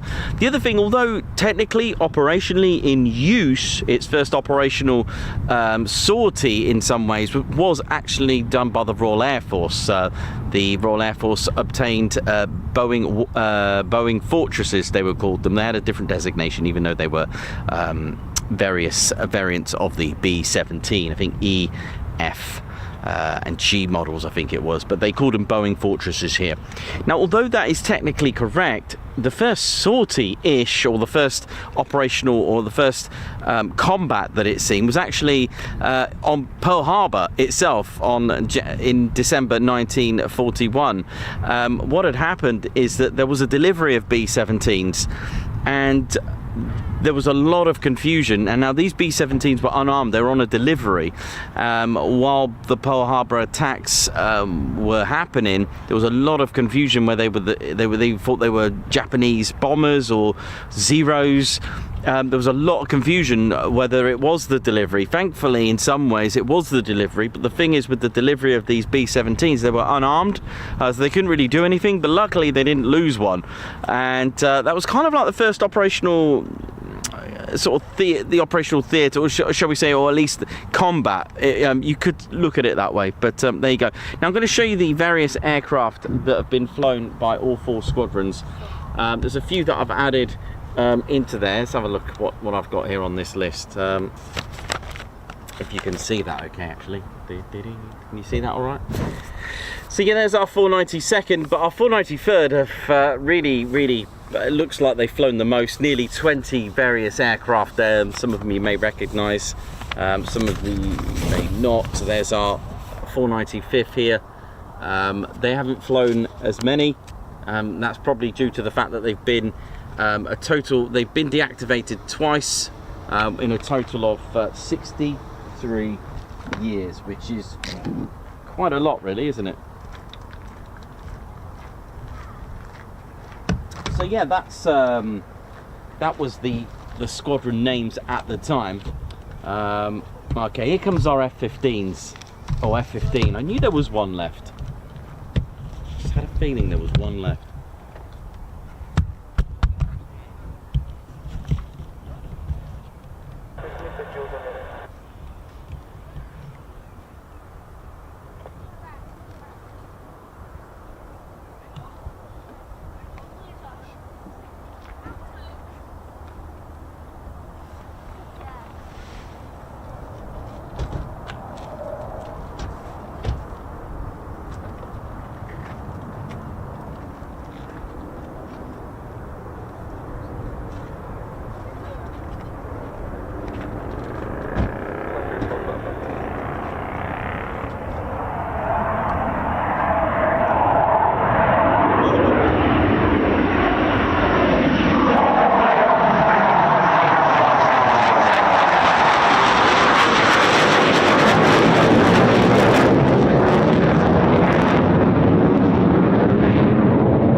you doing? All right? Very good. My boy's down there and he said, Ted Coningsby.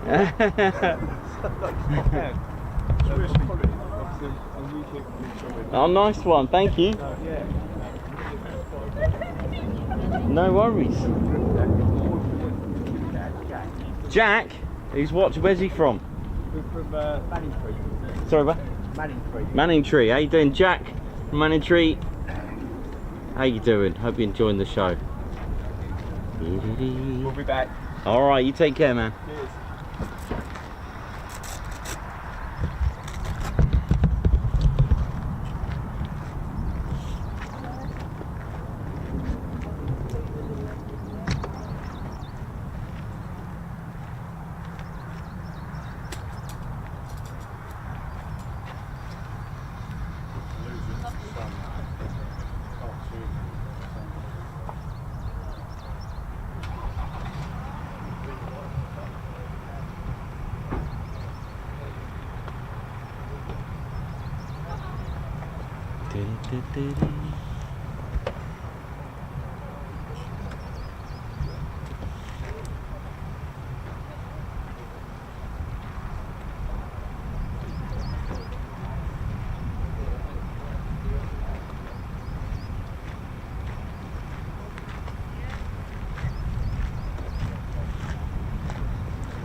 And that, ladies and teddy bears, is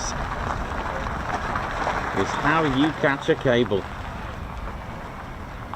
Nicely done.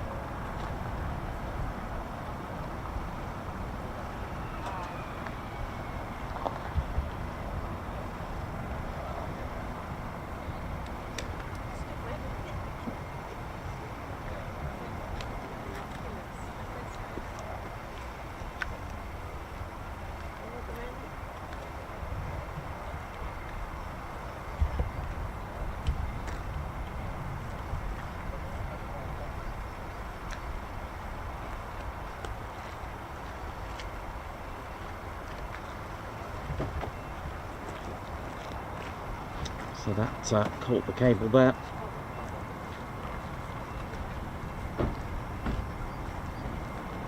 All done, all safe. From the emergency crew. Now, out of respect, I will break that off. And I'll be right back. I'm going to go and grab a burger. See ya.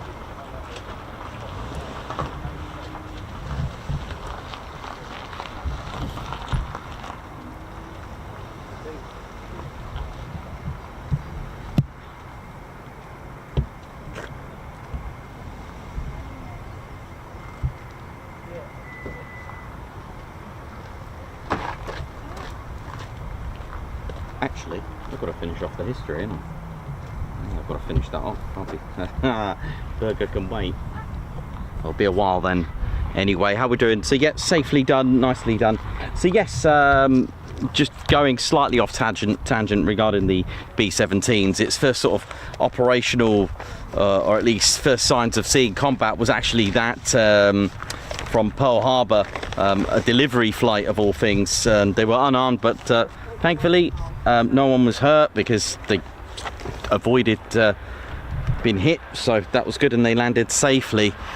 So there we go. So like I said, 1941, 15th of Jan, 55th, 56th and 57th bomb squadrons light, and of course we had the 9th Reconnaissance Squadron, the first 4 squadrons of the 48th, but they the 9th Reconnaissance became the 88th bomb squadron light, but they did change name a year later on the 28th of January, so nearly a year after that. But do you see what I mean though? Pearl Harbor happened towards the end of 1941, and luckily there was the aviation objectives that were put into place. Exactly why they did it, because they knew things weren't quite right. So the names, the numbers changed. The 55th became in 1942, the 55th became the 492nd, the 56th became the 493rd, and the 57th became the 494th Bomb Squadron Light, and the 88th became the 495th. Now these are numbers that you are familiar with today. That's where it all happened. Again, been trying my best to find out the emblems. I can tell you that the 48th definitely had the Panthers. I can see a panther on a bomb. The Grim Reapers looked like the Grim Reapers back then. The 495th looked like a flying cat or a flying tiger, and the 492nd, it does look like some sort of eagle with a bomb or something like that. I was trying to work it out. It's really hard to locate sources like that. Maybe I need to go to the archives in America to have a look. You never know. Watch this space.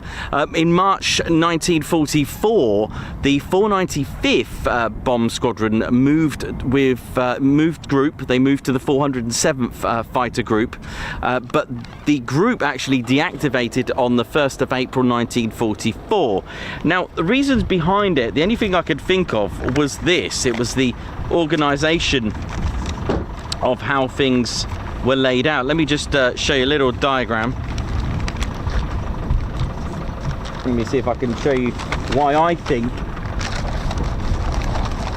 Okay, the wind's just starting to pick up. Brilliant. You see what happened, if I show you on paper, it probably looks better. I'm going to show you my little... The wind's just started to pick up now. Come on. Not now. Yeah, what they did, there was an organisation of the groups and squadrons, and it looked like it was 3 squadrons per fighter group. I'm really struggling here, man. Come on, that's why I've got these little clamps. I'm going to show you this. So I'm just going to quickly show you before this literally takes off. Let me show you. Now, I know this is the this is really more related to bomb groups. Okay, but they were a bomb group at the time. But what they decided, fighter groups would actually have 3 squadrons per group. They had all this organisation. So they had an air force. So you were either allocated to a number of the air forces. There was the 8th, the 9th, 15th, so on and so on, the 3rd, 10th, whatever.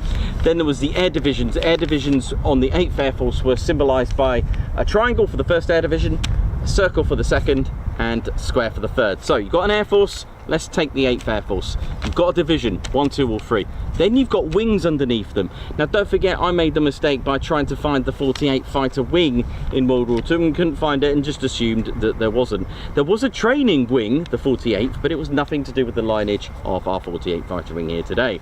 Under the wing you have a group, or various groups, and under the group you have squadrons. If you want to go even more detail, under the squadrons you have each flight. All right, the fighter groups were designated into 3 squadrons. Each bomb group had their own, or each division had fighter wings attached to it. In fact, the 48th were attached to the 70th Fighter Wing. They were a group, so don't forget that. I'm going to show you what I mean. So if I just show you that page without losing it all together. There's our 1st Air Division of the mighty 8th. So each bomb group were put into a wing. Look, 40th, 41st, 94th, and they were allocated the 64th Fighter Wing. And each fighter wing has a fighter group, etc., etc. Hope that makes sense. So it's kind of complex. So my reason is that they moved them because they had 4 squadrons. So that bit is quite easy to follow, right? Anyway, so at the time they were operating this beauty in 1944. All right, they were operating the P-40 Warhawk. Look at it. So that is what they were operating just before they transitioned to the P-47. So the Curtiss P-40 Warhawk, a single-engined, single-seat, all-metal fighter bomber, first flew in 1938, and the P-40 design was a modification of their previous Curtiss P-36 Hawk. And yeah, it served well. It found, you know, it had the power and it didn't have the power, but it did serve well. It found, you know, there were notable P-40 pilots such as Jackie Cochran, as well, Nicky Barr, you know, Clive Caldwell, Levi R. Chase. There were many notable pilots that flew this. Specifications on a P-40E, wingspan at 37 feet 3.5 inches. It's about the same as a Spitfire actually, 11 meters and 36, not far off from a Spitfire. It was powered by an Allison B17 1039 V12 liquid-cooled piston engine. That was rated at 1240 horsepower. Blades 3 on the Curtiss-Wright constant speed propeller. Max speed at 361. Now the service ceiling was not bad at 29,100, but thankfully, is what the pilots would say, they actually transitioned from this to their new aircraft, the P-47 Thunderbolt. Let's have a look at that. There's our P-47 Thunderbolt. The aircraft that really innovated close air support, because the 9th Air Force were actually, their role wasn't to escort bombers like the mighty 8's fighter groups. That's what they were doing. The 9th Air Force, which is what the 48th were allocated to when they moved to England, their role was literally close air support, ground attack missions, and to support the army on the ground. Now if we have a look into the, I'm going to just show you, I know, another diagram coming up. I think it works better like this. I'm going to show you the inside of our P-47 Thunderbolt. Look at it. Look how nice it is. Look at that, eh? What do you reckon? Pretty cool, isn't it? The massive air intake, which could take a whole human being. I've seen photos of this, don't try that at home. But the air gets scooped in, goes right into the back, and it meets the supercharger, the impeller, and it compresses the air. So yes, they had superchargers then. And then once that air is compressed, it meets the intercooler to cool down the air, and that gets fed into the collection ring powered compression system. You've got the water tank that I spoke about, an alcohol and water mixture, which will give an extra 300 horsepower boost, already with its 2,000 horsepower Pratt & Whitney R2800 double wasp engine, 18 cylinders, and I'll tell you what, this was air cooled. Why air cooled? It had a lot of benefits. This was huge. This was in a class of its own. I'm going to show you the size difference between this and a Spitfire. It's the length, it's the size. This is a bubble canopy one, and the markings there of the World War II markings of the squadrons. F4 tail, the squadron code with red this time. The 493rd had blue then, and the 494th were actually yellow tail flashed with 6M as their markings and I7 for the 493rd. The intake was so big you could fit a human being. The 8 cannons that it had on there would slow the aircraft down by 25 miles per hour. An absolutely superb aircraft, innovative close air support. Now where's my spit?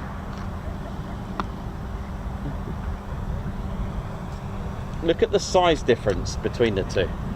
I mean, it's just massive. It's massive. Wow. Look at it. Had a good service ceiling of 40,000 feet. It was punchy. It was the jug. I give you, it could take a lot of pounded, battering, would come back with hundreds of holes in it, and it will get you home. It would even come back. This is the benefit of air-cooled as opposed to liquid-cooled. Liquid-cooled with all the pipes to cool down the engine, you get hit there, it's game over. With here, you could still have your cylinders missing the way it would work, and it will still get you home. Trust me, it really did just that. Close air support is what the Thunderbolt was all about. Played a similar role to the Hawker Typhoon in some ways, in many ways actually. But the benefit of the P-47 Thunderbolt and being allocated to the 9th Air Force meant you were in reconnaissance support as well, close air support. Remember, the A-10 is actually called a Thunderbolt. Yeah, it has, you know, it has very romantic nicknames, but it is in fact an A-10 Thunderbolt 2. It gets its name from this because this is what innovated close air support. It would go into a split S, down, turn, strafe. Split S, down, turn, bomb. And that's what it was made to do. To even support the ground when the army was stuck behind bridges or stuck on certain routes. They weren't sure, the army, if there were tanks about. Send in the Thunderbolt to scope it around, clear the area, which is pretty much what close air support is, and pretty much what the A-10 Thunderbolt does today. That was the role of the 490, that was the role of the 48th fighter group, because their role was not only to take out gun positions, I'll just put that back before it blows away, gun positions and you know, various targets, railways, trucks, all that kind of stuff. It was done in a way tactically to support the army on the ground, and that was their role. That was what they their main role to do. And we're going to show you a few more examples of what the 48th aircraft you know, involved, and it was a lot. Now while the 1st of April, while in 1944, sadly the 495th had to become inactive because their group, the 407th fighter group, they were deactivated. But for our 3 squadrons of the 48th, they set sail in March, 21st of March. There were echelons. They set sail on the Ile-de-France, the Queen Mary. I think they went to Poddington, and then set sail all the way near Bournemouth to RAF Ibsley, if you know where that is. It's near Bournemouth. And the echelons met there for their base at RAF Ibsley. They were allocated to the 70th Fighter Wing, and they were part of the 9th Air Force. Again, low-level ground attack and supporting the army. When they got there, they were subject to rigorous training. Probably these pilots probably didn't know what exactly they were going to do, but the rigorous training program was designed to train them on the future, and it literally was an important role: dive bombing, close air support, learning tactics such as the split S, night flying, glide bombing, low-level reconnaissance and patrol missions. And on the 30th of May 1944, the bomber title dropped. You'll find that with a lot of the squadrons and wings and groups. They either get upgraded or a change of title to suit the role that they play. So they were now a fighter group, not a fighter bomb group, okay, which there were. On D-Day, they played a major part on D-Day. All the training that they've been taught to do, they bombed bridges, gun positions, destroyed vehicles, railway lines. They carried out visual reconnaissance and literally it helped the army to advance. Close air support they gave to the army, and of 14,000 sorties during the Normandy campaign, 2,000 of those were from the 48th. On the 18th of June 1944, they moved to Dujamou. So as they were gaining back ground in France, they were then able to use the runways. And in July 1944, the 48th carried out airstrikes, which helped the First Army break through the German positions at Saint-Lô in France. They took out tanks and gun positions. And on the 29th of August 1944, they moved to a very great base called Coningsby airfield. I think it's an airfield today, isn't it, or an aerodrome? But anyway, they moved eventually to Belgium. Now this time they had a much loved 10,000 foot runway at St. Trond, and moved the following month there. On the 17th of September 1944, they supported Operation Market Garden, and as we got to the end of the year of 44, this is when the 48th really got involved deep into enemy territory, because on the 6th of December 1944, troops of the 9th Army suddenly were pinned down in Jülich in Germany. They were stuck by a soccer field, and as you imagine, being December, it's freezing conditions, that cold, like icy mist, foggy, icy conditions. They had to fly at treetop level, and the 48th with our second lieutenant Ed Cottrell, with 65 missions eventually finished with. Only one of them was an escort mission, and flying at 200 feet at 325 miles per hour. And they were led by Major Stanley Latiolis, and they were armed with delayed bombs and strafed the ground to pieces with success. And Ed was shown, when he got back, 40 bullet holes in his P-47. They could not believe what state they were in, but fair play and a true testament to the ground crew and all the repair teams for getting them back and serviced. No more than 11 days later, a mission set for the 493rd, the Grim Reapers, a mission to attack a bridge, and tanks were spotted. 109s also were around. Now, there was a few losses. Lieutenant Jim Watson, a close friend of Cottrell, was close to his strafe. Now, I'm just going to tell you something that I've been reading the other day, just really quickly on that, a loss of one of their friends. They would bond a brotherhood, okay, these men. They were young, some lied to be in there to look cool. Some actually added a few years on the age to look even more cool. Like, yeah, I'm 24. 24, that's a kid, right? Well, to me it is. It's like such a youngster.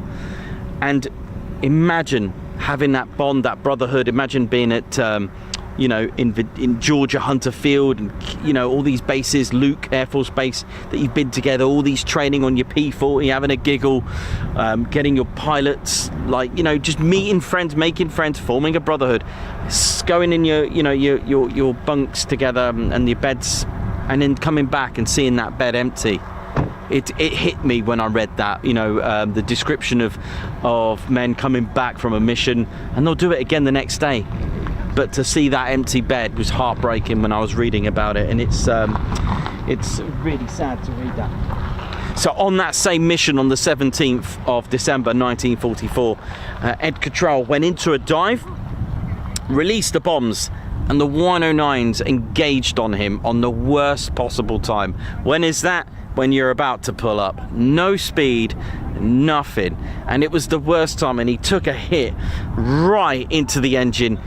Cylinders were obliterated, but he kept going and tried to climb. He used his boost to try and get up and use the altitude, but sadly it was really badly damaged. He took more hits to the engine to a point where all the oil went splattering into his eyes. We had his eye protectors, his goggles on, but he couldn't see anything because the canopy was full of oil. So he ripped open the canopy, and to his horror realized that his P-47 was really struggling, chugging along. He radioed into his base at St. Trond in Belgium and said, look, it's too low for me to bail out, because obviously if you're too low you could actually do more damage to yourself.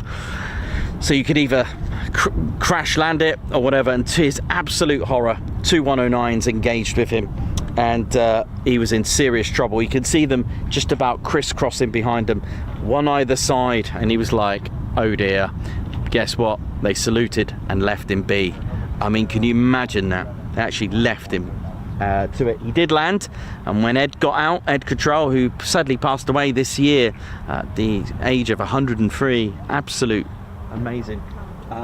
He got back and he got out of his P-47, had 9 cylinders missing, and he got out, kissed the floor, and he contacted Pratt & Whitney and told them what an absolutely amazing, life-saving engine that they made there. I mean, you know, when you come back, and he was shown all the damage, and a lot of these men were just, you know, well, half my age, and it's unbelievable, really, absolutely unbelievable. Anyway, as we start to get to the last stage of the year, and you know, 1945 was quite a crucial year for not just the end of the war, but a lot of technology was kind of like been developed and ready for the next stage and ready for the next stage. But that's for another stream. But I'm learning.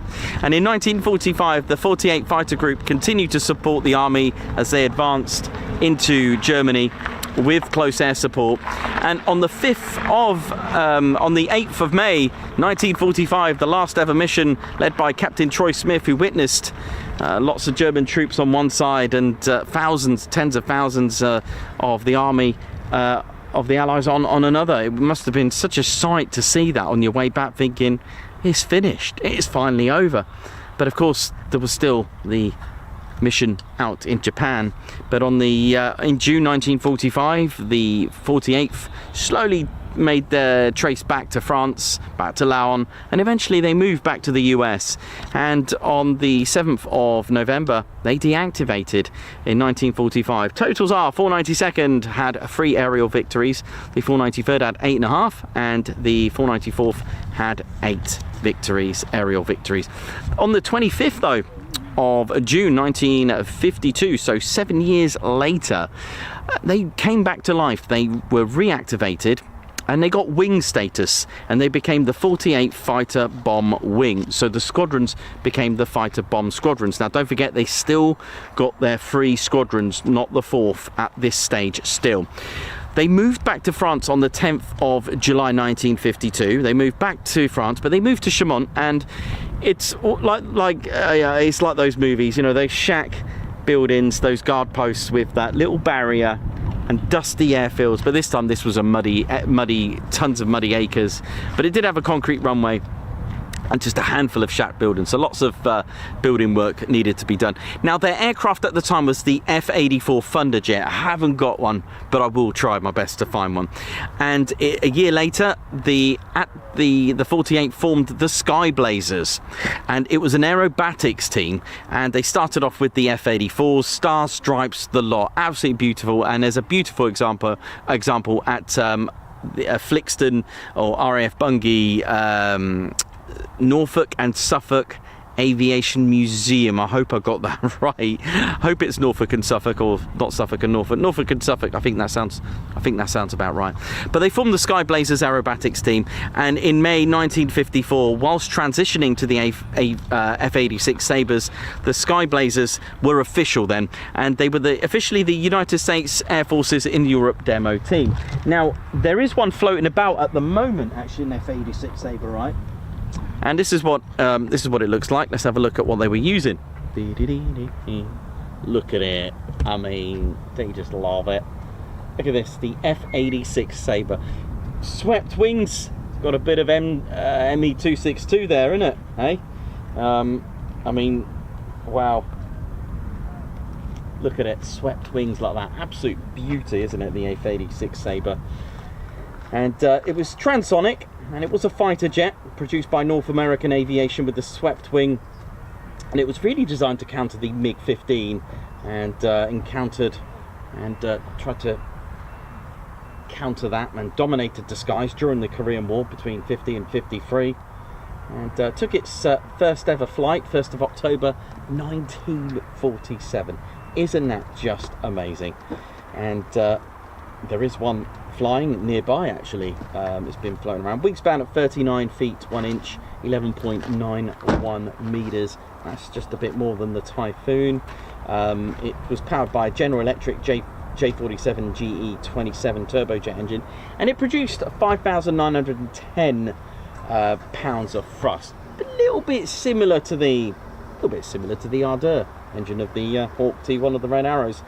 And at a range of 1,525 miles, combat range of 414, service ceiling at just shy of 50,000 feet. Now that was a lot, the criteria during the Cold War. A lot of bombers and fighters had to have a specific service ceiling. It was quite restricted to that. And speed, like I said, transonic 687 miles per hour, which is fantastic speed, that. And you could have guns, 6 of them, had rockets, could whack it with some bombs, about 5,300 pounds of payload. Had, I think it had 4 hard points in total, but that's what they were using, and they did decorate some of these and used them in the Sky Blazers team. There we go. I don't think it made that noise, but there you go. So that was our F-86. What an absolute beauty, yeah? And then eventually after that, then we're going to get another legendary aircraft, but we'll talk to you about that in just a memento. So yes, so they moved to Chaumont, and here's the link with the Statue of Liberty. As we mentioned before, the 48th are the only wing to have a name of the US Air Force, and this is all because they moved to Chaumont. The mayor, there was a ceremony, and the link and the connection literally is this: they're close to the workshop of Baffoldi, who made the Statue of Liberty. In fact, they loved it so much they even made a 3-meter replica, which is still there today in France at Chaumont, and there's one here as well. So I don't know where that is, but this is why they're called, or have, Statue de la Liberté on their wing badge, and that's why they're called the Statue of Liberty wing, all from there. In 1956, they became the first USAFE wing to operate the F-100 Super Sabre. I know, right? And also, just to time with that, before I show you the Super Sabre, in 57, they did become inactive just for a very brief period because they changed name and role. They became the 48th Tactical Fighter Wing from 1958. Now the squadrons became the 492nd Tactical Fighter Squadron, the 493rd Tactical Fighter Squadron, and the 494th Tactical Fighter Squadron. Look at this, they became the first USAFE wing to even operate this beauty, the F-100 Super Sabre. Look at this.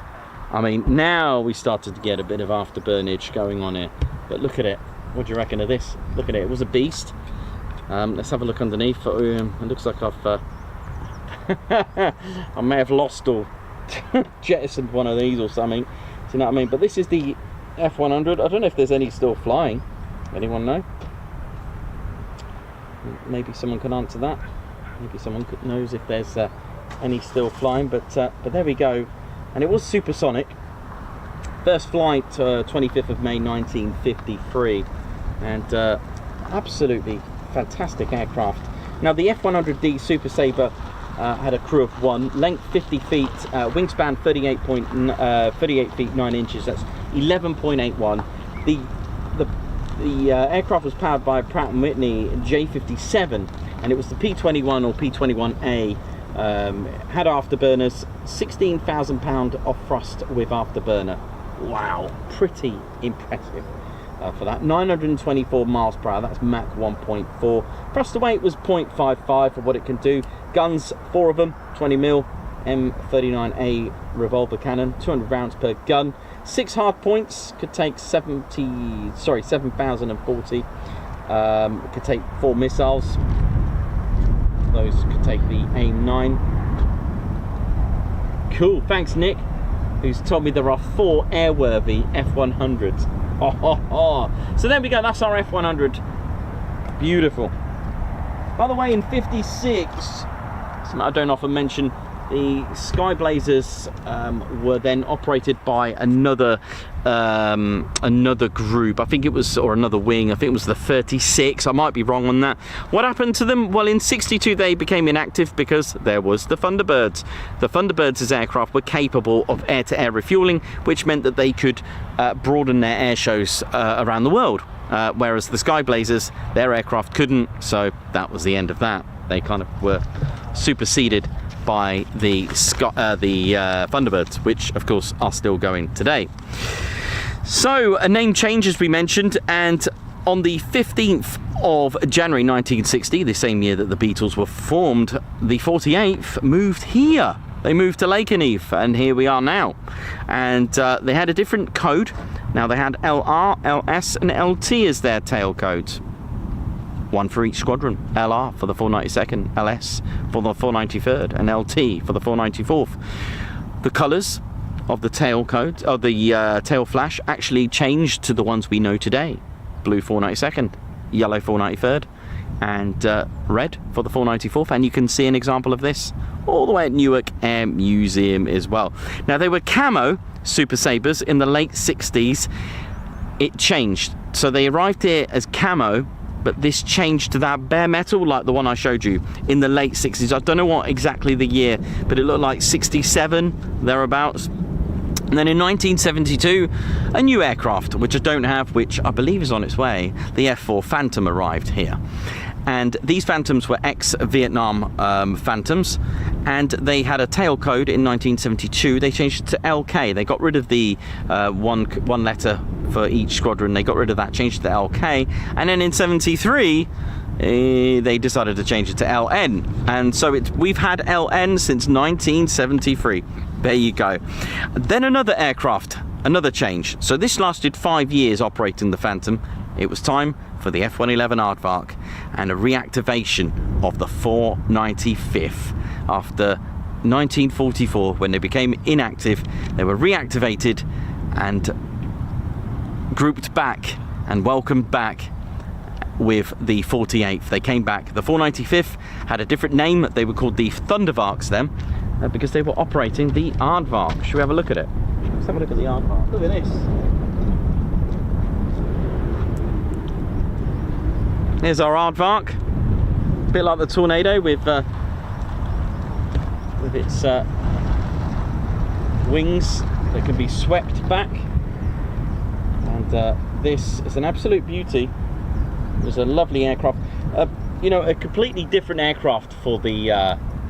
it's got a bit of a Tornado at the back, you know. It's got a little bit of Tornado at the back there. Just obviously, you know, don't want to disrespect any aircraft. Just saying this got a little bit of similarities. Of course, aircraft will eventually look similar in some ways, but it was the General Dynamics F-111's Aardvark that came to the 48th, came to Lakenheath in 1977. It was a medium-range fighter bomber. It was supersonic, and it was nicknamed the Aardvark. And first flight was on the 21st of December 1964. Now, just a quick one. Cool, thanks a lot, Perry. Wow, I didn't know that. The 495th were technically like an OCU. Oh, I didn't know that. Well, thank you very much. So there we go.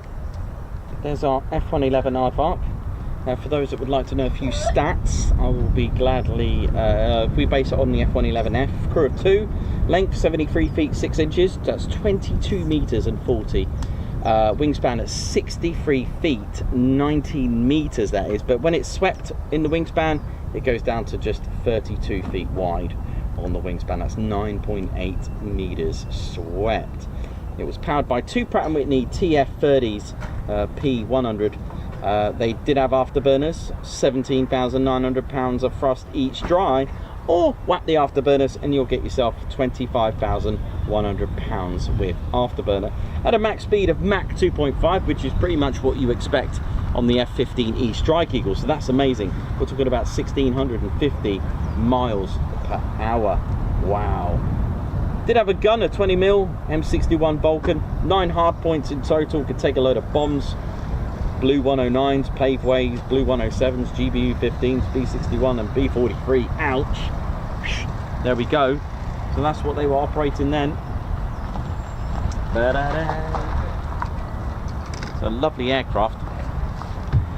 So yeah, they were operating that and took on various missions with the F-111 Aardvark, ladies, gents, teddy bears, and that was kind of like an era for Lakenheath. And on the 14th of April 1986, Lakenheath 24 Lakenheath F-111 aardvarks, along with Upper Heyford's Sparkvarks, the EF-111, along with the Royal Navy, along with the US Navy with their A-7 and F-14 Tomcats, which kind of inspired Top Gun's first ever movie. The scene at the end, it's pretty much El Dorado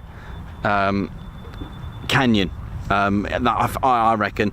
And there were KC-135s that were not only took off from Mildenhall but also from Fairford, if I remember correctly, for that mission. They had to fly very close together as to not be spotted on radar. These raids. There were raids over Libya, and it was the longest combat raid in history at that time of 14 hours. That's about 3,500 mile round trip, all because of flight restrictions.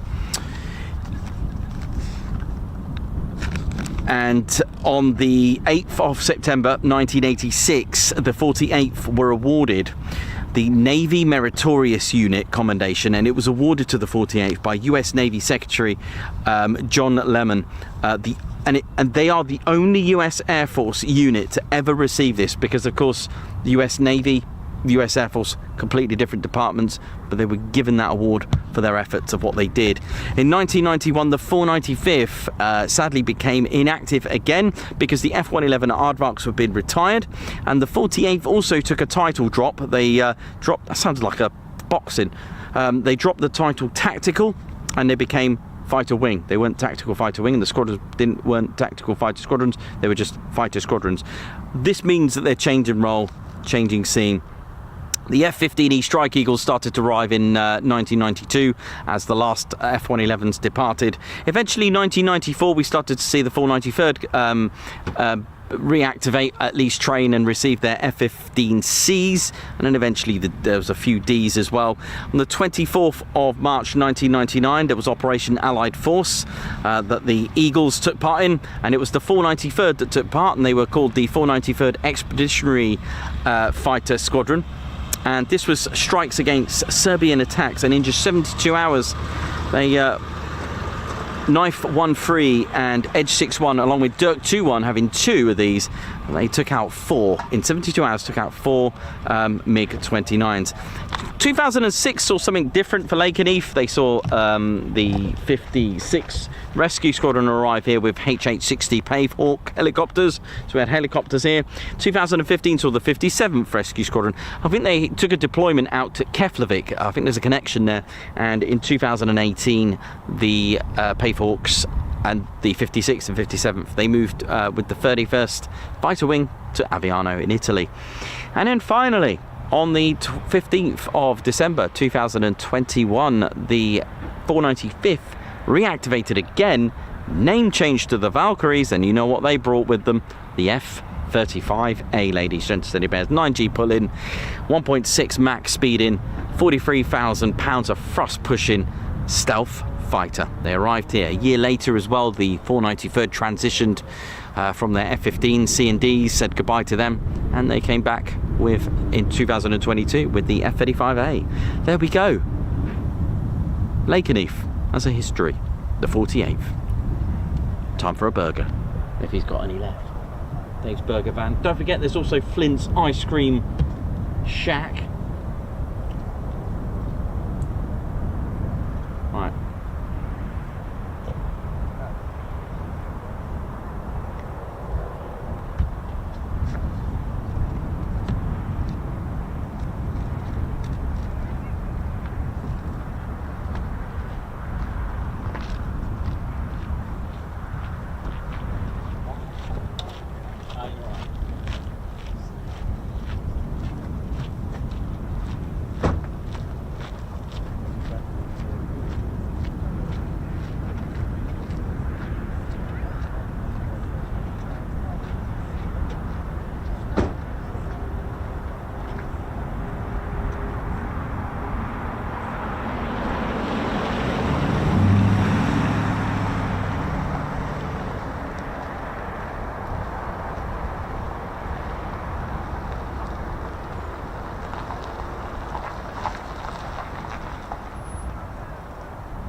Oi?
No footage showing it.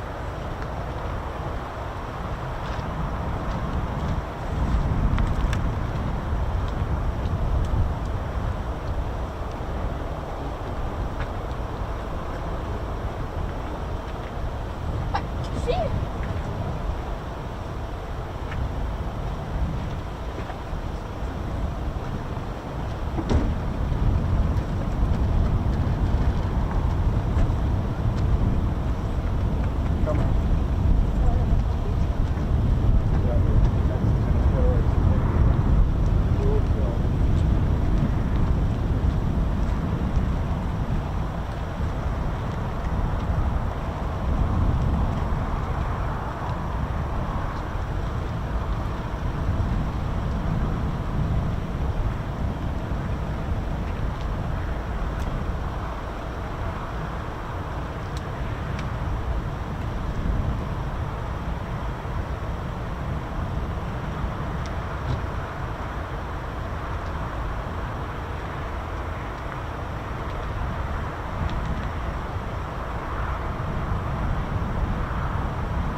Same to you, mate. Yeah, how's it going? All right. Yeah, lovely channel.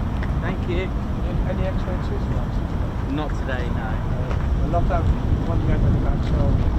Oh yeah, it's lovely. It's a good light, wasn't it? Where's the M22? It's 7 red glasses. F-15. Sorry, F-15. Yeah, that was great. Yeah, on his last flight. Awesome, yeah. That was good, wasn't it? It was good. Nice one. Is there Hello. a chance you can subscribe to my YouTube channel? Sure, what is it? It's called subscribe. Okay, I'll get onto that. Alright, Oliver Aviation. Alright, mate. No worries. I think I have 140 subscribers, so I can't remember how much I have 140 something. Nice. Cool, keep it going, yeah? Thank you.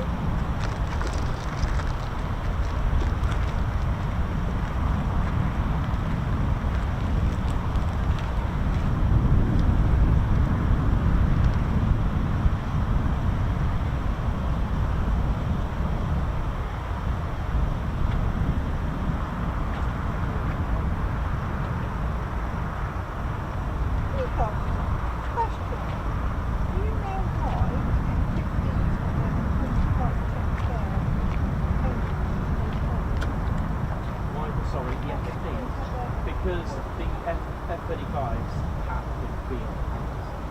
Okay, if you had a different squadron of F-15s from the base, they'd often do all that additional all on campus.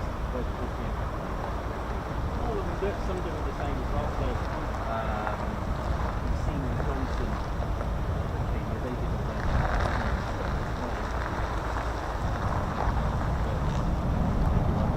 their own place, but it's even here, but F-35 are a lot more sensitive than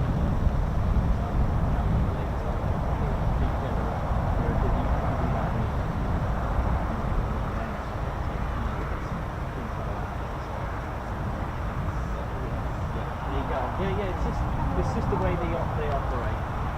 Usually, if they're armed, just a little bit different, they're very close.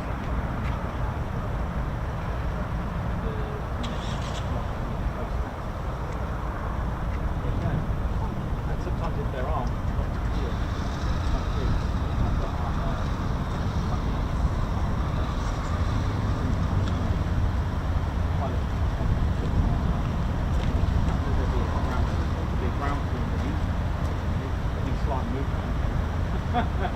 yeah, so that's it. Alright, no worries.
Is there anything going on?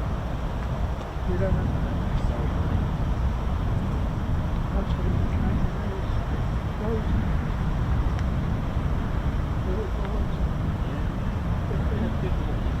Has it? Well, it's really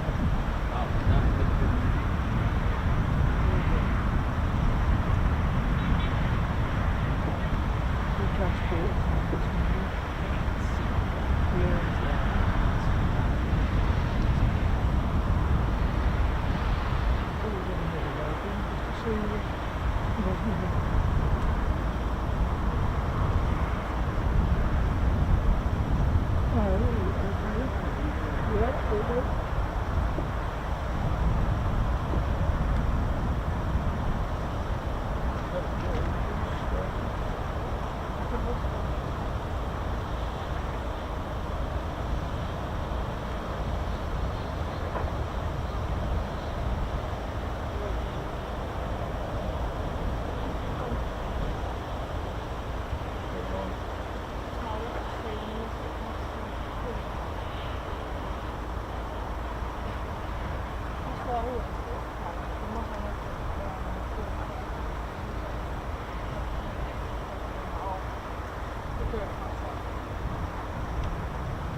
I am, I was.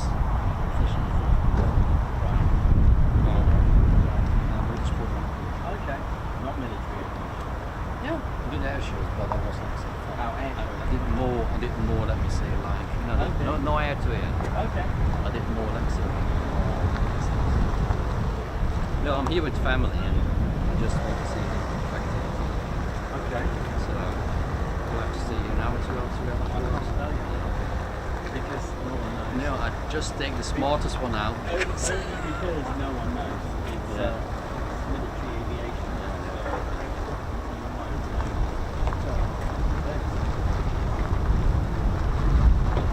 So how is life going as a YouTuber? Yeah, good. Very good.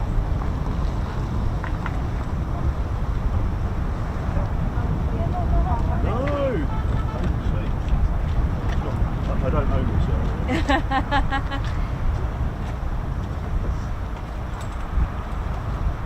An F-35 is starting up.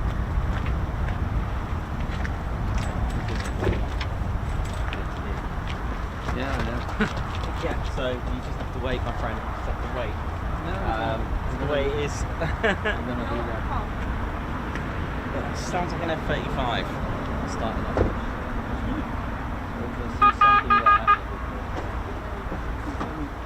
They are in their 70s, so patience is not their strongest point. Right.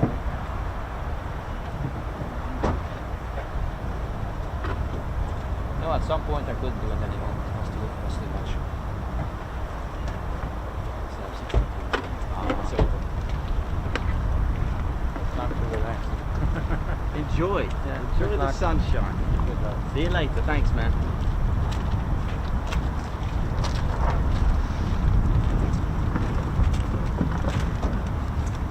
How we doing, ladies, gents, teddy bears? Thanks for staying with us. I didn't realise the screen was a bit bright there. Sorry about that. I think I can hear Pratt & Whitney F-135 PW100. It is something like that.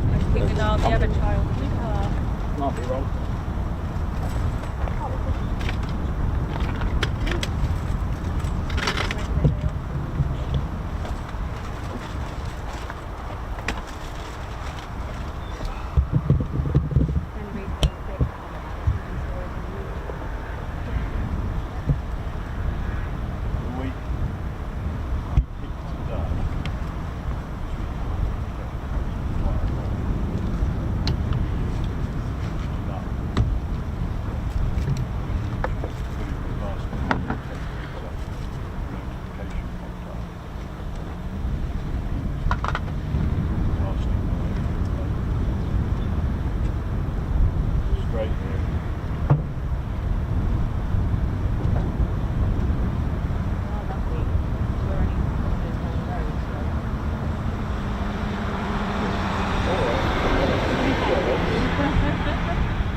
How you doing? All right. I think everything's in now. Yes. Been having a nice look. Yeah, it is. Yeah.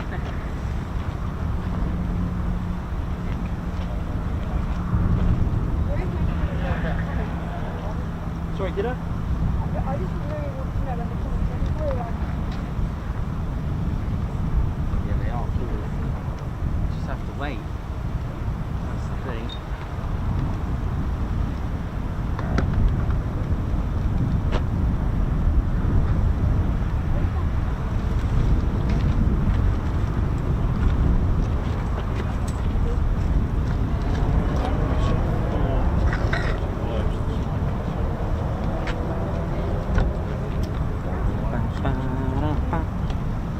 How we doing, ladies, gents, and teddy bears? Welcome the Ted Coningsby channel. We're still going, still flowing. What I'll do, I'll catch a few departures, I think, before we finish up as well.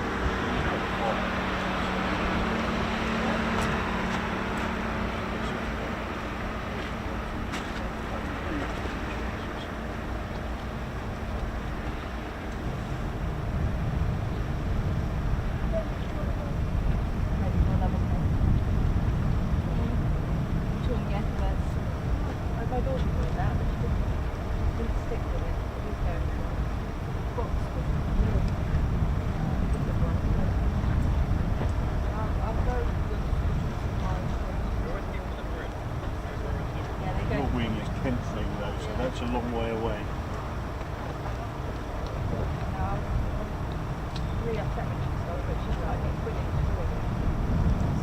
School?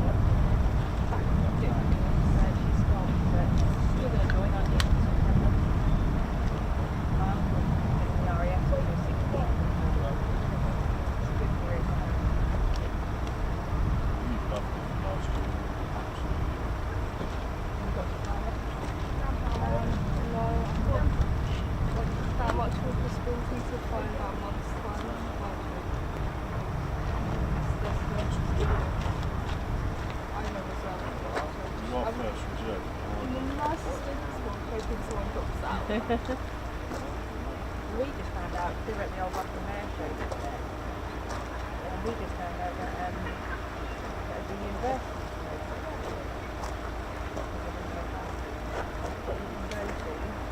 they took the fly all government funded, and then it's not what I've heard of before. They have the tube, is it the tube train? Because I know a lot of universities have got interest in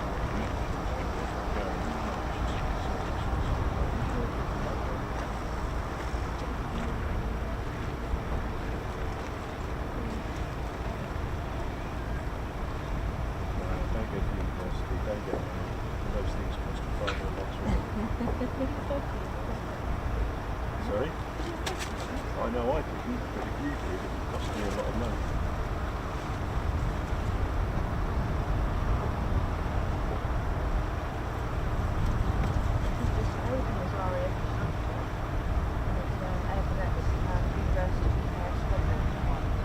So I know a lot of universities have air school institutions, and some have remainder and armies. The one that was in the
It's been quite quiet for the last couple of hours. We could go home soon.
Me too.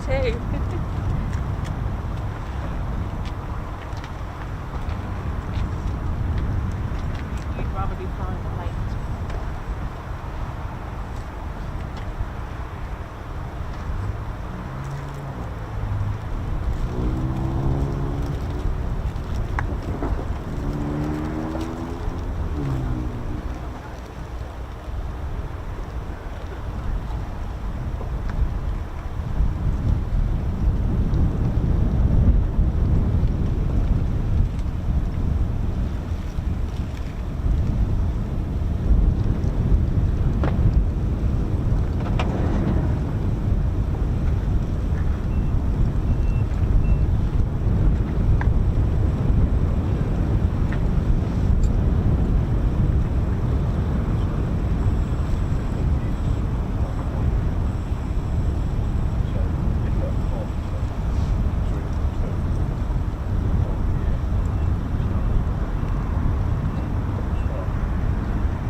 How's it going, ladies, gents and teddy bears? Nothing to report just yet, but keep positive. Best things come to those who wait. Oi. So runway, wind's changed a little bit.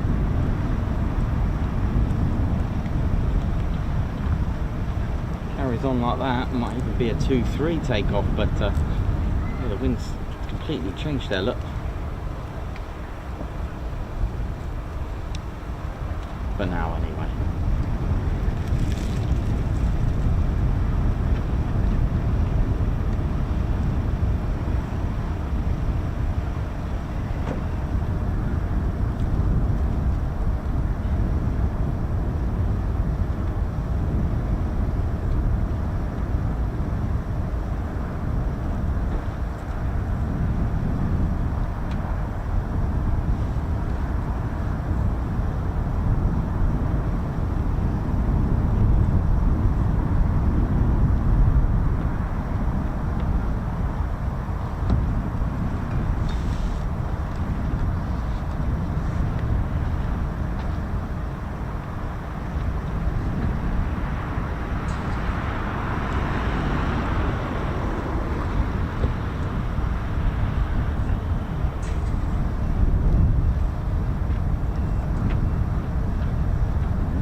started quite late today.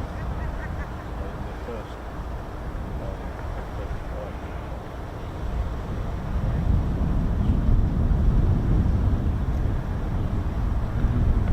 F-35. You all right there now? How doing round there now? My name's Reggie, RAF Regiment. Just doing me perimeter checks. Make sure no one's in. Everything's all in check there now. That's how I do it around there now. I've got to do my perimeter checks now. Make sure everyone's all behaving themselves there now. Reginald. Hey, all right there, Wing. How you doing? Where's your old chip bag there? Yeah, exactly. My chip bag. I can't find it. Have you seen it? Oh no, as a matter of fact, I haven't seen it there now. Where did you leave it? What do you mean, where did I leave it? On my head. Where do you think I left my chip bag? Oh, I know that there now. I know what you mean. I know you put it on your head there now. Where did you last leave it there now? I said on my head. It just disappeared. Oh dear. Well, let me have a look. Let me have a check. No, it looks good from the back. Can't see it there. What about behind your ear? What do you mean about my ear? What would it be doing over my ear? Well, you know, there no, it could be behind your ear. Am I falling down there? No. Chip bag here? No. No, nothing there, no. Oh dear, I can't be going to the to my afternoon club with this. I need my chip bag. Must look, Professor. Whatever. All right there now. Well, listen, I'll go and do a little search there now and see if I can find your chip bag there now. Yes, you do that. And call me at once. Joanna, my horse. Oh dear. Oh, there's only a bit of trouble. Maybe I need to do a bit of support there now. Tell you what, maybe I need to go back up there now. Forward, back. Forward. Hello, yes, it's Sven. Yeah. Oh dear. Oh dear. See ya. Oh, hello. Hiya.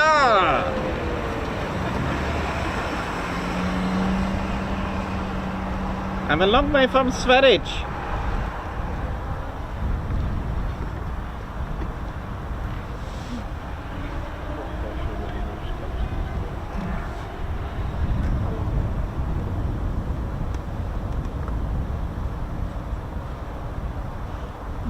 Dear, I don't know where I'm going to start looking for his old chip bag there now. Oh dear, was it over there? Did he go over here?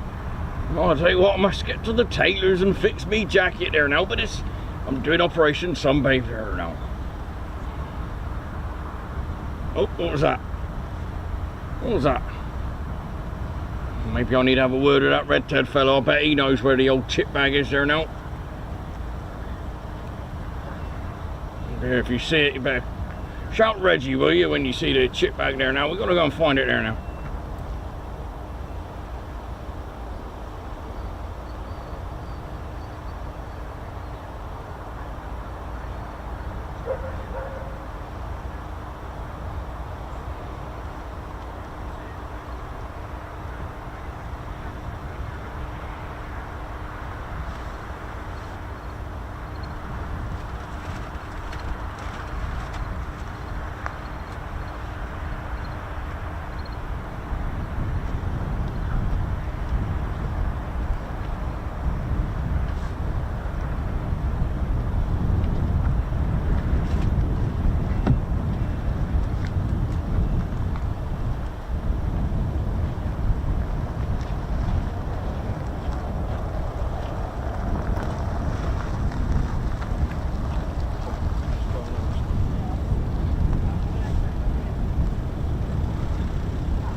How's it going? Hey, hello there, Renton. How you doing? My name's Grand Crew Drew. So what are you doing with that chip bag? Oh, I see. Taking her out for a ride, are you? Taking her out for some synchro pair, yeah? Nice. Is it yours? Oh no, he's up to mischief again. Never mind. Yeah, Grand Crew Drew, how's it all going? Just been helping out with the old maintenance crews and crew chief for the 48th. Hope we're all good and well. Oh, there he is again. Are you alright, mate? You alright? What's up? What's over there?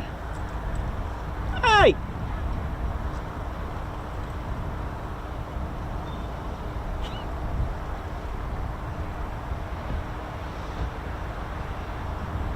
Goodness me. It's come over him. Ah, you there? How are you? Oh, hello there, Jens. You alright? God, they're all out today, aren't they? What are you doing? Well, I'm a bit confused. I think Red Ted's made off with the old chip bag of wingies. The prize one. You a thingy? Oh dear. We must go and get it. We must inform the regiment. What's this? A little bit, oh dear. Oh. What's going on here? Oi, how you doing, fellas? You alright? Yeah. My name is Jens from Germany. I am the Bundesliga master. That's right. Learned by the best who brought the football to here, to the England, the Klinsmann. Oh, I remember him, Jürgen Klinsmann. He was pretty good, wasn't he? He was quite tall, wasn't he? Yeah. Yes, that's right. The finest. He was like the Red Baron. The finest. You'll see it. Yes, yeah. Well, that's alright. Well, you got a chip bag, haven't you? Yes, this is a Luftwaffe chip bag. It's very good for you. Yes, would you like one? Oh, wouldn't mind one. We have to come to Germany. Maybe we can go to Germany and play Bundesliga.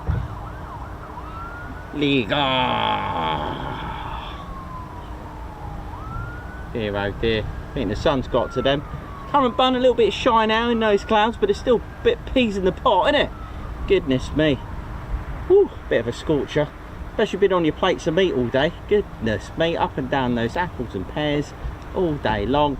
Back down again, back to the plane, and then service stuff again. But I hope you're all right, I hope you're well. Don't forget to hit the like button on the old wobbly jelly, dog and boner, all your lamb chop, as we're all like, what's going on over here? Sounds a bit like Peterborough over here. What's going on? Oh dear, I hope everything's all right. Right, catch you later.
Oh, Maggie, how are you?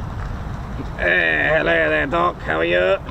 I'm fine. I've just got your results with your work. Had a look at the examination.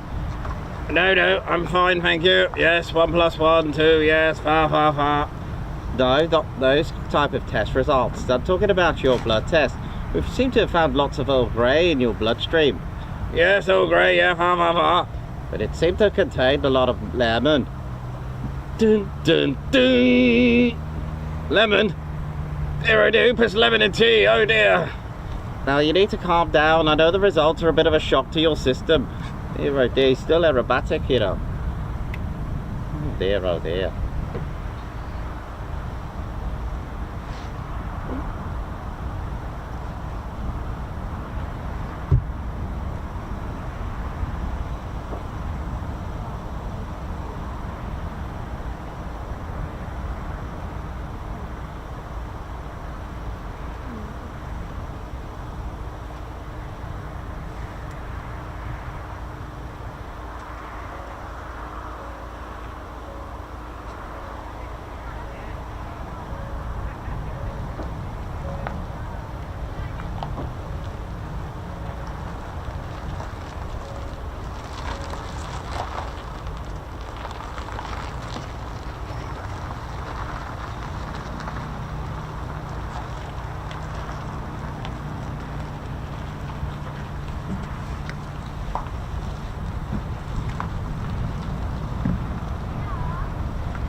those people with primary engines start. So even if they start now, chances of being succeeding.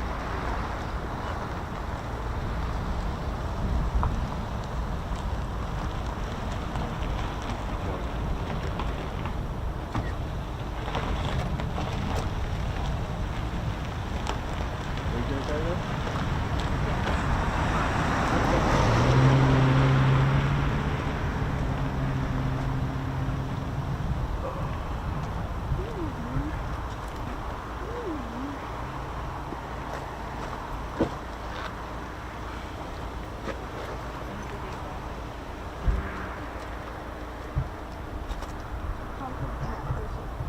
Sorry?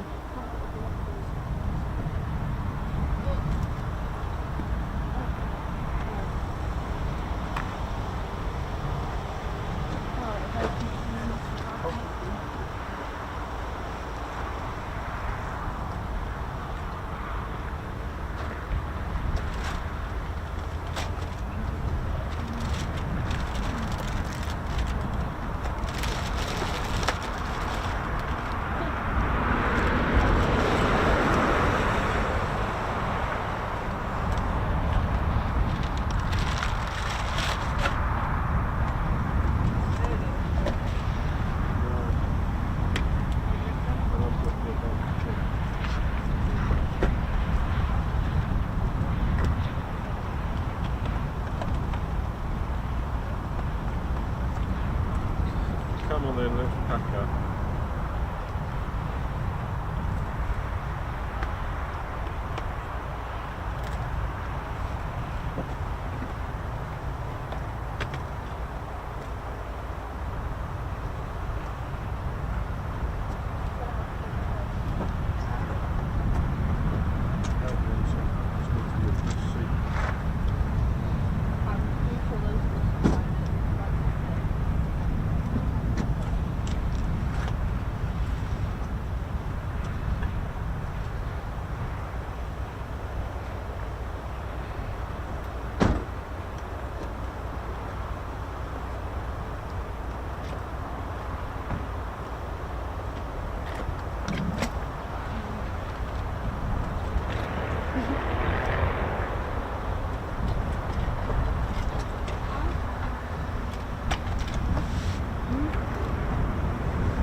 Yeah, bye. Take care. Have fun.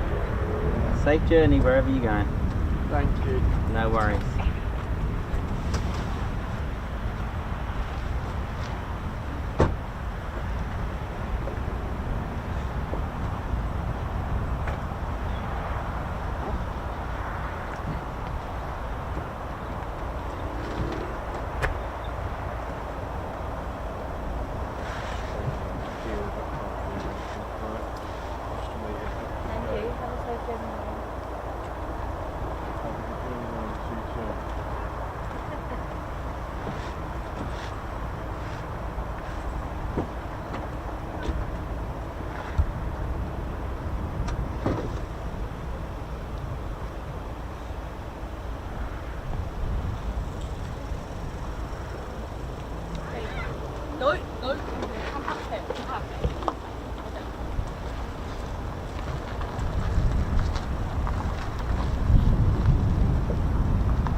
Yeah, it has.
Still a little bit loud there, mate.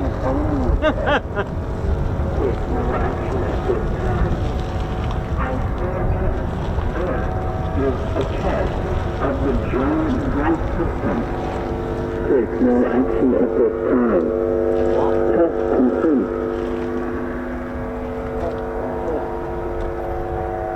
Bit scary. Not heard that do it before. I've heard that at Mildenhall, but yeah. They do the national anthem before or not? 4:30.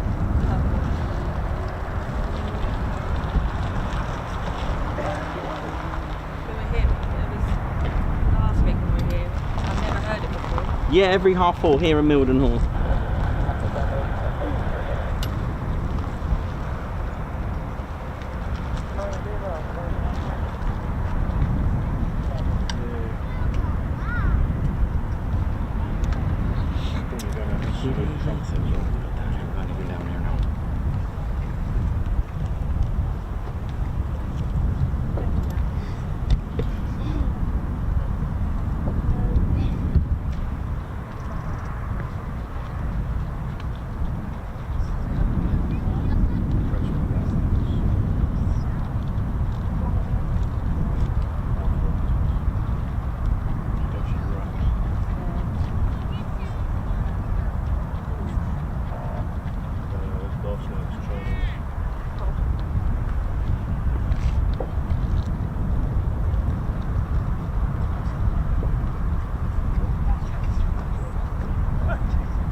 Hearing loss.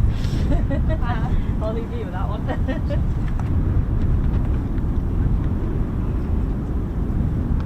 you can't hear anything. There was something.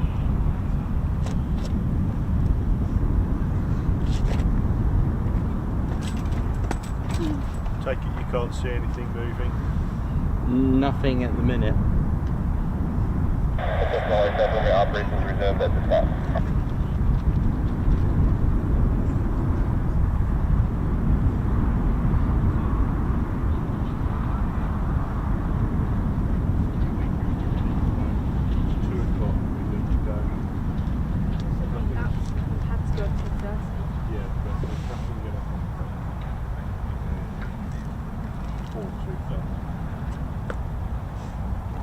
Sorry. I don't think I'm wrong, am I? No, see, lady agrees with me. Right, I'm going to try again. See you later. Bye-bye.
Tell you what we'll do while we're waiting, we'll do a bit of a Q&A as well. How's that? What do you reckon? Yeah, it's Q&A time. Here we go.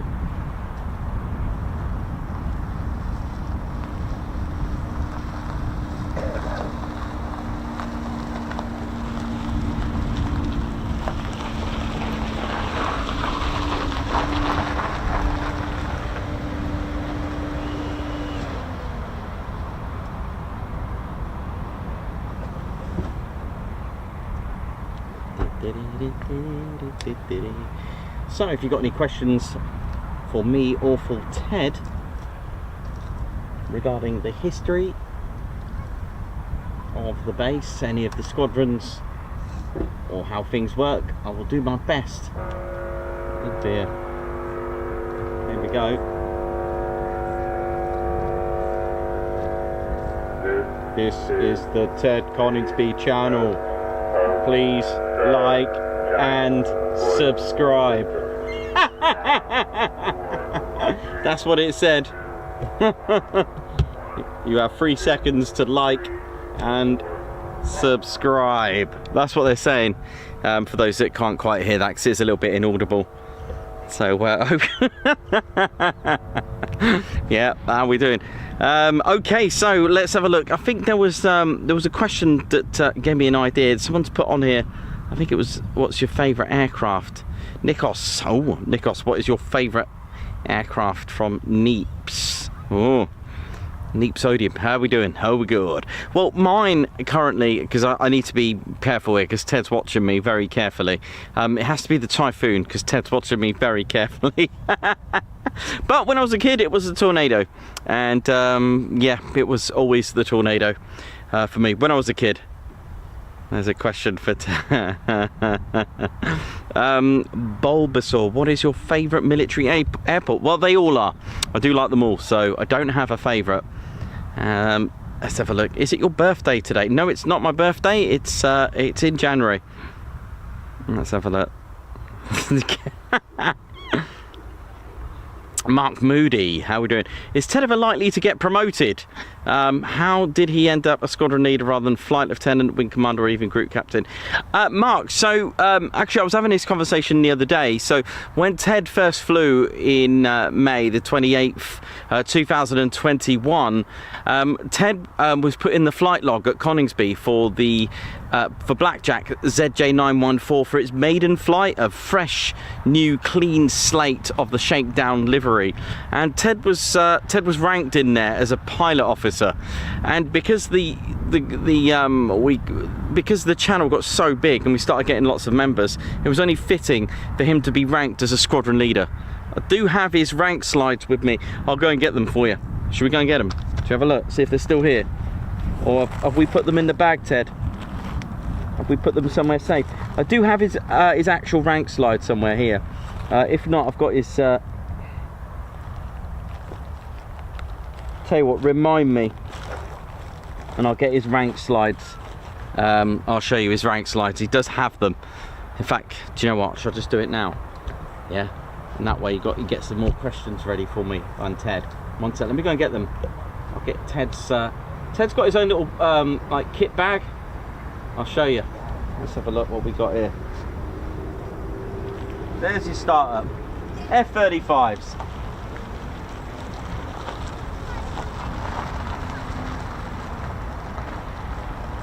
There you go, F-35's going for it.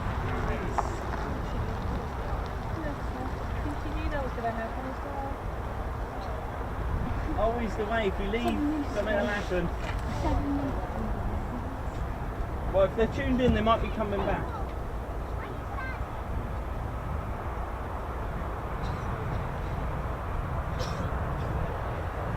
You've given it till 2:30, then he came to morning.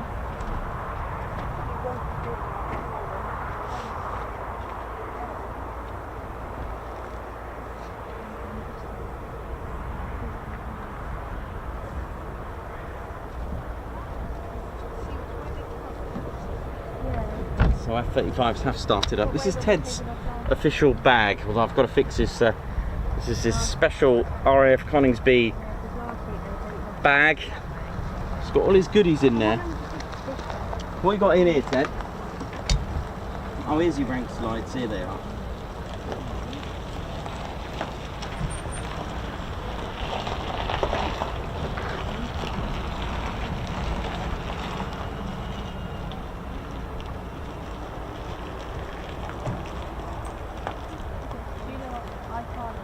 So here's Ted in the, there it is, squadron leader, Ted Coningsby, with his RAF rank sights. It is human size at the moment, but there we go. Nice one, Ted. It looks...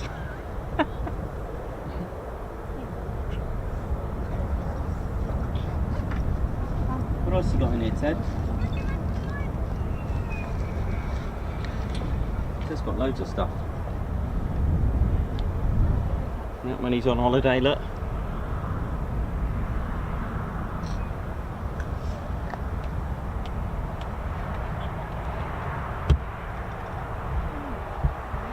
Oh my god, did someone just say Mr-Ons? Goodness me. The Mr-Ons. What was that from? Oh, Lost in... Was that from Lost in Space? The Mr-Ons. I haven't heard that for a long time. That's the one. Is that from Lost in Space? That funny, like, Dalek thing with, like, Henry. Yeah, that one, that one. Oh, here we go again.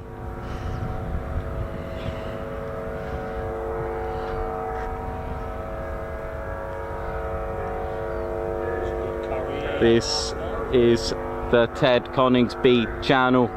Please like and subscribe. Captain Scarlet. Oh, that was it. That's the one.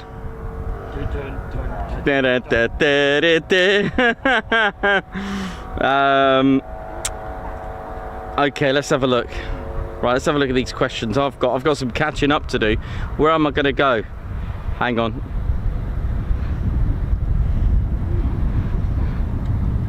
Right, where are we? Trent M, how many G's did you pull in the food? And I think Ted actually did pull some 9 G's.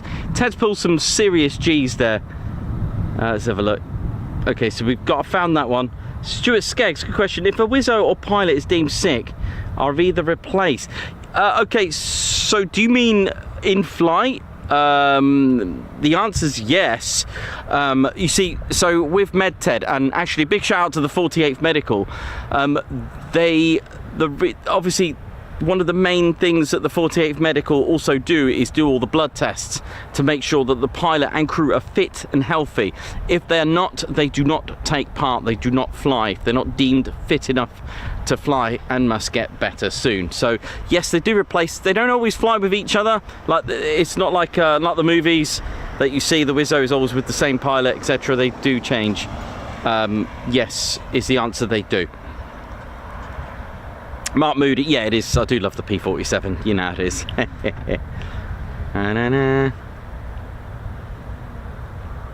Lorraine at Nomadic Ramblings. Have the boundary fences around Lakenheath changed from 45 to 47 to now? I think so. I'd like to say yes, there has been some changes. So the boundary has changed from 45 to 47. When they were building the new runways, I know that much. And they actually built 2 subsidiary ones as well for with the B-29s. But that is a very, very good question. I'd like to say yes is the answer to the boundaries on that. I would like to say yes. It looks like it has been, especially in that 80-year period. I think they have.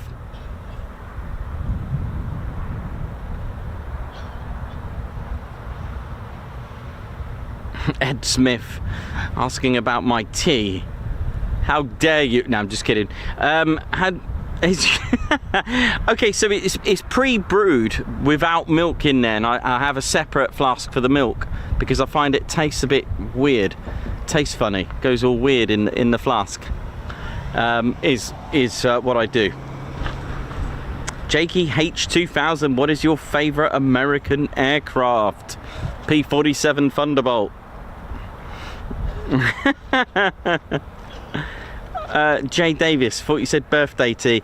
Birthday tea is a long-standing joke with myself and my mum, and regarding a particular birthday card. And it was a funny birthday card. It was a set of cats having tea with the dog under the table having birthday tea. So everything is just birthday tea, regardless of birthday or not. There we go. Doesn't make any sense to you, but it does to me.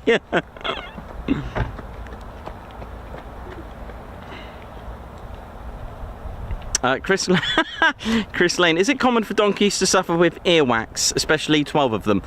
If you've ever gone into Boots in Peterborough, I'm just kidding. I don't know. Oh dear, I love it. I love it. It's all fun, isn't it? I live there, so I can safely say that. Let's have a look. Anyone else got any questions on the Q&A? Where was the Scottish car park built? Oh, good. What, here? Yeah. What, this car park? Yeah. That's a very good question, because the answer is I don't know. 1982? Oh, was that a guess? Yeah. Oh, do you not know the answer? 82 sounds about right. Now, it's a good question. I know Perry would know the answer to that. Perez McMahon Bush, when was the enclosure opened? It's a very good question.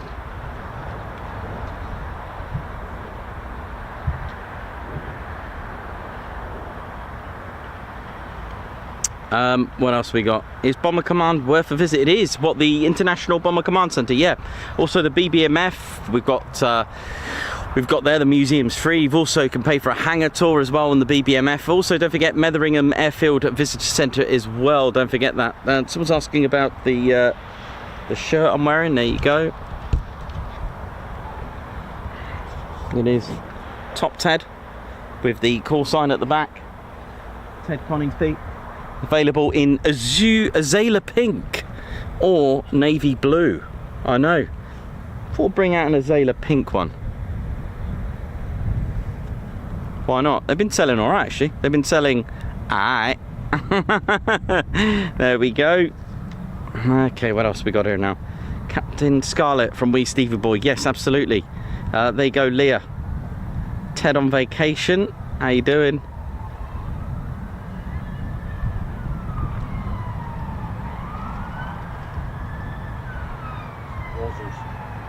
Alison Cook. Oi, Nikos, if you had a chance to fly in any aircraft, what would it be? It's going to have to be the family version Typhoon. Yes, Mark Moody, I'm probably thinking of the robot in Lost in Space. That's the one. Let's have a look here.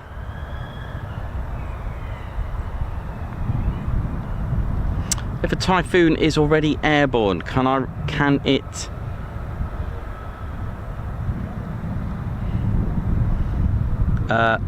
can it respond to QRA if it's closer? Well, I don't know if I can answer it, but you got to remember what's on the Typhoons on QRA as opposed to ones that are training. Aircraft don't fly armed just all the time. They can't just, fly around happily. In fact, military aircraft are very strictly organised. They can't just fly anywhere they want. You have to submit a flight plan. If you imagine an armed aircraft just flying wherever it wants to, it doesn't happen. Let's have a look here now. Monka, and I'm being geeky here. Ted is a squadron leader, but his airman's cap badge, we can sort that out for him. Okay, so it's a good question, and one that's asked quite a lot.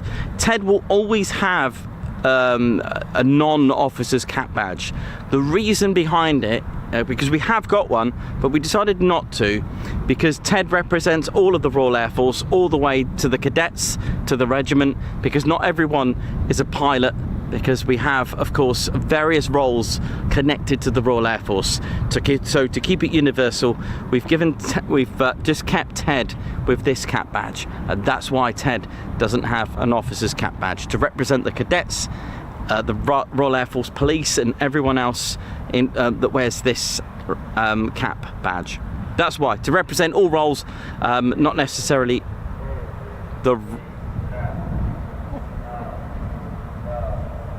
and subscribe to the Ted Coningsby channel.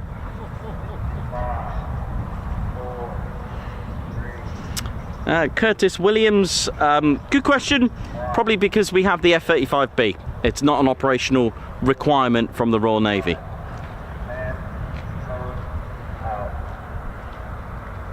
Neeps, no, I haven't been to RAF Odium.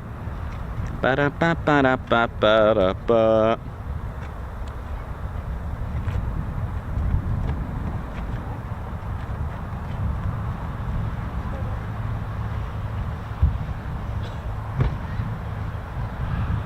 Okay, so won't be too long now till we get aircraft taxiing. I can hear them spooling. The engine that you can hear in the distance, well, thanks everyone by the way for all your questions. The engines really, you can hear spooling and you can hear running. They're Pratt & Whitney F-135 PW100. Now they're applied to the F-35A and the C variant, but of course here we have the F-35A. And it has a particular tone. When you hear both the F-15 engine and the F-35 engine, you can tell the difference if you have them together and hear them one after the other. You'll get used to it. So let's have a little looky here now. Won't be long now till they'll taxi out.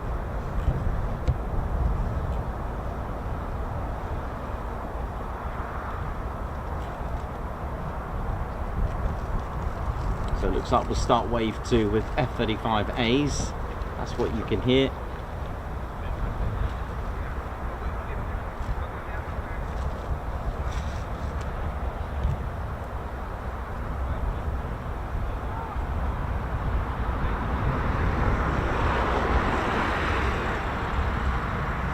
Debbie Salkin? No, I have not.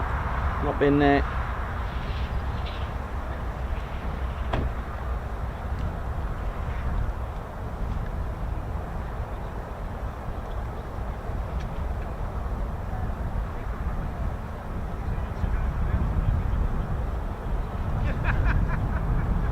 Chris Lane, when are we doing Duxford? Well, I'm there on the 4th of October, Chris, if you're there. Oh, what's that? That needs to go. Where's the strips?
Here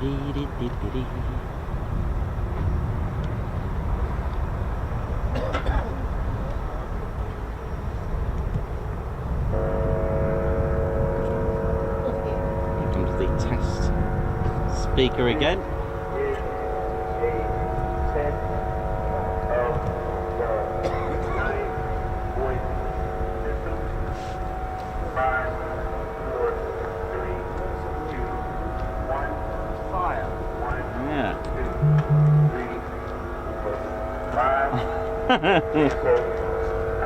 Salmon, £2 for a pound. Buy one, get one. Yes.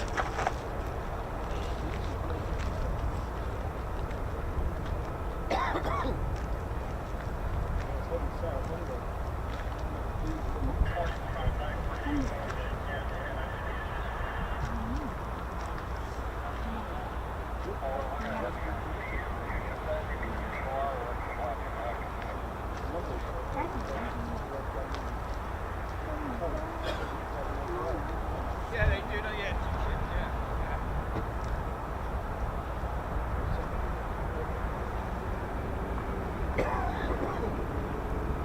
Some of the startup of the Pratt & Whitney F-135 PW100.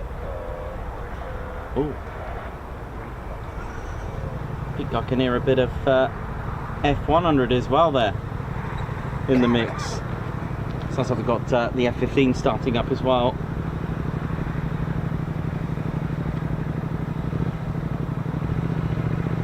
The Pratt & Whitney's wonderful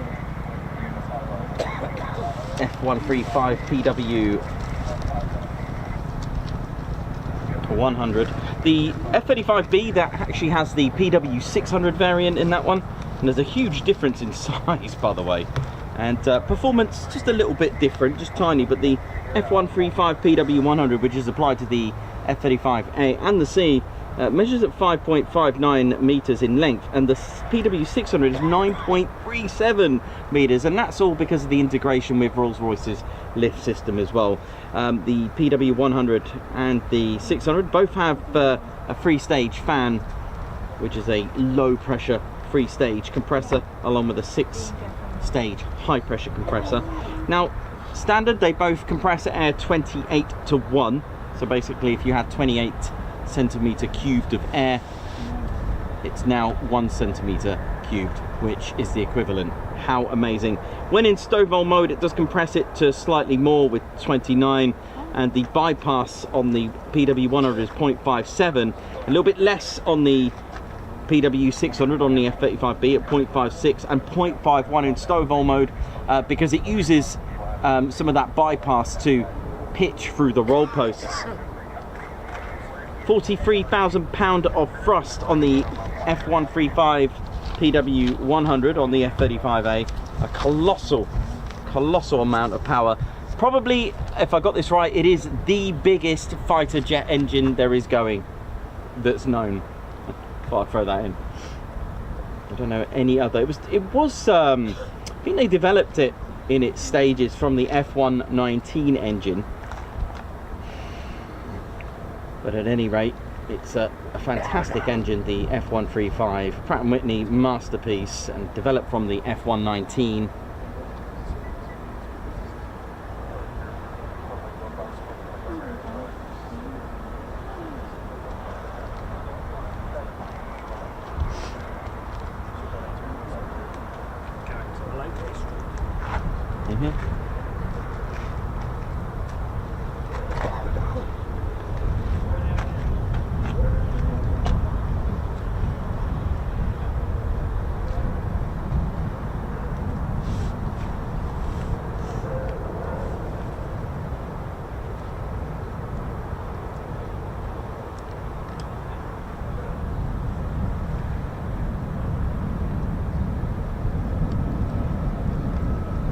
Yeah, so it's a phenomenal engine.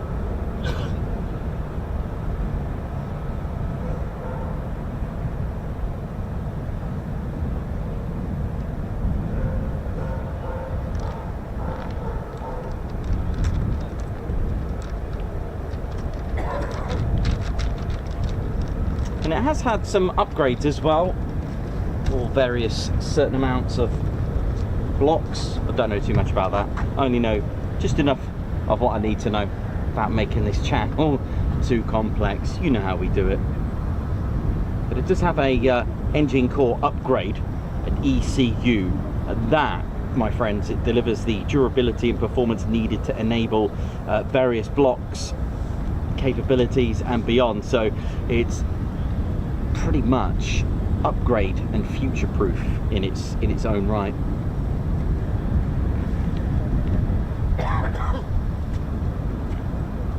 And the ECU also is available on all the 3 main variants as well.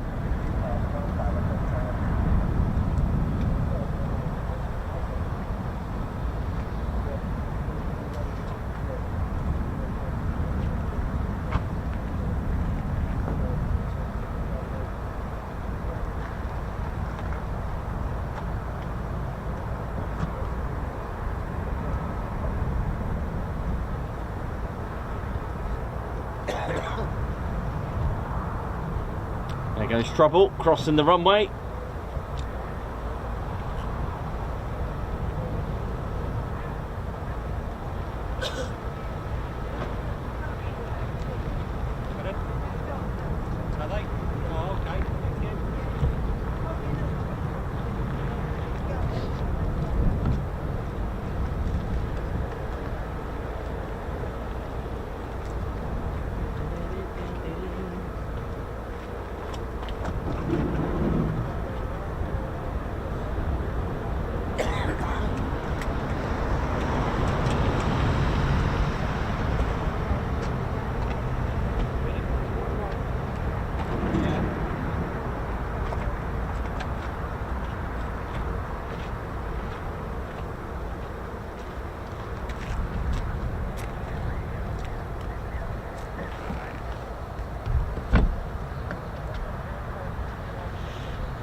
Our beautiful 5th generation F-35A here at Lakenheath.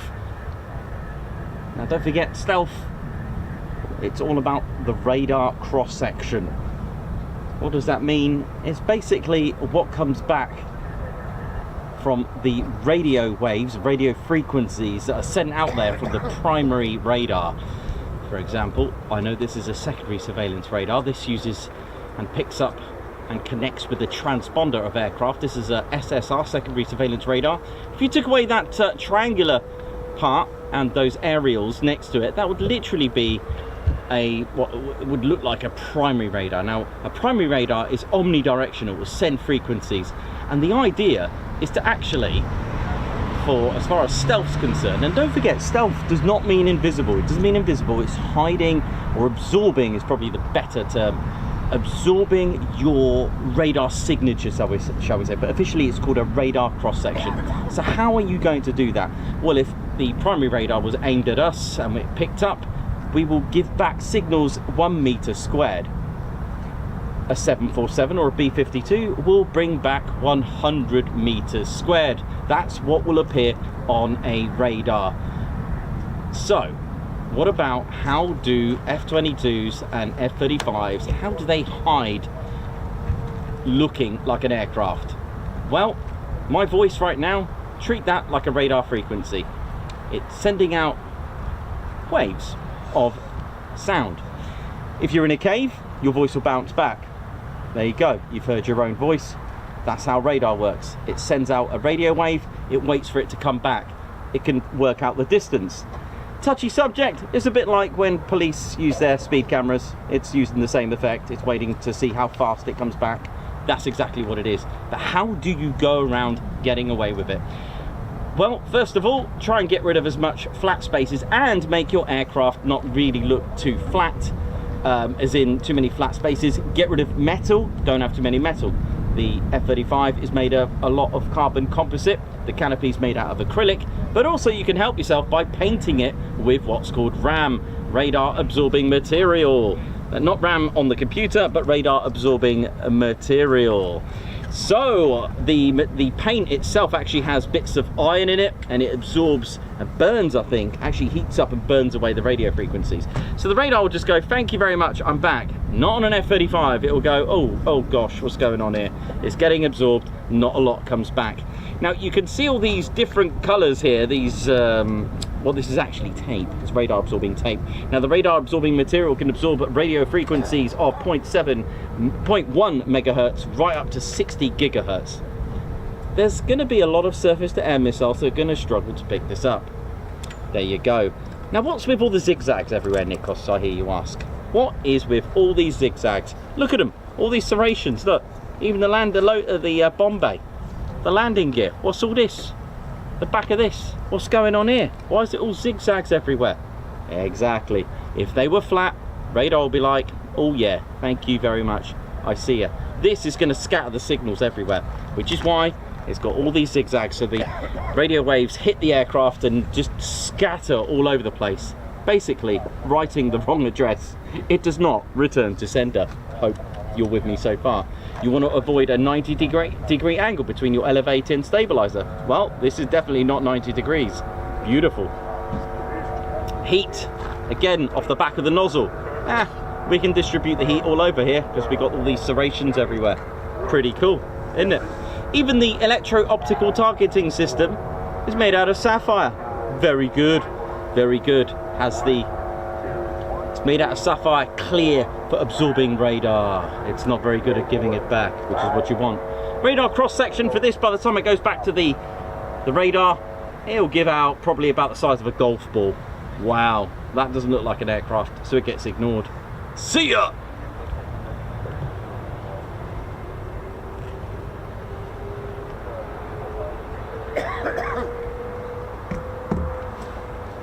And I think the B2 is probably about the size of I think it's 1 centimetre squared.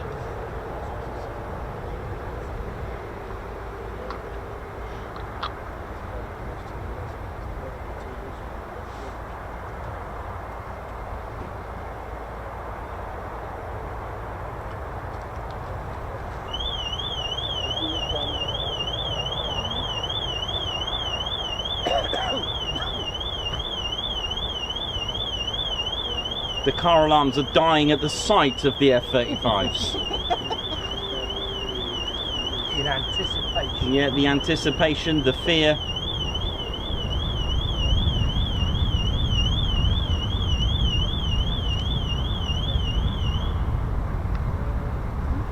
I was enjoying that. Reminded me of the 80s, that rave music used to play.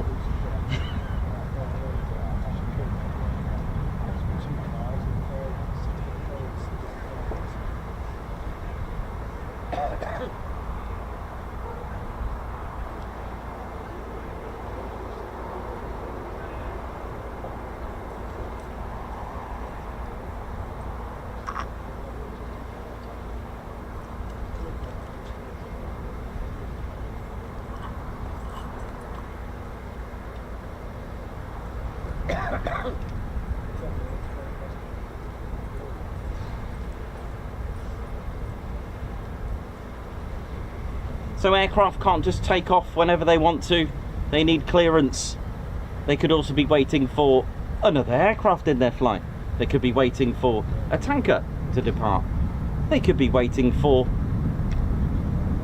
another F-15 or another F-35 or a Typhoon. Maybe they're doing some aerial combat together.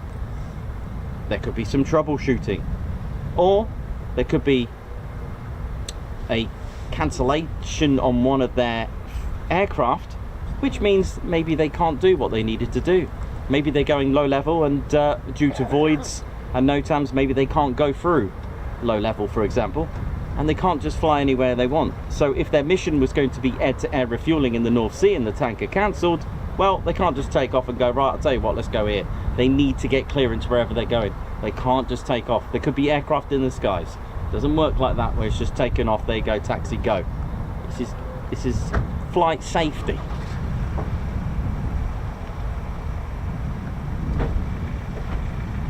There could be 4 in the flight. We don't know that.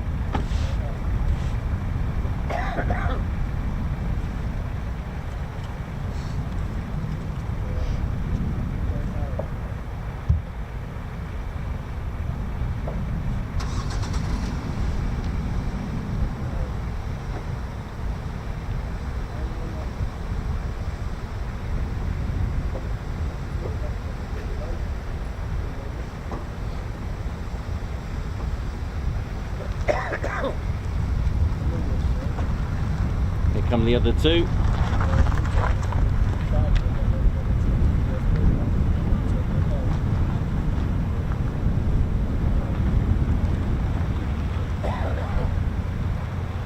Two more trouble to join. So there you go, there's your answer. They were probably waiting for another two. There you go. But then they can't just go out and take off. They've got to wait. They need clearance.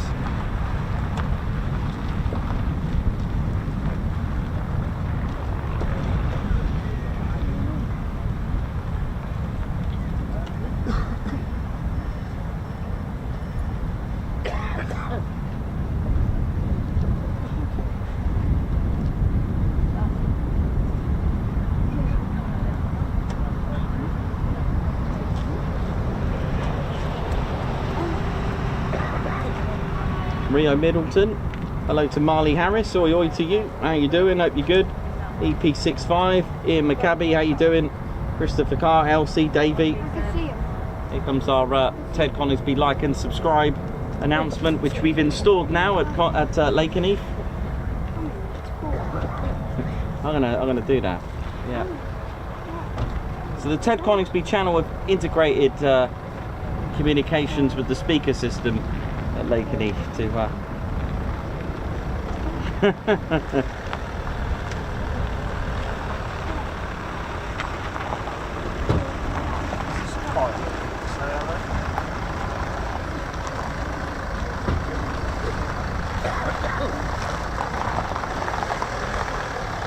Hi.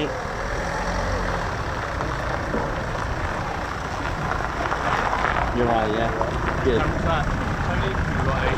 You're right, yeah, you good? Good. It's a Tedasonic. That's all good. There we go, 4 F-35s, ladies, gents, and teddy bears. Ready to roll, ready to rumble, here we go. So runway 05 in use, which means they're coming at us. Enjoy. Ba-da-ba-ba. Yeah.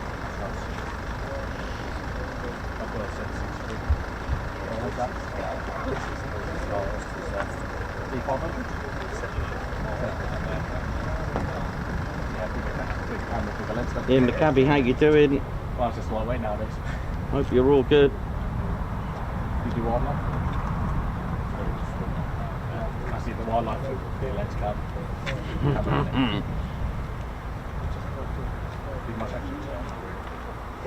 And if you've just joined us, don't forget to smash that like button and subscribe. Do you know what? We're nearly at 110k already.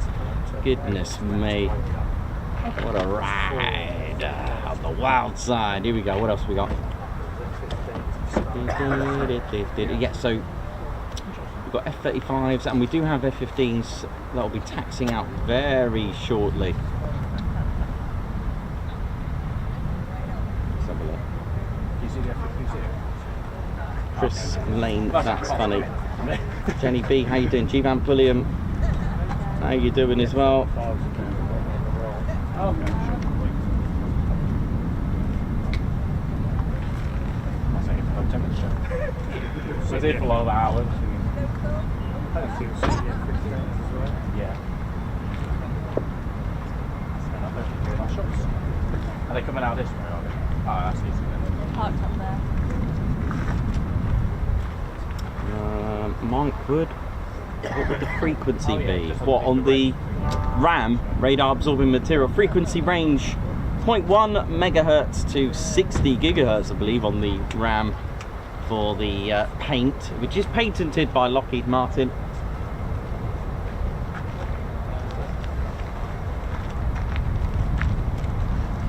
Jake with the carrots, how you doing? Hope you're good.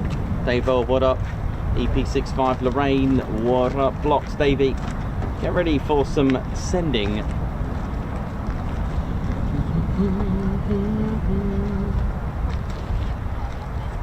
It's F-35 time.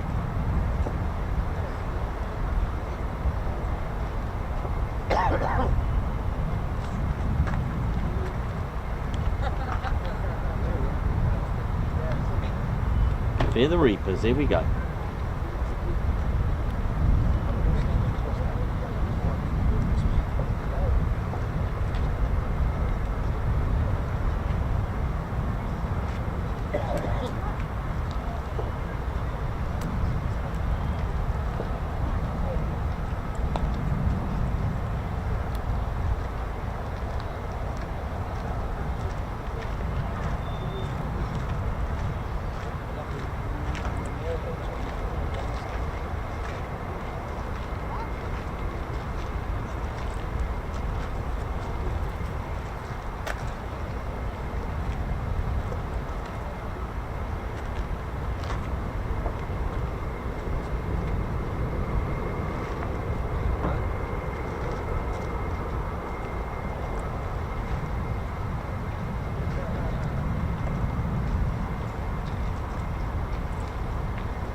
Now there is a MiG-29 canopy here, courtesy of the 493rd Fighter Squadron Grim Reapers.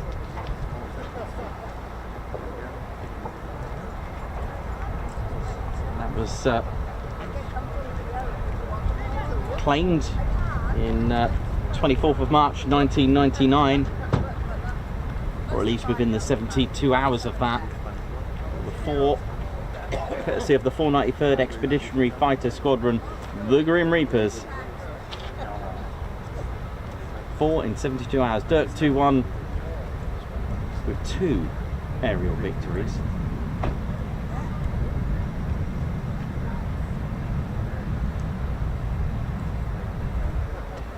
Don't forget, aerial victories on the F-15s that had come and gone are on the jet, not for the pilot, if that makes sense. And it will have a 6-inch circle, green I think, with a white star. It's to a specification, mind, and it'll have the... Oh, hello.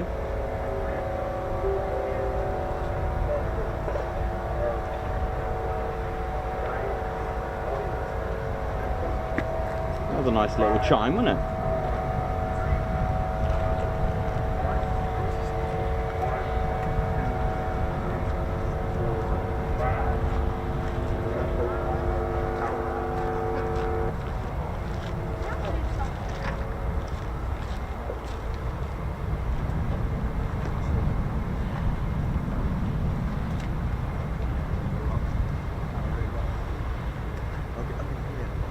Okay, it's time to ride 43,000 pounds of frost coming at us.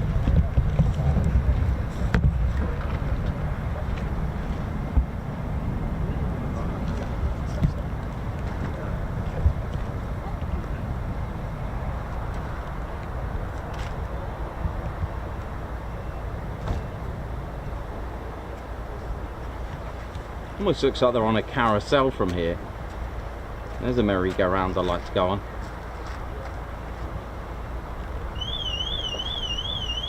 They haven't taken off yet, calm down. Look at that, they taxi and it's...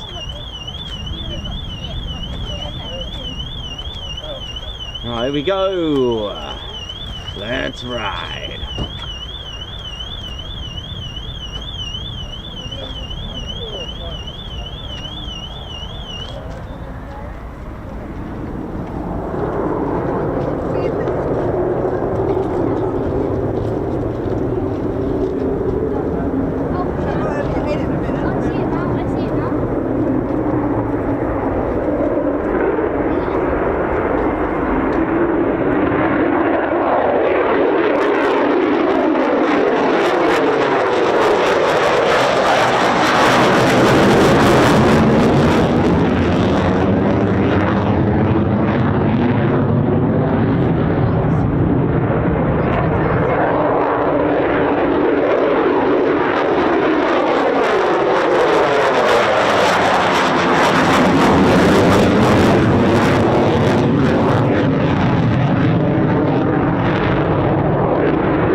I was expecting a 4th,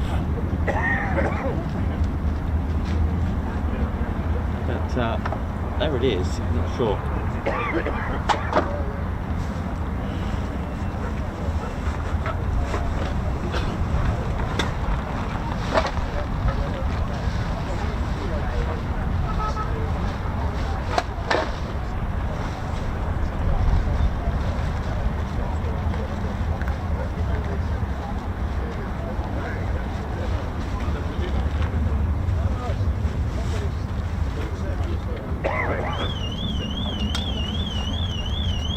the action. Yeah, they're all going off now, aren't they?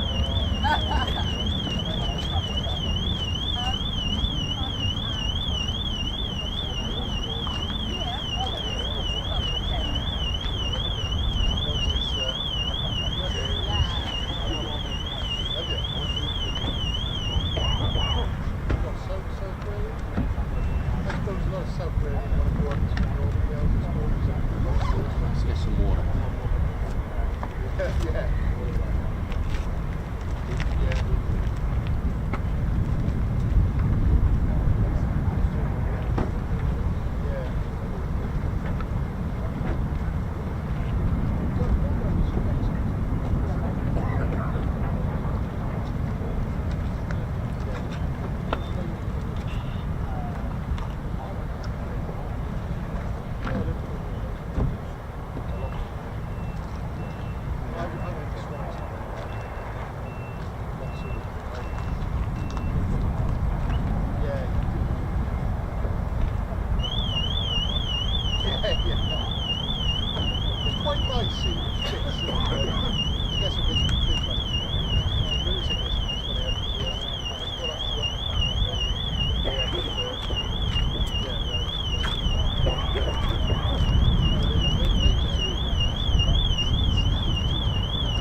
Okay, so one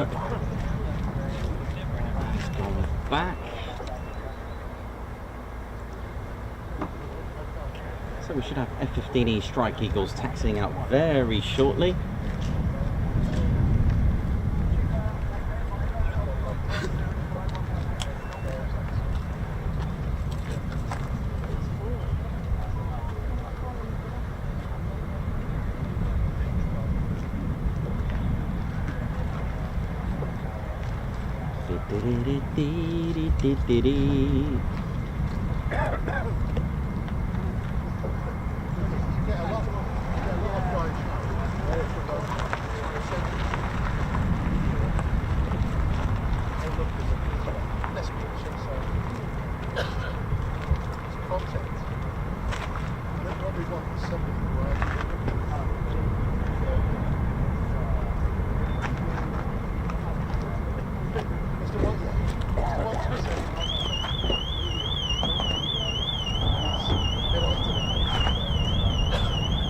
Someone may have a flat battery if that's your vehicle going off. For the owner of a... No, I'm not doing that. Gone are the days of supermarket. So how are we all doing? Bulbasaur, Hayden, Stephen, Jacob, Cooper, Karen Nutting, EP65, Davey, Doctor, Tom, George, Bex, Christopher Card, Doctor, Dave, what up? How are we all doing? Hope we're all good. Argan, what's going on? Hope you're well. EP65. Don't forget, ladies, gents, teddy bears, our guidelines are there for a reason. We do not post destination details, departure details, or any operational details. We're here just to enjoy the aircraft and the noise, takeoff, landings, and any circuits that they may bring. Enjoy! And if you are into, remember, 2 Unlimited and Alternate? Yeah.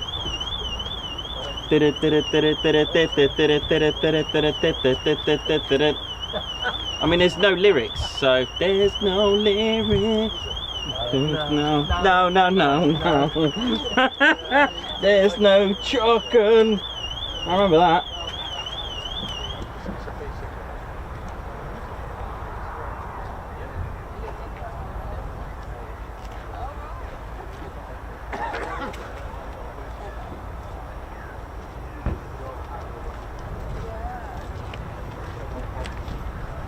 Dita, how you doing? Hope you're good.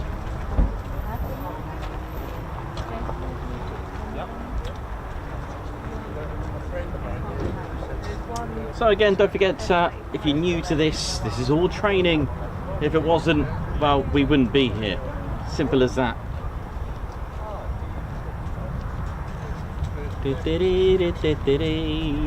Oh, hello. What's that? Do you know, that is... Is that an aircraft or what is it? Don't tell me a joke, it's a Mirage, I get it, but... What is that? I don't know what that is. I am stumped. I don't know what that is. At the moment, it looks like some sort of metallic Jabba the Hutt from here with stabilizers. I don't know if you're on the stream, if you're watching it, you can see what I'm looking at. It really looks odd. Oh, hang on, there's something moving with it. It's an F-15. How is an F-15 looking like that in the haze? I do apologise because I do love the F-15. I will take that comment back. Probably if I go missing now, you know why. I've never seen an F-15 in heat haze looking like that. Even the car agreed. This looks so weird. That is really odd.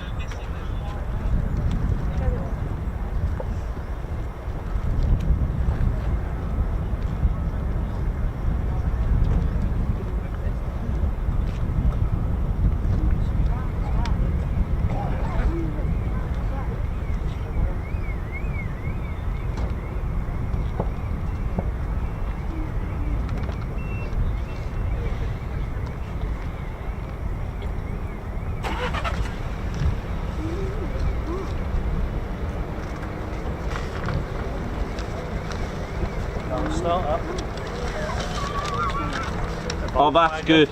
I like that. That was good. That got me. That did.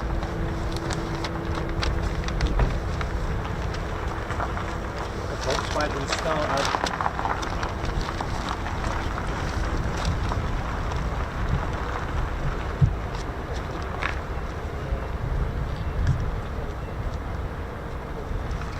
I mean, oh, what I can do. That's lucky.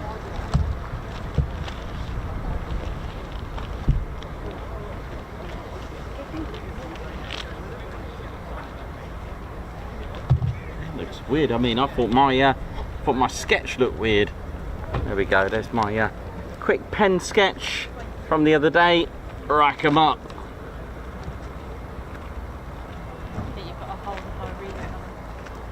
Huh? Oh. Got a whole cadet squadron here coming up. Are you Ted Coningsby? Indeed, very. How you doing? All right. Have you come to collect me from my comment about the F-15? Yeah. How you doing? You all right? Oh, we're very good. Thank you. Yeah. Good, good, good. Enjoying the day. What are you doing here today? We've been on a visit. All right. Okay. Cool. Which squadron? Whereabouts? 492nd. Oh right, 492nd. Yeah. Cool. Very good. All right. Where's that based? Locally to here?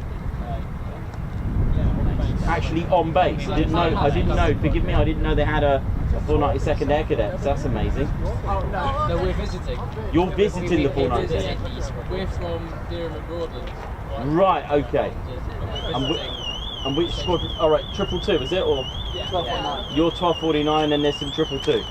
Gotcha. So I thought that was for them. I thought you meant there's a 492nd Air Cadets, which I wasn't aware of.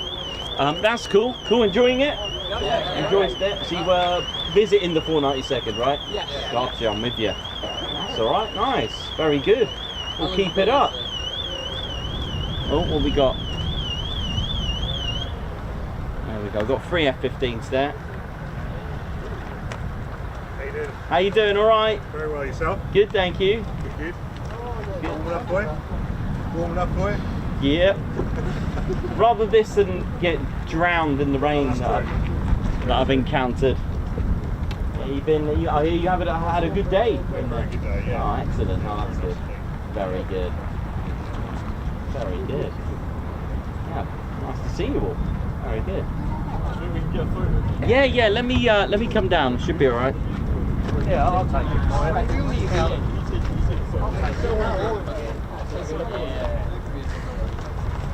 Oh, wait, you coming down? I've got to get Ted, haven't I? Got to get Ted. Oh, yeah. Here he is. And then, I was just explaining why Ted doesn't have an officer's cap, which represents all units of cadets, regiment, and that's right. So that's why you always have that. I do have a cap back. So there we go. So where are we going? You want it in front of the van? Yeah? You sure? It's the sun sort of. This way.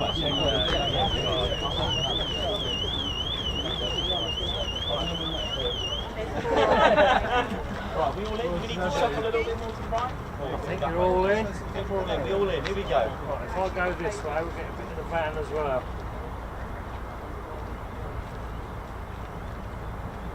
There we go. Nice one. All the best. Have a look. Pleasure. Nice to meet you. Have fun, enjoy. Take care. All the best. Have a good rest of your day. See you later. Not a problem. Bye. Thank you. Oh, bless. 222 and 1249 Squadron there, Air Cadets. Bless. Thanks for that, Nick. Not a problem. They're buzzing now. They are. Right, he doesn't know yet, but there's water on the boat before he's gone.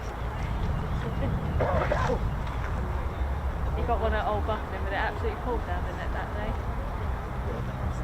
I went on the Sunday. We went both days, but the Saturday we got absolutely soaked. I was freezing. Who's blasting out the tunes now? No. We got bass here now from the old Kenwood 10-inch. Listen to Alpine 6x9s as well to go with it. MDF parcel shell. Oh mate, it's all about the MDF, wasn't it? The MD and the tweeters. Yeah. You got to get the tweeters in. Pioneer. Pioneer head unit. Here we go.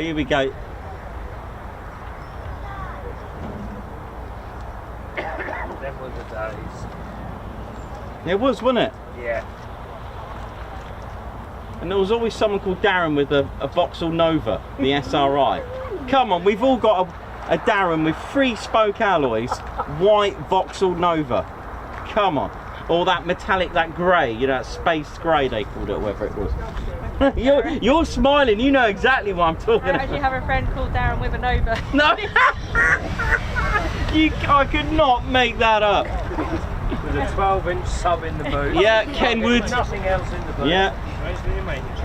Oh, no, sorry about that. That was a good guess. No, he collects a lot. I bet he's going to love that. He just got a shout out on the Ted I'll let him know. Oh, man. Yeah, look, he's got a lowered truck, you name it. Is it? Oh, nice. Oh, that's hilarious. But everyone's buzzing. Not new. Oh, cool. Can't forget the Escort. Oh, the Escort XR3i. Oh, I had the Cabriolet.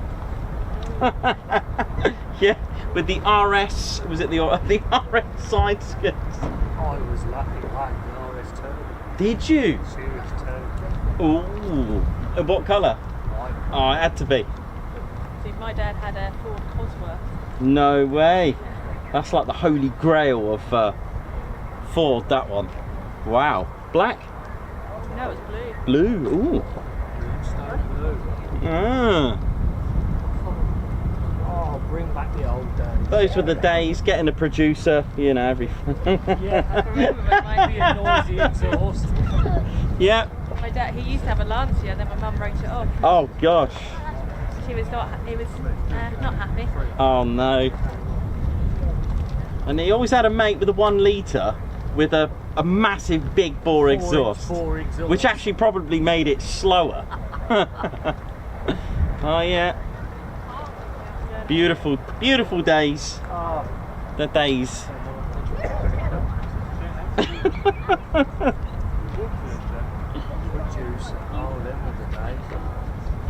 Oh god, there's some classics here. An Astra, we got Astra GTE, we've got the Peugeot 205 GTI 1.9. Yeah, Mark II Golf GTI. What about the Renault 5 in yellow?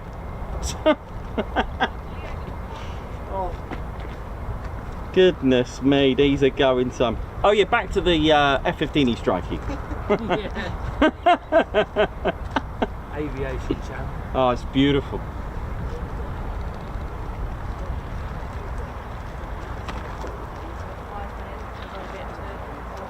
Oh, good memories though. That's, do you know, nostalgia like that does actually make you feel good.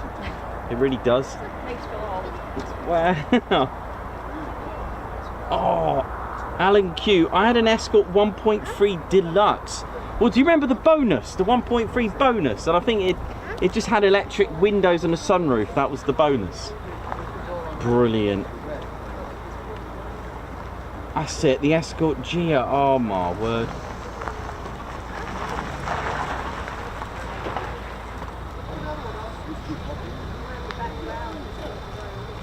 What's that? Really?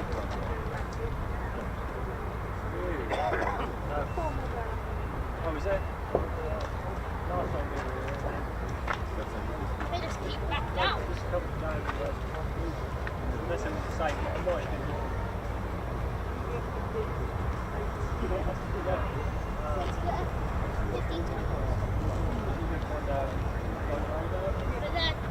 But I did have a friend, Darren, as well, with a white Vauxhall Nova. I did actually, that's what I thought about it. Oh wow, that's cool. I wonder where he is now. That was years ago. Remember the Peugeot Expert van with the Norfolk flag and the Norfolk Island flag at Kempsford? Oh, is that you? Yeah. There you are. How you doing, man? Yeah, good. You're right, yeah? The Norfolk Island and the Norfolk flag. That's it, yeah. Oh, that's amazing. Yeah. Right opposite you, lovely. Oh, how you doing? All right? Yeah, good. Good. Come out today, a bit too Yeah, hot. nice one. Bit too hot to garden today, so I thought It is a bit on the warm side. Right, here we go. As we've got movement now, here we go. Right, this could be potentially our last for us. This is. Everyone in the viewing area, do not panic if we pack up. It's just us calling it a day. Do not panic.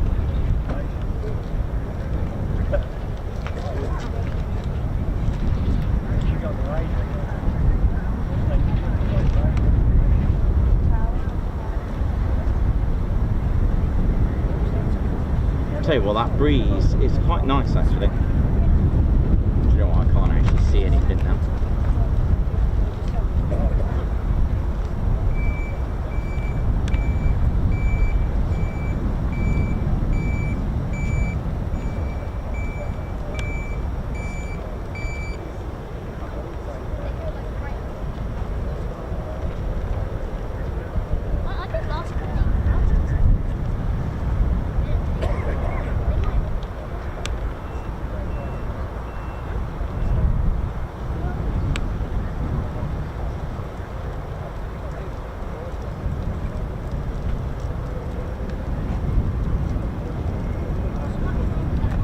And just gone right down to the other side, have they?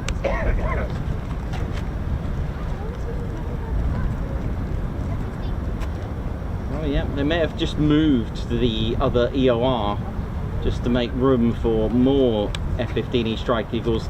Each EOR can fit 6 aircraft. There are 4 in total, so 2 that end at 05 and 2 here at 23. Okay. So they're not going just yet.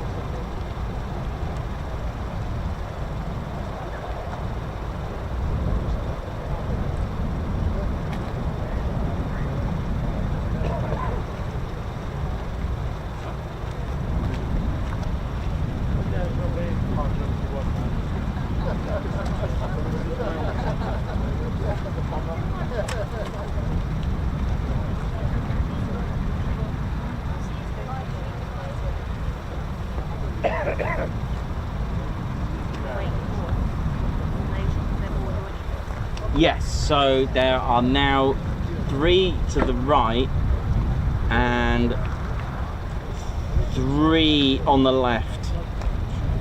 So we have 6. Oh.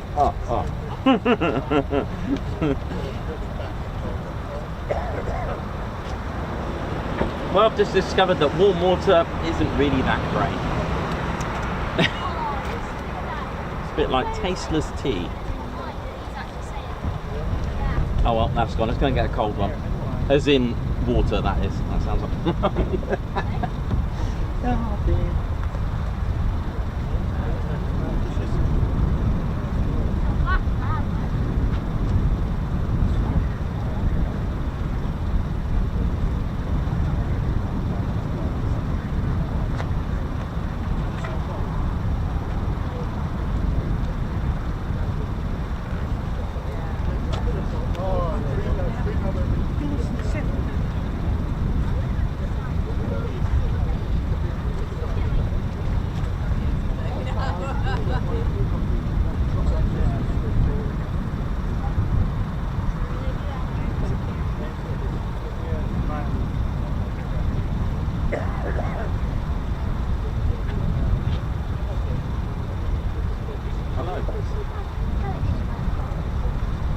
Sorry, what?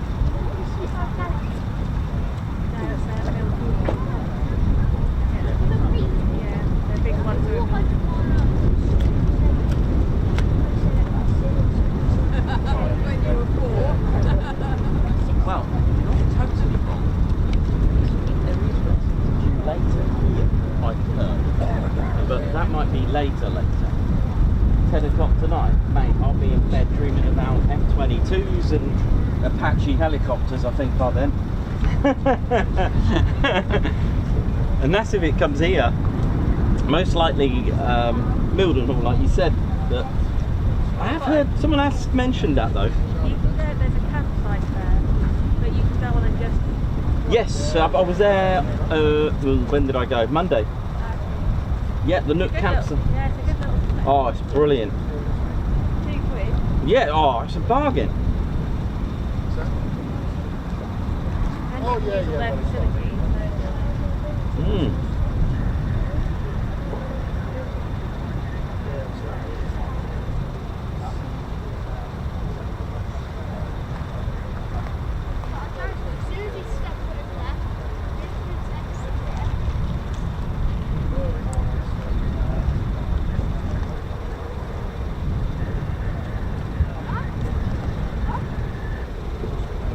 Bit of movement now. I think our 3 on the right are ready to go.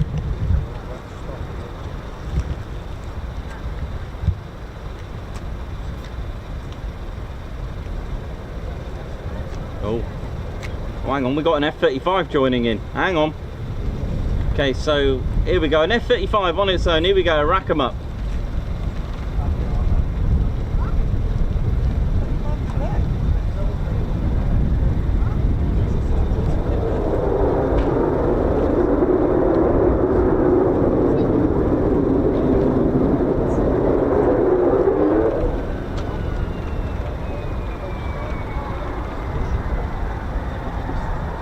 Unless it was a fast taxi to get down the runway.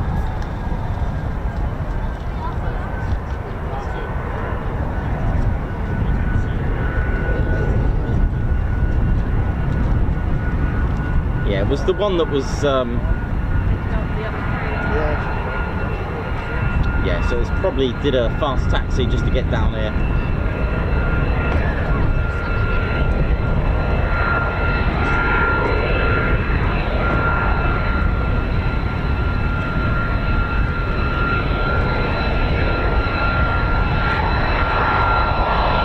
Look at the cannon, look at that. Just on the port side wing, on the inner part of the wing. Look at that, the internal 25mm GAU-22.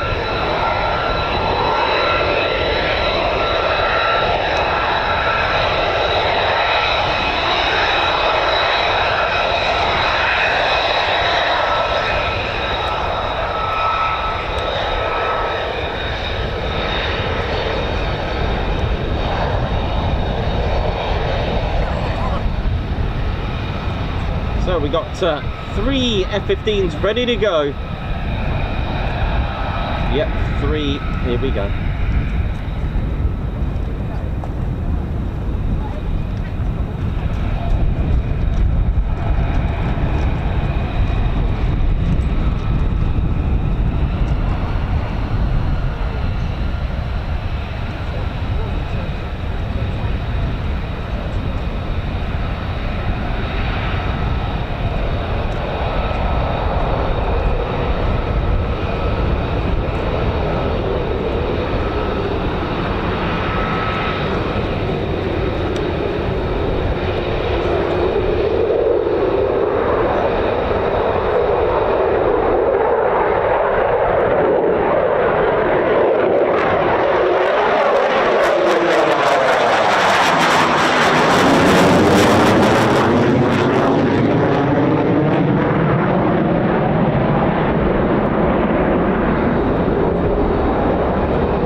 Go. 3 more.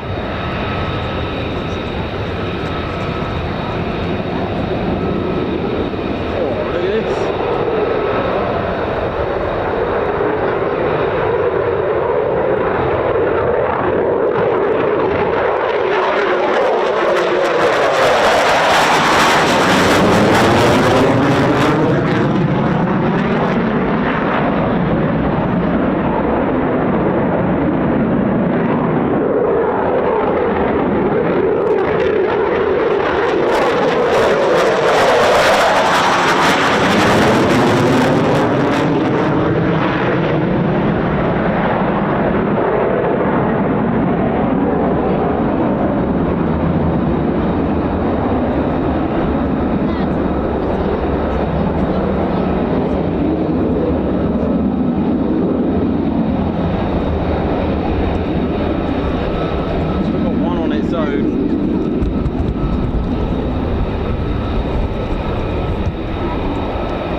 F-15. I don't know why I thought it was going out with this lot.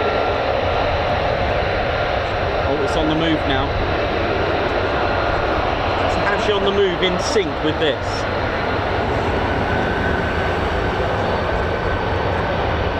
Okay, our last one of the day. Here we go.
Fell out somewhere. Give me 1 second. I'll come and do that now.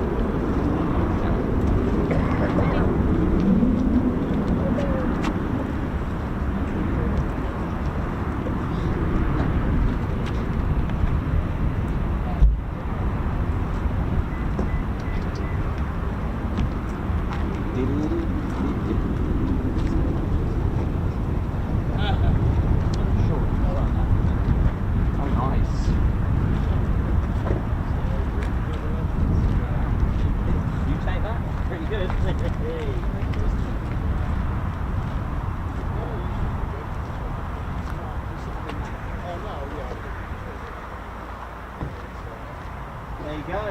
Thank you. No problem, there's your pen. Right, that's it. Do you want to be in the picture?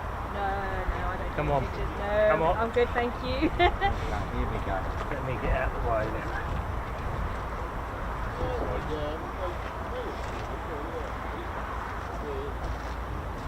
Double check it.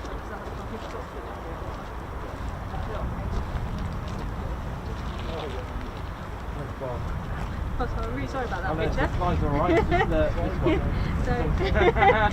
one. Oh yeah, sorry about that. That was a bit of a fail, wasn't it? Well, they found it funny. Well, I hadn't even noticed, so you could tell by my friends look. No worries. Thank you so much for today. Have a lovely day and a safe journey back. And You yeah, too. see you later.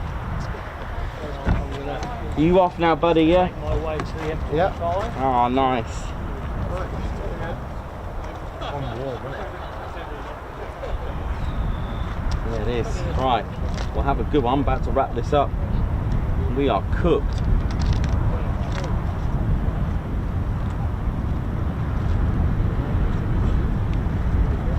Right. I will see you again. Yeah, man. See you soon. Give me an update on the award. Yes, I will do. Can't wait for that. I've ordered some lacquer. Okay. As well. So, How's it looking? it's A bit futuristic, isn't it? It looks so far ahead of its time. Wow. I wish I got a bigger one. Really. That's the frightening thing. It looks so far ahead of its time. Wow. If you was to imagine designing a spaceship and then putting it back into the 40s. But there is a company that does a really nice 148 scale. Is it? The 1.8, the Horton 18, that was 3 times the size. And that was supposed to have 6 engines. Yeah, that would have been a, yeah. I'm actually glad they didn't. Yeah, this is the irony. This is the irony of the thing. This is the whole irony. Because I don't think anybody would. No. Yeah. Right. All right, buddy. Good to see you again. Yeah, you too, man. And I'll See you later. Yeah, chat soon.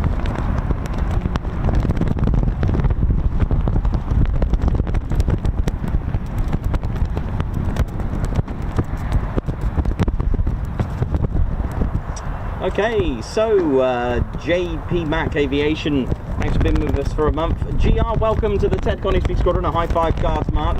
Derek Turanyemi Experiment, member for 17 months, who's put oi oi.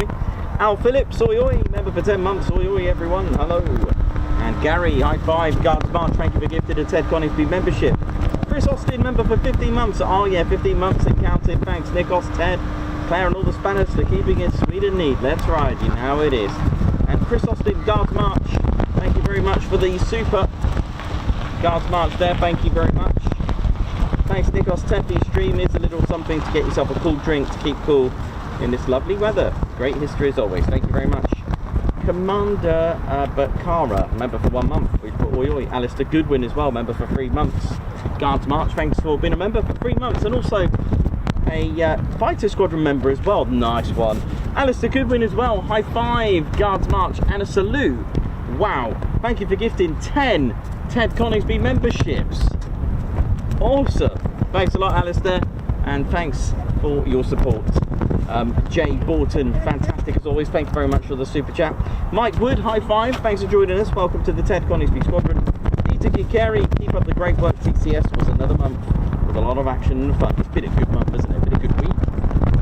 And Anonymous, bring back the tornado already. High five. Thank you very much. Guards March. Right, that is us done. I think we're good, Teddy. I think we are good. So, ladies, gents, teddy bears, I hope you enjoyed that. As always, a big shout out to all of the 48 Fighter Wing all rolls. A big shout out to everyone there. Salute to all of the 48. Thank you very much for what you do for owning the skies. Always ready. And of course, all our viewers and members, thank you very much for being who you are, a supporter of the channel. And a big shout out to all of you. And I hope you enjoy the rest of your day. Oh yeah. So my name's Nikos, cameraman and commentator and historian. This is our squadron leader, Ted Coningsby. You've been watching the Ted Coningsby channel live. Thank you very much. Here at RAF Lakenheath. So for the last time for today, it is see you soon, wish you well. See ya!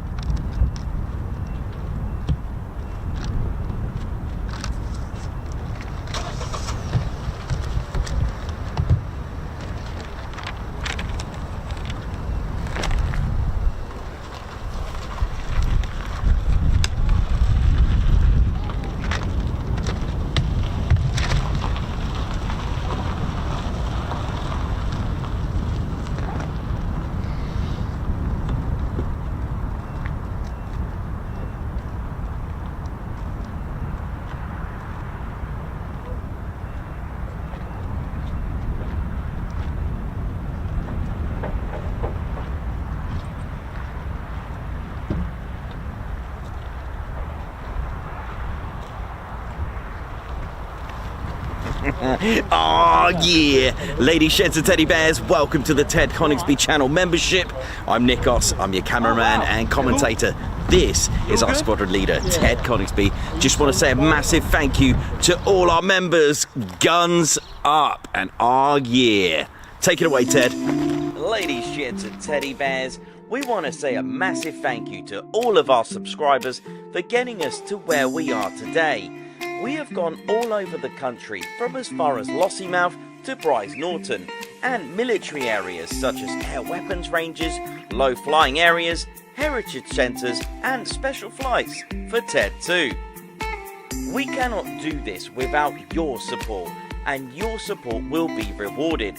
You can now join the Ted Coningsby Squadron and help fund the channel to get us around the country and provide us with the funds for equipment to bring you better content too.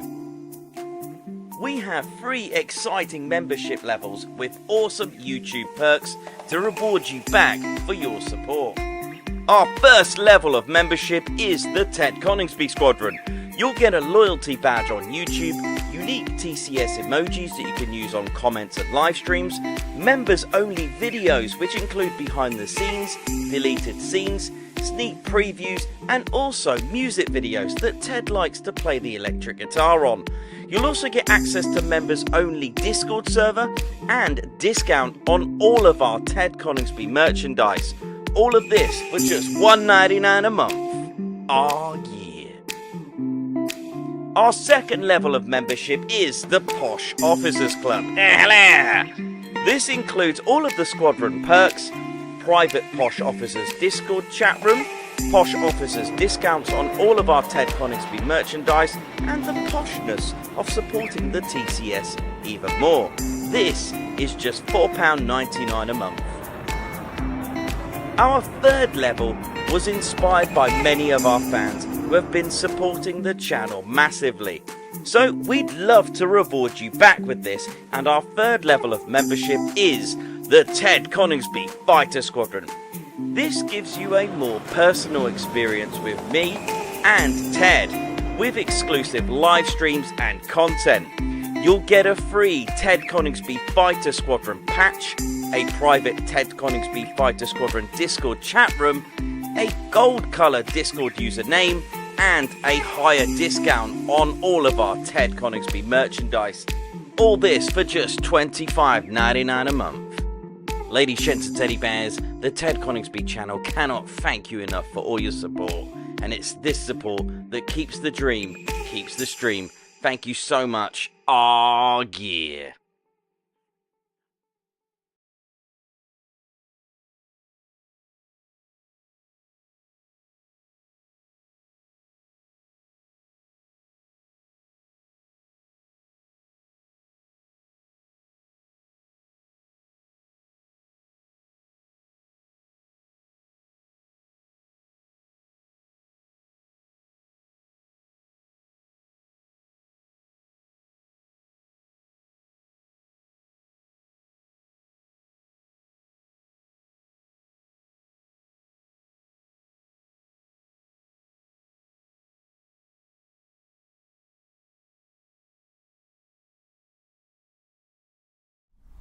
Golf India, Brian Stone,